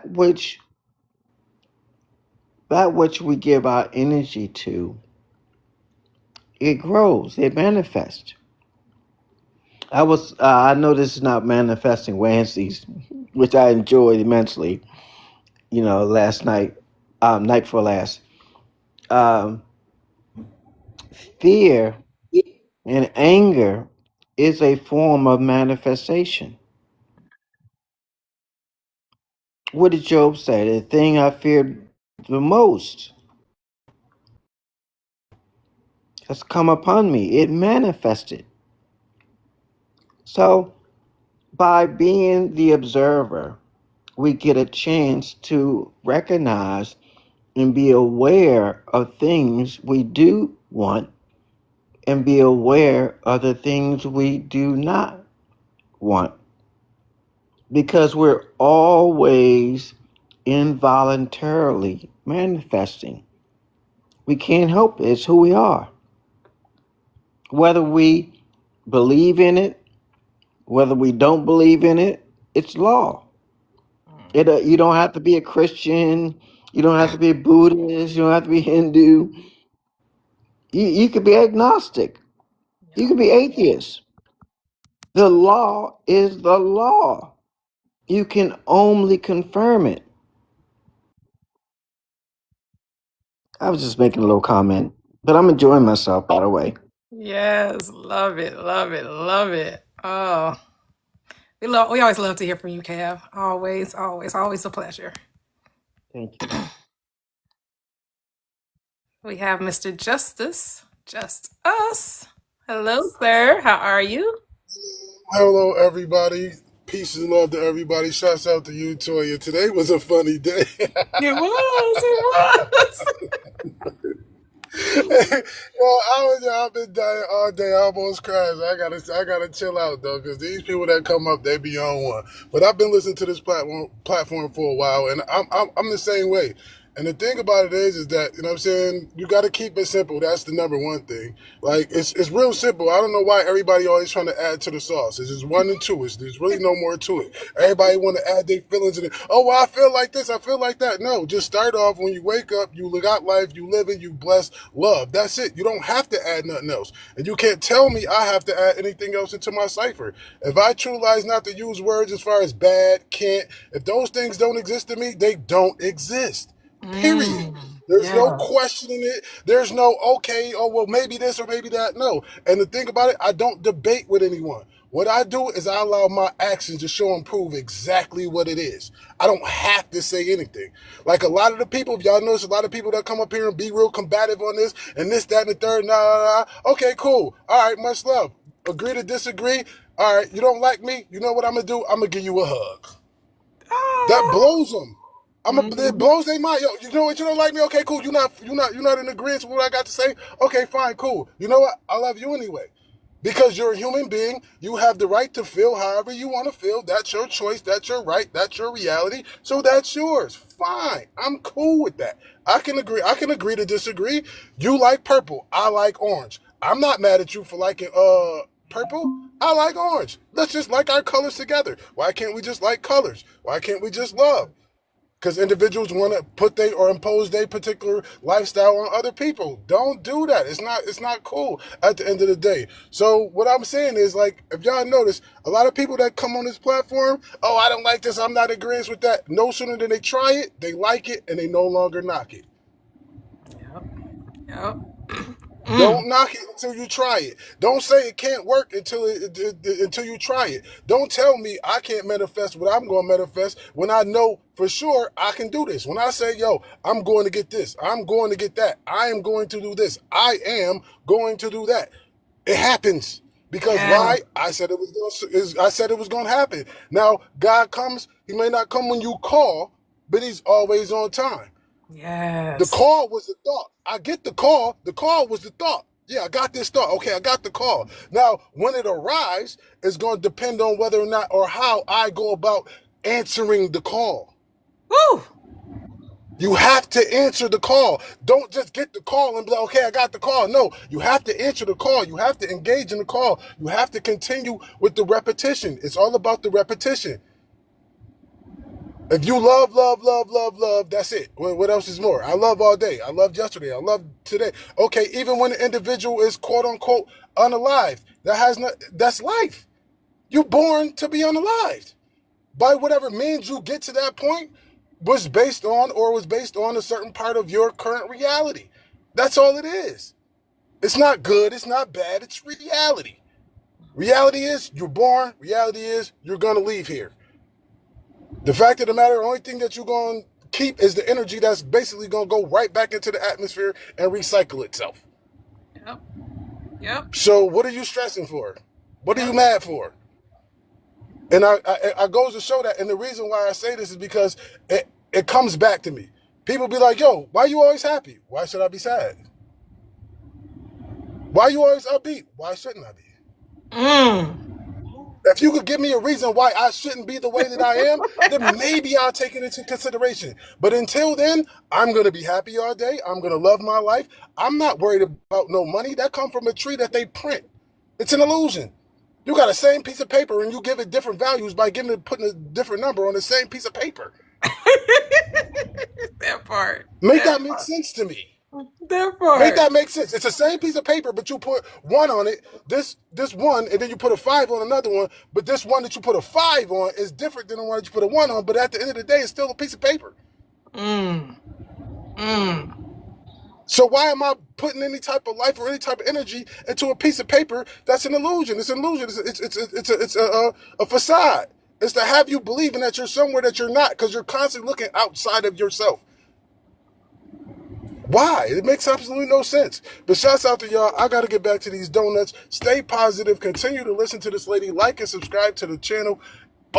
Make sure y'all like and share, because there's a lot of individuals out here that need this information. I have this information, and getting this information, having this information is just not one thing. You still got to navigate through stuff. Even though you in this particular position, even though you know these things, you still have those quote unquote wars that go on because there's so much things in the outer that want to affect your script that you can't allow. So know and understand that as well. So y'all have a good day. Stay blessed, stay positive, and continue to move forward. I'm out. Oh, thank you. Thank you. Gotta make the donuts. You remember that Dunkin' Donuts commercial?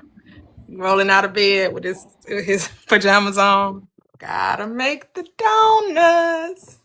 Love it, love it, love it. Love, love, love, love is all there is. Love is all you need. Love is the only transforming power. And who do you love? You gotta love you. Because if you don't love you, it's impossible for you to love me. Impossible, as I like to say. You cannot love me if you don't know how to love you. Go ahead, A-Town. Yeah, no, that's a fact. That's a fact. I definitely appreciate the submission from the brother earlier. But yeah, so that gives me a reason to interject. Let's do a commercial break. Wait, do we even have book clubs? What we finished with the? No, it's tomorrow's the last day. Okay, I was about to say. We I got think 4 we only chapters have to 2 read. We got chapters. 4 chapters to read. Yep, the final Book 4. club, Toyia has a book club, Prosperous Living with Toyia. You can join our book club where we go over, if you're interested in the awareness that we have, that we're talking about, Toxic, Kevin, Toyia, in regards to having a different level of awareness. Tap into our book club. You can join by the Facebook link in her bio. She also has 3 books that are for free, the free 99. Just to Not give you more anymore. context. Not free 99. Donation of Oh, would you? 5. Donation of Okay. 5. Hey, I stand corrected. Okay, $5. You know what I'm saying? $5. Less than your favorite cup of coffee. Right. Still. But just to get more context, she has daily affirmations. She has scriptures to even back up what we're even talking about here. And then on Wednesdays, we have Manifesting Wednesdays, what Kevin alluded to. You can join us there. And of course, Fridays. Yeah, today's Friday for our Deconstructing Fridays. But, just tap in. We do this throughout the week. Every time we get on, it's not the same. We're constructing, we're, just peeling back the different layers, or we're being able to enhance our perspective and really admonish those that have joined in a new perspective that isn't considered that quote unquote Christianity, but just awareness. And so, yeah, we have a book club, like I mentioned, and we'd love to see y'all. So tap the screen, gift your panelist and Toyia, if you're definitely loving the live. This has been an excellent live. And so, yeah, if you're enjoying it, definitely show some love. Oh, thank you. Thank you for the commercial break. I want to add on to the commercial break. I have 6 books. 3 books are short stories. They're geared towards children. For those of you that want to teach your children this truth, they're short stories based on the script, Mark 11:24. And then my other 3 books are based off, they 2 of them are affirmation based, and the other one is also based off Mark 11:24, the recipe for life. It's a 4-step process to manifestation, something that you naturally do. You may not have always been aware that you do. And the script goes, therefore I say to you, whatever, it does not matter what you desire when you pray, believe you've received it and you shall have it.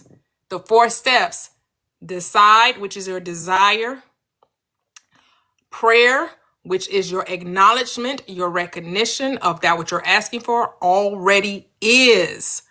Step 3, believe. This is your acceptance of the end. What wills the means to that end? Once you believe you already are it. Step 4 is the do nothing step. You will receive it. The moment you decide it's yours, it is. That's all that script is telling you. The moment you decide that it is yours, it shall be yours. So those books, those ebooks are $5 a piece. I have them in bundles, the 3-set bundle for the children of all ages, but they are geared towards the children. You can get all 3 for $11. And then the transformation ebook bundle, which is my daily diamond gems, my 30-day transformation journey, and then the recipe for life. They're $5 each, but you can get all 3 for $11 or get all 6 for $22. And they're separated in bundles. So the manifestation bundle for children, and then which are short stories, and then the transformation ebook bundle, which is about transforming the mind, because we act from our minds. We act, every behavior you have is based off a belief you have. So if you want to change your actions, you first have to change your beliefs. We act, the reason why life is the way it is because the way you think. If you thought differently, if you believed differently, if you saw the world differently, the world would show up differently. See, the world isn't going to change. The world is going to stay exactly where it is, but you only see beauty. Why? Because you decide to see beauty. The beauty was always there. The beauty was always there. The sky was always there. The trees, the grass, the waterfalls, the mountains, the plains, the valleys, the hills, the mountains, everything, all these things already exist. But do you see what I see? Do you see beauty? Do you put on your rose-colored glasses and see what you want to see? But too many of us are listening to others tell us what to see. That's why Paul tells you in Romans 12:2. Well, first he says in Romans 12:1, where he writes, I beseech you, therefore, brethren, by the mercies of God, that you present yourselves a willing sacrifice, holy and acceptable unto God, that you be not conformed to this world, but be ye transformed by the renewing of your mind, so you can prove what is that good and acceptable and perfect will of God. How do you prove what's perfect and acceptable and the will of the I am? You got to change the way you think. You better think about what you're trying to do to me. Hey, think. Gotta think, because as a man thinks in his heart, so is he. That's why the Christ asked the disciples, who do you say that I am? And one named Peter said, oh, thou art the Christ, the Son of the living God. And Christ said, Simon Peter, son of Barjona, flesh and blood didn't reveal that to you. My Father, which is in heaven, has made this known. What is that script telling you? No one can tell you you're God.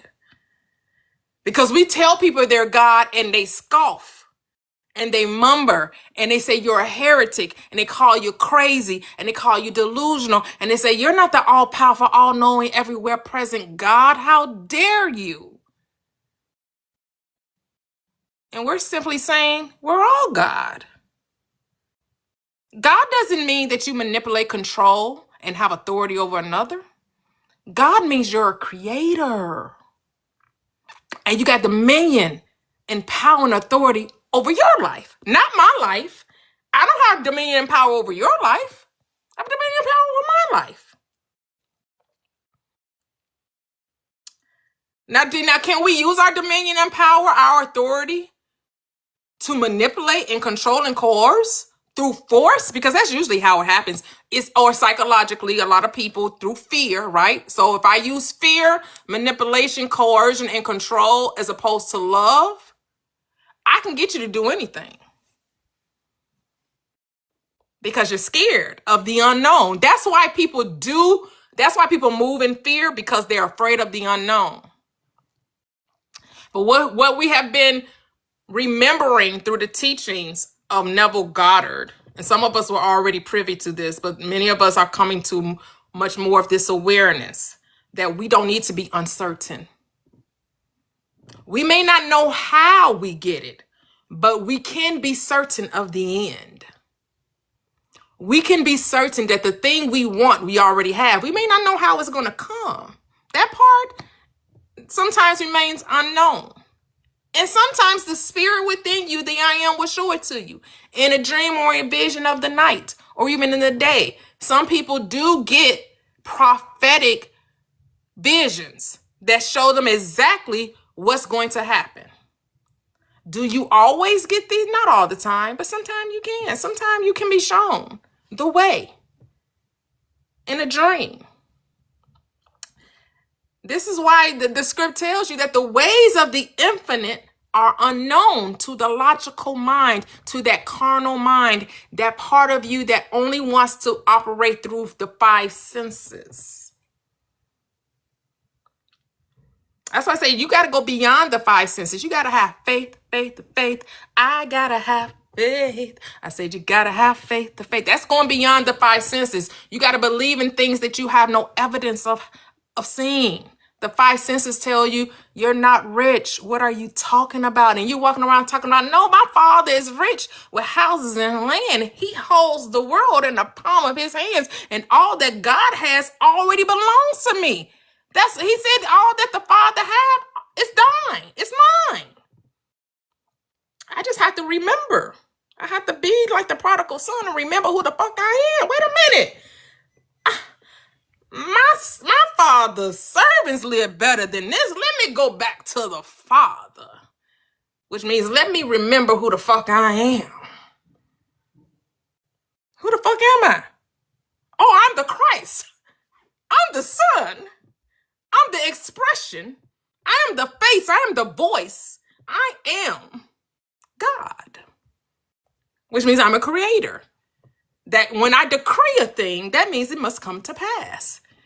That when I speak, the world must obey. I'm like the Christ in that scripture. You know, when Jesus said, let there be, he said, oh, what do you want of me? Oh, I want to see. You want to see? Do you believe I can do it? Then it's done. So, oh, the centurion comes to the Christ, you know, I don't fear anyone. And I tell someone come here and go there and they do what I say. So I'm not even going to ask you to come to my house. Just speak the word. Just speak the word. Because I got a servant. She near death. She on her bed. I just need you to speak the word. And he's like, oh, you just need me to speak the word? You just going to take me at my word? Oh, I haven't seen such greater faith as you.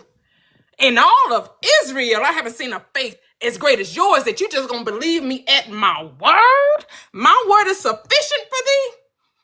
He said, what? In that self-same hour, they told him that the servant was healed. That book is telling us the power that we have to speak a thing through faith without having any evidence of it, to believe that it's already done because the works are finished. We're just calling the things that seem to be not as though they were. The You things that seem to be visible. Go ahead. Oh, I'm just agreeing with you. You are the evidence. You are the evidence. You are the thing unseen that becomes seen. That's who you are. You are faith itself manifested in flesh. Isn't that amazing?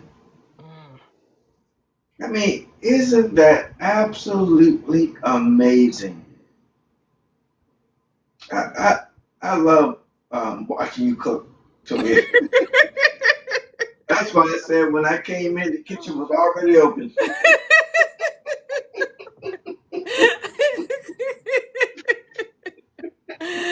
mm, mm, man.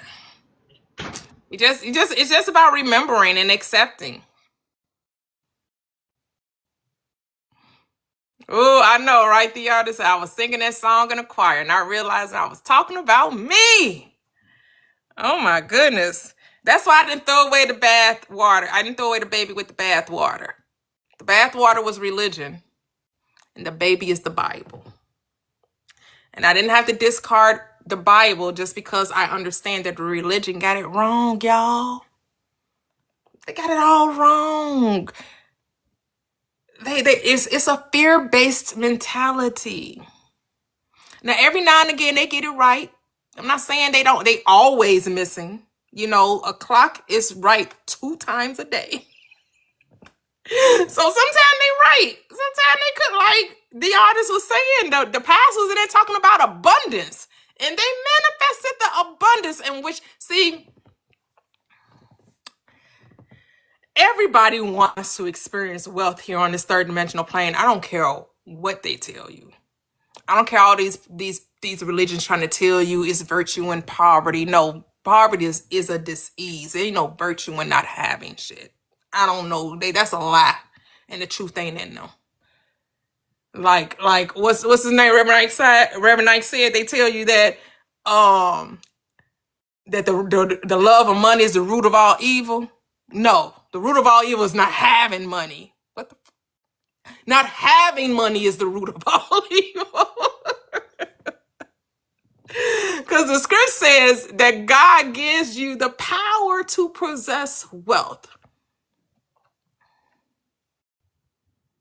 God gives you the power to possess the wealth, which is your I am will create ways of least path of resistance to bring the money to you.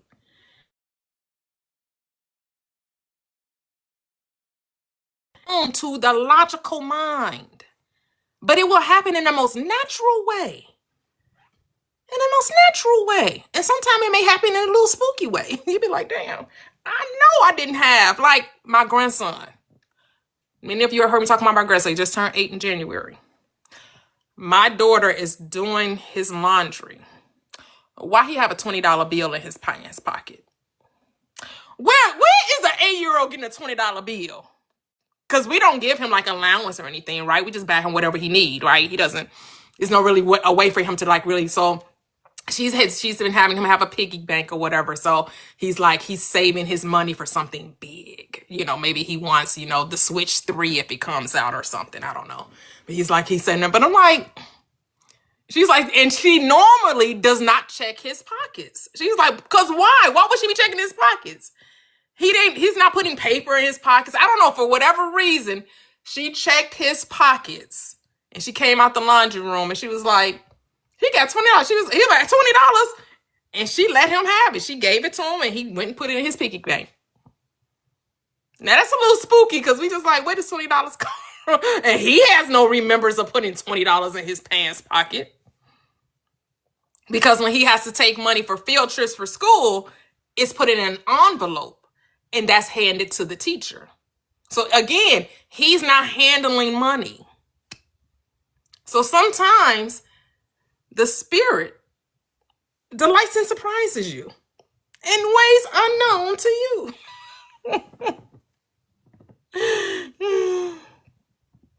I love it. It's just like, oh, that was that was wonderful. That was cool. So, that this Bible is just telling you how to get the wealth. Say the Lord addeth unto you, right? The Lord, how does the script go? Added. Oh, I can't remember. I used to say God, this. God doesn't add any sorrow to his gifts, Yeah, his blessings, yeah, and yeah, things yeah. like That's what that. I'm thinking of, but I can't remember the Yeah, I first can't remember part. how it goes either. But something about God not adding any sorrow to his blessings, Right. basically. And he added no sorrow to it. Yes, Yes, that's the only part that's I the can only remember. I part. can remember the Yeah, I first don't part, remember but what the the first first part part is is. about money or wealth, or it's Hmm. about having, and he has no Let me look sorrow it up. Let to me it. look it up real I quick. know, right? Let me look it up.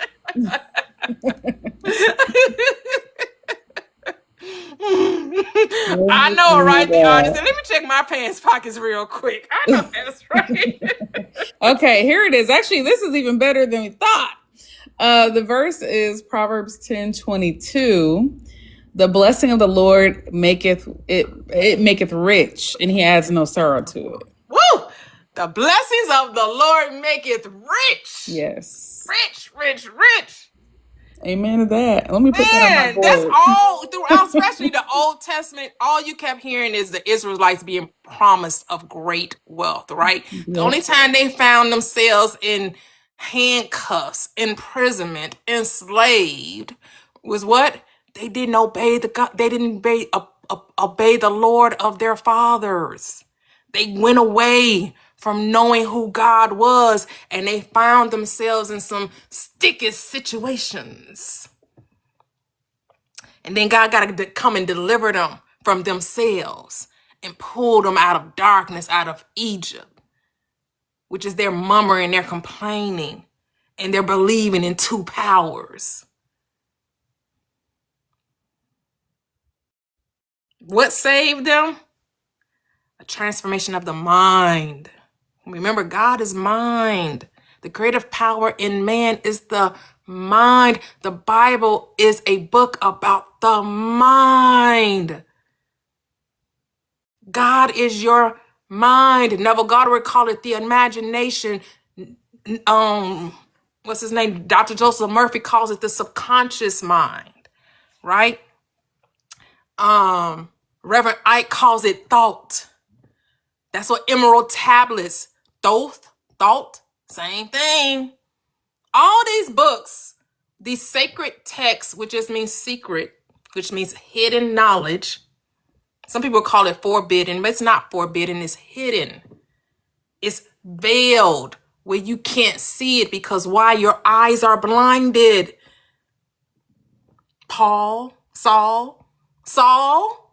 who has his awakening Damascus Road experience and gets blinded by the light. He has to walk away on 3 days until someone comes and prays for him and has the scales fall from the eyes, and now he can truly see who Christ is. And what did he say? Oh, I used to observe Christ from the human perspective. I don't observe him thus that any longer. He used to thought Jesus was about a man that was born in physical form. He understands Christ, says Paul, is the power and wisdom of God. That's who Christ is. It's not a person. It's a power. It's the anointing. It's the knowing of who you are. It's the revelation of God in man. Book of Revelations. The Isle of Patmos. I was in the spirit on the Lord's day, says St. John. The revelation of the Christ of God in man. That's what this book is about.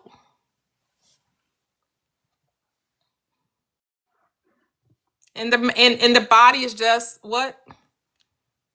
Is spirit made visible. That's why you can't even say that you're not the body. The body are trying to separate matter from spirit. They're one. Spirit is matter invisible, and matter is spirit made visible. There's no separation in consciousness. It's all one.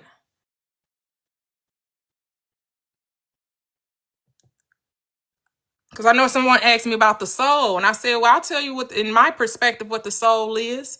The sum total of your beliefs. Your soul goes with you. All of your experiences you carry with you. It's the sum total of your beliefs. Whatever you believe to be true, that's your soul. That's the soul of you. Your spirit is the power that brings those thoughts into being.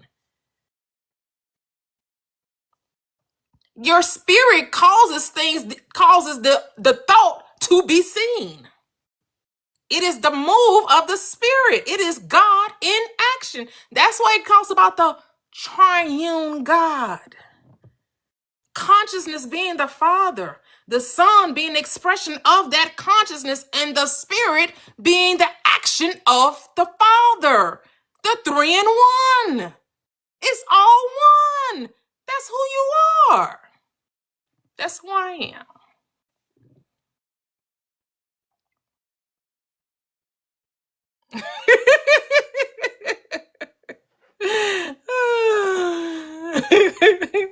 Say the footwork and everything. Yes, that's why we used to be shouting in the Pentecostal churches and those Baptist churches, right?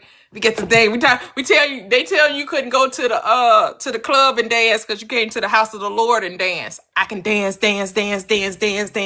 all night, all night. I can dance all night, right? They get to playing that piano, that organ, right? And they get them drums get to going, and everybody up there jumping around, and people falling out, the holy rollers falling out, rolling over. Oh, thank you, Jesus, thank you, Jesus. I remember those days.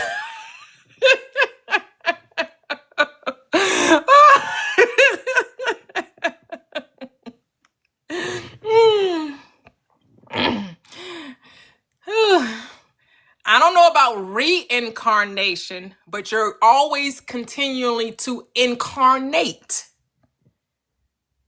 I don't know if you're doing it again, like it's a redo. If you said yes, if you just want to say we're always incarnating into physical form, yes, we are an incarnation, right? Since life is infinite, but it's not like a karmic type thing, like you coming back to pay some debt for something that you did wrong in a previous life. Remember, 1 Corinthians, the 13th chapter, the 4th through the 8th verse. In one of those verses, it says, love keeps no records of wrong. So you're not coming back to reincarnate to right or wrong. Life is always onward and upward, and life is always forgiving. It doesn't hold you accountable for any past experiences. The only one that's holding you accountable is you. You're judging you. You're saying what you did was right or wrong. Because the script says the Father, which is consciousness, is your awareness, judges no man. He left all judgment to the Son, which is the mind, which is you. You're all mind. And the mind is an expression of the consciousness. It's awareness. Remember, Father, Son, Holy Spirit, wholeness of spirit. Consciousness, mind, the movement of that mind. That's how it go.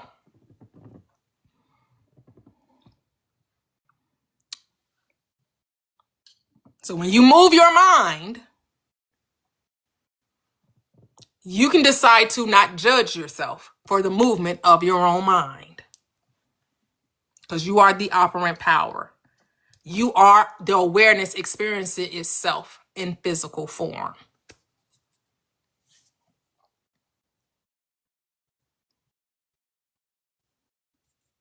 Oh, thank you. Thank you for being here. Thank you. Someone on YouTube said, I'm really glad I ran into this live randomly. Randomly, not randomly. There are no accidents. You're meant to see this. Welcome. So it's hard to see people who care about the truth. Yeah. Yeah, we're building community over here. This is a community of one where there are no big eyes or no little U's, right? No big eyes and no little U's. Nobody is leading the crowd, right? No one's shepherding someone. The only one we shepherding is our own thoughts, right? We're only responsible for our own way of thinking. Someone comes in, because sometimes some people slip up and ask me what should they do, and what do I say? What do you want to do? Because I'm not here to tell you what to do. I may help you, lead you to what to do. You know, I ask you some questions, like I put it back on you. What do you want to do? I give you a different perspective. I give you a different point of view, but that's about all I can do. And sometimes, you know, it can be, you gotta be aware and catch yourself, because sometimes you can find yourself trying to lead and direct people. I'm like, oh, that's not my line. I'm not here to tell nobody what to do. I'm just here to show you the truth, and then you pick a side. Go ahead, Latoxic. I was gonna say, if you wanted to do all that, we could have started a religion a long time ago. We could have started a whole new religion. People do it. People do it because it takes the accountability. Oh my goodness, that was so cute. Oh, thank you. Oh, the dancing bear over here on YouTube. I mean, on TikTok. Dancing bear over here on TikTok. Oh, that was so cute. Go ahead, Latoxic. No, that was all I had to say. Yeah, I mean, that's the difference, right? Between, like you said, there's no big eyes, no little U's. It's us, you know.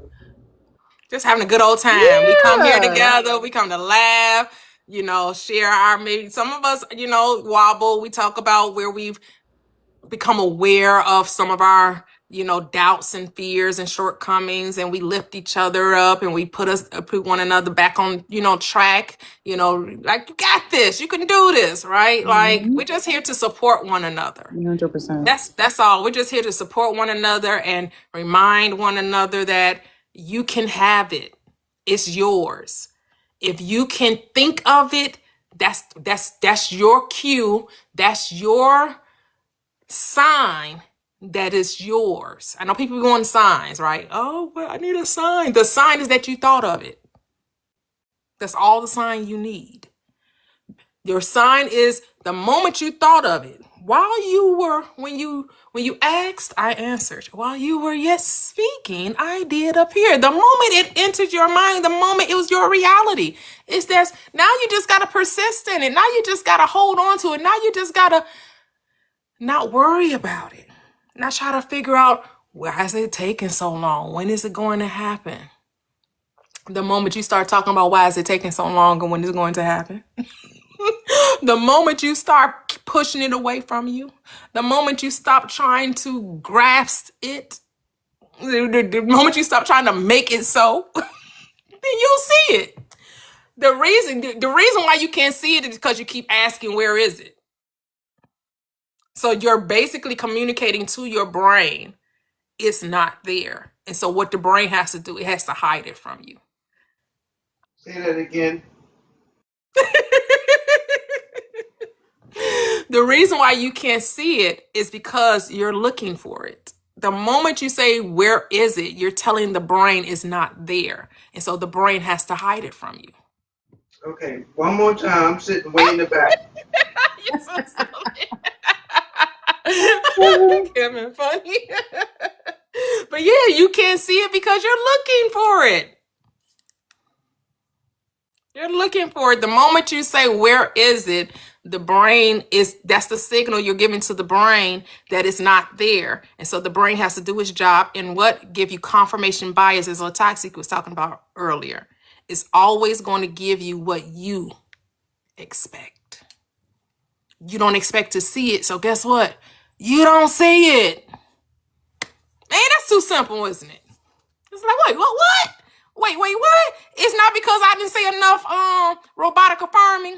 It's not because of the vision board. It's not because I didn't, script it 10,000 times. It's not because I didn't envision it as I was going to sleep. It's not because no. Like when you start saying, I'm gonna look for a yellow car, or I see yellow cars all the time. You will start seeing yellow cars that you never noticed before. That doesn't mean they weren't there. Yeah. But once you decided that that's what you were going to see, your brain said, actually, yes, I will tell you that. The God brain, your God, whatever you want to call it, is going to confirm that for you. So if you believe that manifestations don't work for me, or I have to affirm a million times, or I have to do this or that to make it happen, your brain will confirm that for you. If you believe manifestation doesn't work, your brain will confirm that for you. And if you believe, well, I get whatever I say, your brain will confirm that for you. Sorry, I'm talking to myself, clearly. Talking to you on it. You don't gotta apologize, girl. We needed to hear it. It needed to be said. I feel really strongly about that. If you say you got to do any shadow work before you can get healed, if you think you need to go through a healing journey, and mind you, the healing journey never has an end, right? The healing journey never has an end point. It's always a goalpost that keeps moving from one thing to the next thing. No one was talking about healing your nervous system 4 years ago. Nobody. That was not something people talked about.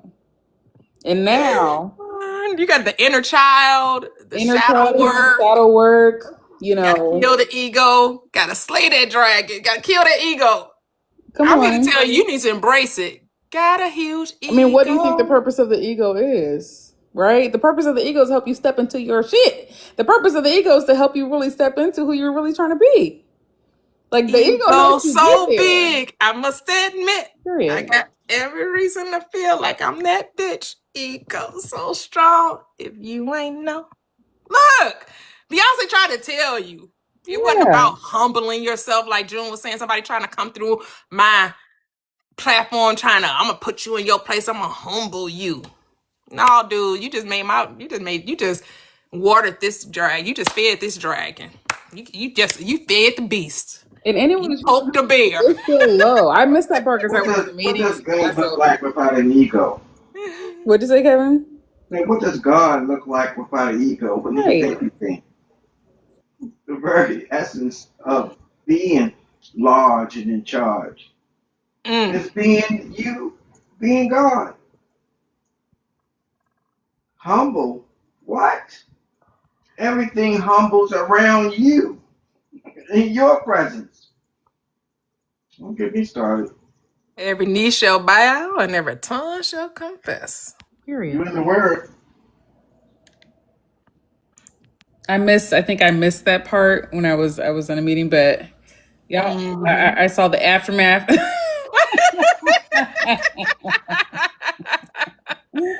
I saw the aftermath and I'm like, what happened? Like somebody really came in and started acting up because who are you? And like the thing is, if I have an ego, right? If I think that I'm big and bad or whatever I think, what does it bother me if someone else also thinks that? That doesn't change me. That doesn't change who I am. That doesn't change how big and bad I am. It doesn't affect me at all. Right. You think Michael Jackson was sitting... How does he become the king of pop and the most influential star of our known time, the 20th and the 21st century, and playing small? Come on. And being humiliated. You gotta have an ego. You have to know you're the best to be the best. Michael Jordan, they walk around calling him God. Black Jesus. These folks, any quote-unquote celebrity, all have huge egos. Anyone, what they call those A-type personalities, they are very arrogant. They don't think that they come second to anybody. Period. They expect to be the best at whatever they do. That don't come from being humble. That's fake humility. Fake, exactly. That's what it's. I want to give God. because without God, it wouldn't be. No, it wouldn't They're be possible saying if that your because they ass don't want to not become a thinking target. that your ass was the best. Yeah, they don't want to become a target. That's the Right. issue. But Right. Yep. when I was, one of my favorite authors is Octavia Butler. And Octavia Butler was a very, calm personality. But she wrote out her affirmations and said what she was going to do. She was going to win this. She was going to win that. She was going to be put, she was going to have all of these accolades for her writing. And she wrote them out. And when you do that and you have goals or whatever you're going to do, you can't act humble. You have to tell people who the fuck you are sometimes. Yep. Yep. And sometimes they just see it. You don't have to say anything. But it's not like pretending to not have an ego and not have ambition is very disingenuous to me. I don't like that energy. I don't trust that energy. Honestly, I don't. Sorry. Man. Talk about it. Like, stop playing. Stop playing. But that's what the world wants you to, because they always want you to, oh, God give it to you, he'll take it away. Stop it. Most of those people that have really reached great success, you hardly ever hear them talk about God. They just, like you say, they make sure they stay in their lane, right? But you never heard Michael Jordan say, I want to thank God for this ability. I want to thank God. No. He's the one that was Michael in the Jackson gym. was. What did they say? He was the one shooting with himself in the gym. He was the one shooting in the gym and practicing and putting all those hours in to make free throws, make Kobe three-pointers. Bryant, right? He's not sitting up there talking about Yeah, it thank didn't happen God, by right? They were all chance. Zen masters. Exactly. It was Phil a Jackson choice came that in they there and made. taught them how to meditate.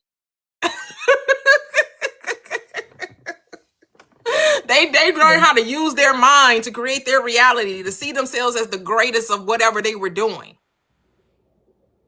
Yeah, Phil Jackson was a Zen Buddhist. He still is. Yeah. Them people didn't play around. It was a decision that they made to be great. Like I shared that video with y'all about Mike Tomlin. I love sports and manifestation. I just love those stories. I do too. Like, I said I'm gonna get off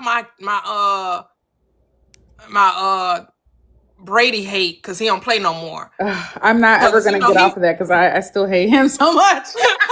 I mean, I only hate it, but I get it. It wasn't nothing that he ever did personally did, but there's a reason why he won 7 Super Bowls. Yes, in the cheating, but yes. This dude had that right mind. He did, it's a reason why he guns and three-peated twice. Yeah, stop playing. Yeah, the cheating helped, but yes, that's true. It's true. I won't take that away from him, even though he is the worst person ever. I hate him so much.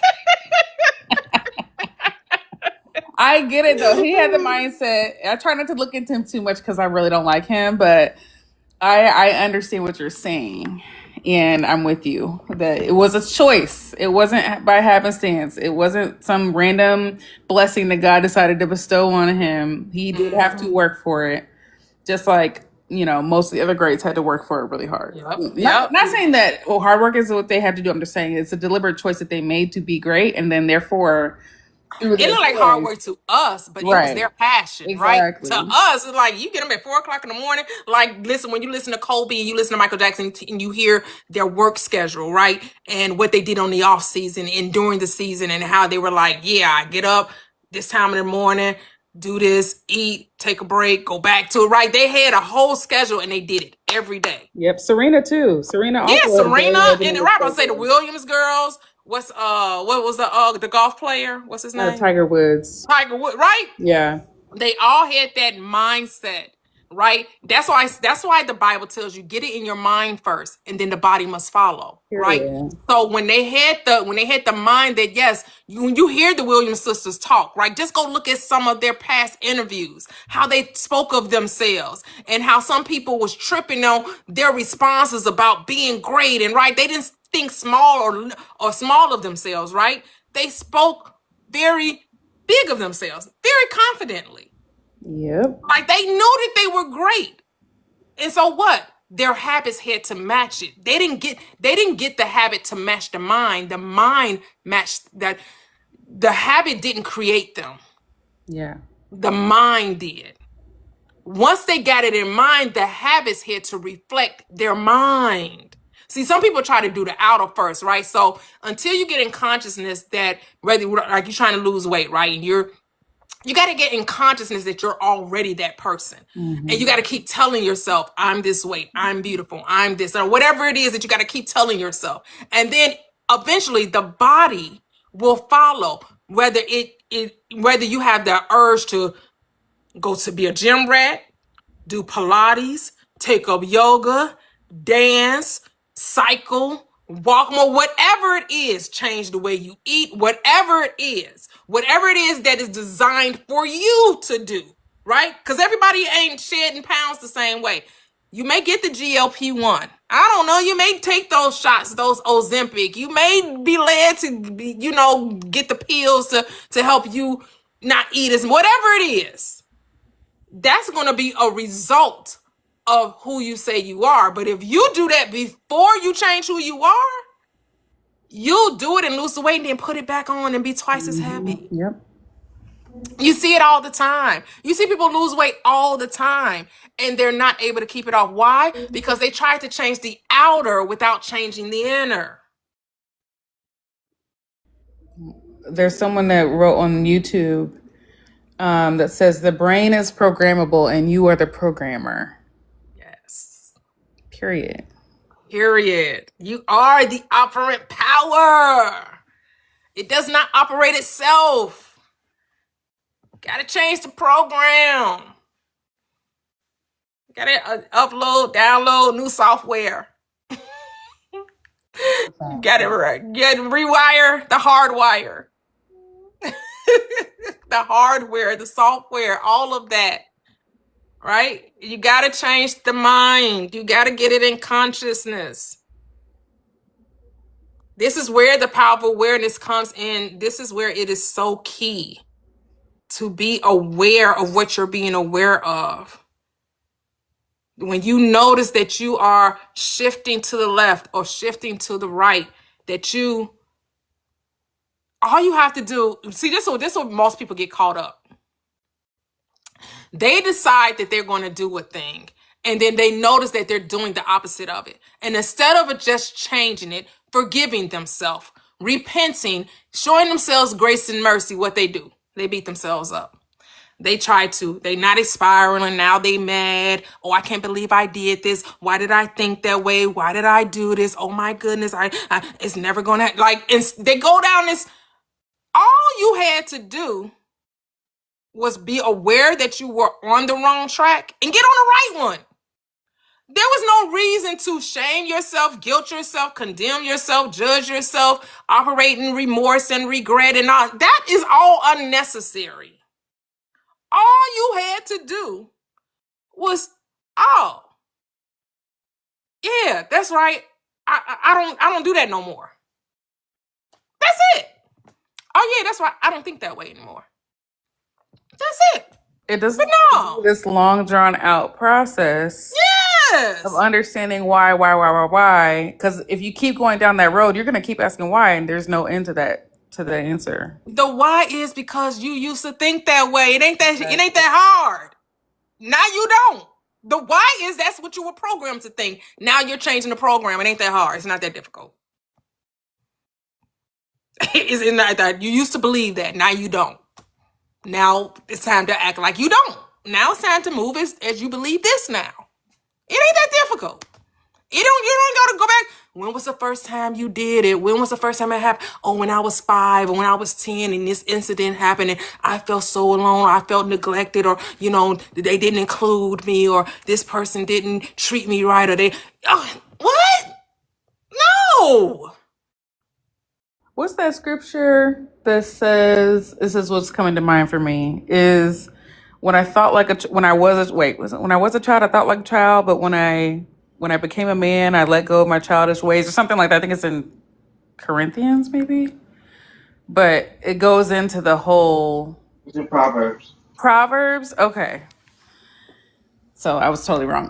But yeah, that's what in my mind, that's what it's thinking. That's what it kind of reminds me of, this whole thing. Wait. Well, when I was, say that again. How did it go? Yeah, I put away my childish ways. Something like when I was a child, I thought no, that's Paul. That's Paul, Kevin. That is Corinthians. When I was a child, I thought as a child, I behaved as a Yeah, child. But that's when I became an Oh, adult, okay. Sorry about that. I put away my I childish know. things. Yep. Yeah. Yeah. Yep. That's what it kind of Is it reminds Paul? me of just like, Yep. That's Paul. Yep. yeah, that's what I feel like it's kind of saying, like, yeah, that's what happened to me when I was a kid. Yeah, that's what I went through. At the time I didn't have any, conscious Understanding. control or Yep. understanding of what was going on or what was happening to me. And now I can choose differently. Now I'm an adult. I'm in charge, Yep. and I choose that I'm going to be doing I'm going to change things up around here. I'm going to do things a little bit differently than how I was doing it before. And I decided to let that go. I put my It's kind of like, behind me. what's the point of growth if I'm going to keep reliving the thing that I say I'm growing from? Of course, I'm going to keep going through the same cycle. You keep putting yourself there. That's why awareness is so key. Because I think a lot of people don't even be aware, and when they finally aware of it, they have spiraled so far away from who they said they're the new version of them was. They don't even recognize it anymore. They forgot that they were supposed to be someone different because the awareness is not there, and you can't change what you don't know to change. So just be aware. And here's the thing. It's as simple as just deciding. It's so simple. It's as simple as just deciding that you are already whole. Deciding that you already are the person you desire to be. And that's it. You don't have to imagine what it's going to be like to be that person. You don't have to write it out. You don't have to do anything but decide that you are. And then be it. Let it play out. Experience the dance. Go ahead, June. Yeah, that's kind of like where thinking that's where the whole part of thinking for yourself come into play. People don't want to think for themselves because that's what they don't want to decide. They want to be told.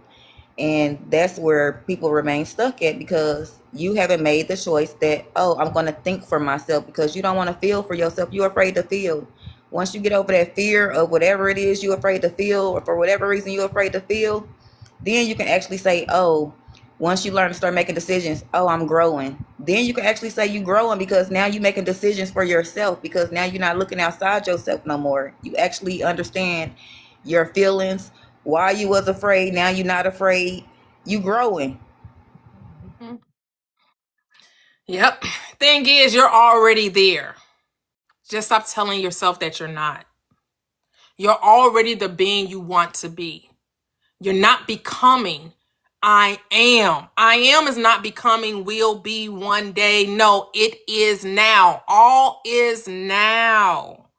All is now. Keep saying I am blank, whatever that is, regardless if you have evidence of it. That's where your faith is. Why? Because you are your faith.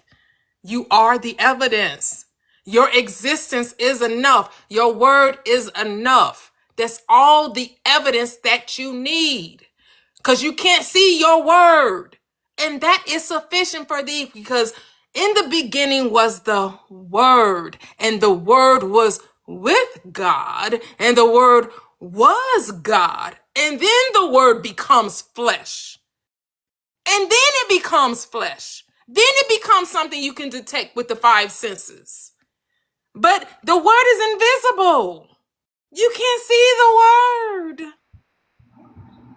Oh, and then what it say when you say, and it becomes revelation, because he say, I am he who is, he who was, and he who is still to come, meaning I always am. I'm never going to leave. I am the beginning and the end. So it's like I don't have an ending. You can't trace my beginning. You can't trace my ending. I'm always going to be. I am he who is, he who was, and he who is still to come. That's revelation. Woo! Clock that. T. That's it, y'all. And that's it. This comes to the end of our transmission. Oh. Well, I'm glad I came back for the good parts and missed the crazy part. I appreciate appreciate you all so much. Oh, we just had such a good time. Oh my goodness. I just love, like I love that we can deconstruct and there's no anger there, right? Because those other conversations used to get heated. Woo! And it was like, I remember when, and look at now. Woo! I've remembered who I am and I remember I do not have to defend my faith. What am I defending? I just need to stand still and see the salvation, see the solution, because I am He. What did John send his disciples to Jesus? Are you the one to come, or should we look for another? What did you say? Oh, tell them that blessed are they who are not offended in me. Don't be offended. You better get with the program. You better remember who you is, who you are. Oh, and everyone eventually does come to remembrance, right? Because the script says it's not the will of the Father, which is awareness, consciousness, that any shall perish, but that all shall come to repentance. All will come to a change of mind. Why? Because it's not the will of the Father that any shall perish. So the will of the Father is always being done. If it's God's will, that means it must happen. Why? Because it's already done. Just in a state of amnesia. That's all. So don't forget to follow, share. Not share anymore, but don't forget to follow and subscribe. Go grab those books. If you want to support my endeavors, you can get all 6 books for $22, or you can purchase them separately, $5 each. I have 3 short stories about the manifestation power of the mind. They are geared towards children based off the script, Mark 11:24. And then I have 3 books about the transformation of the mind. I have the Daily Diamond Gems, the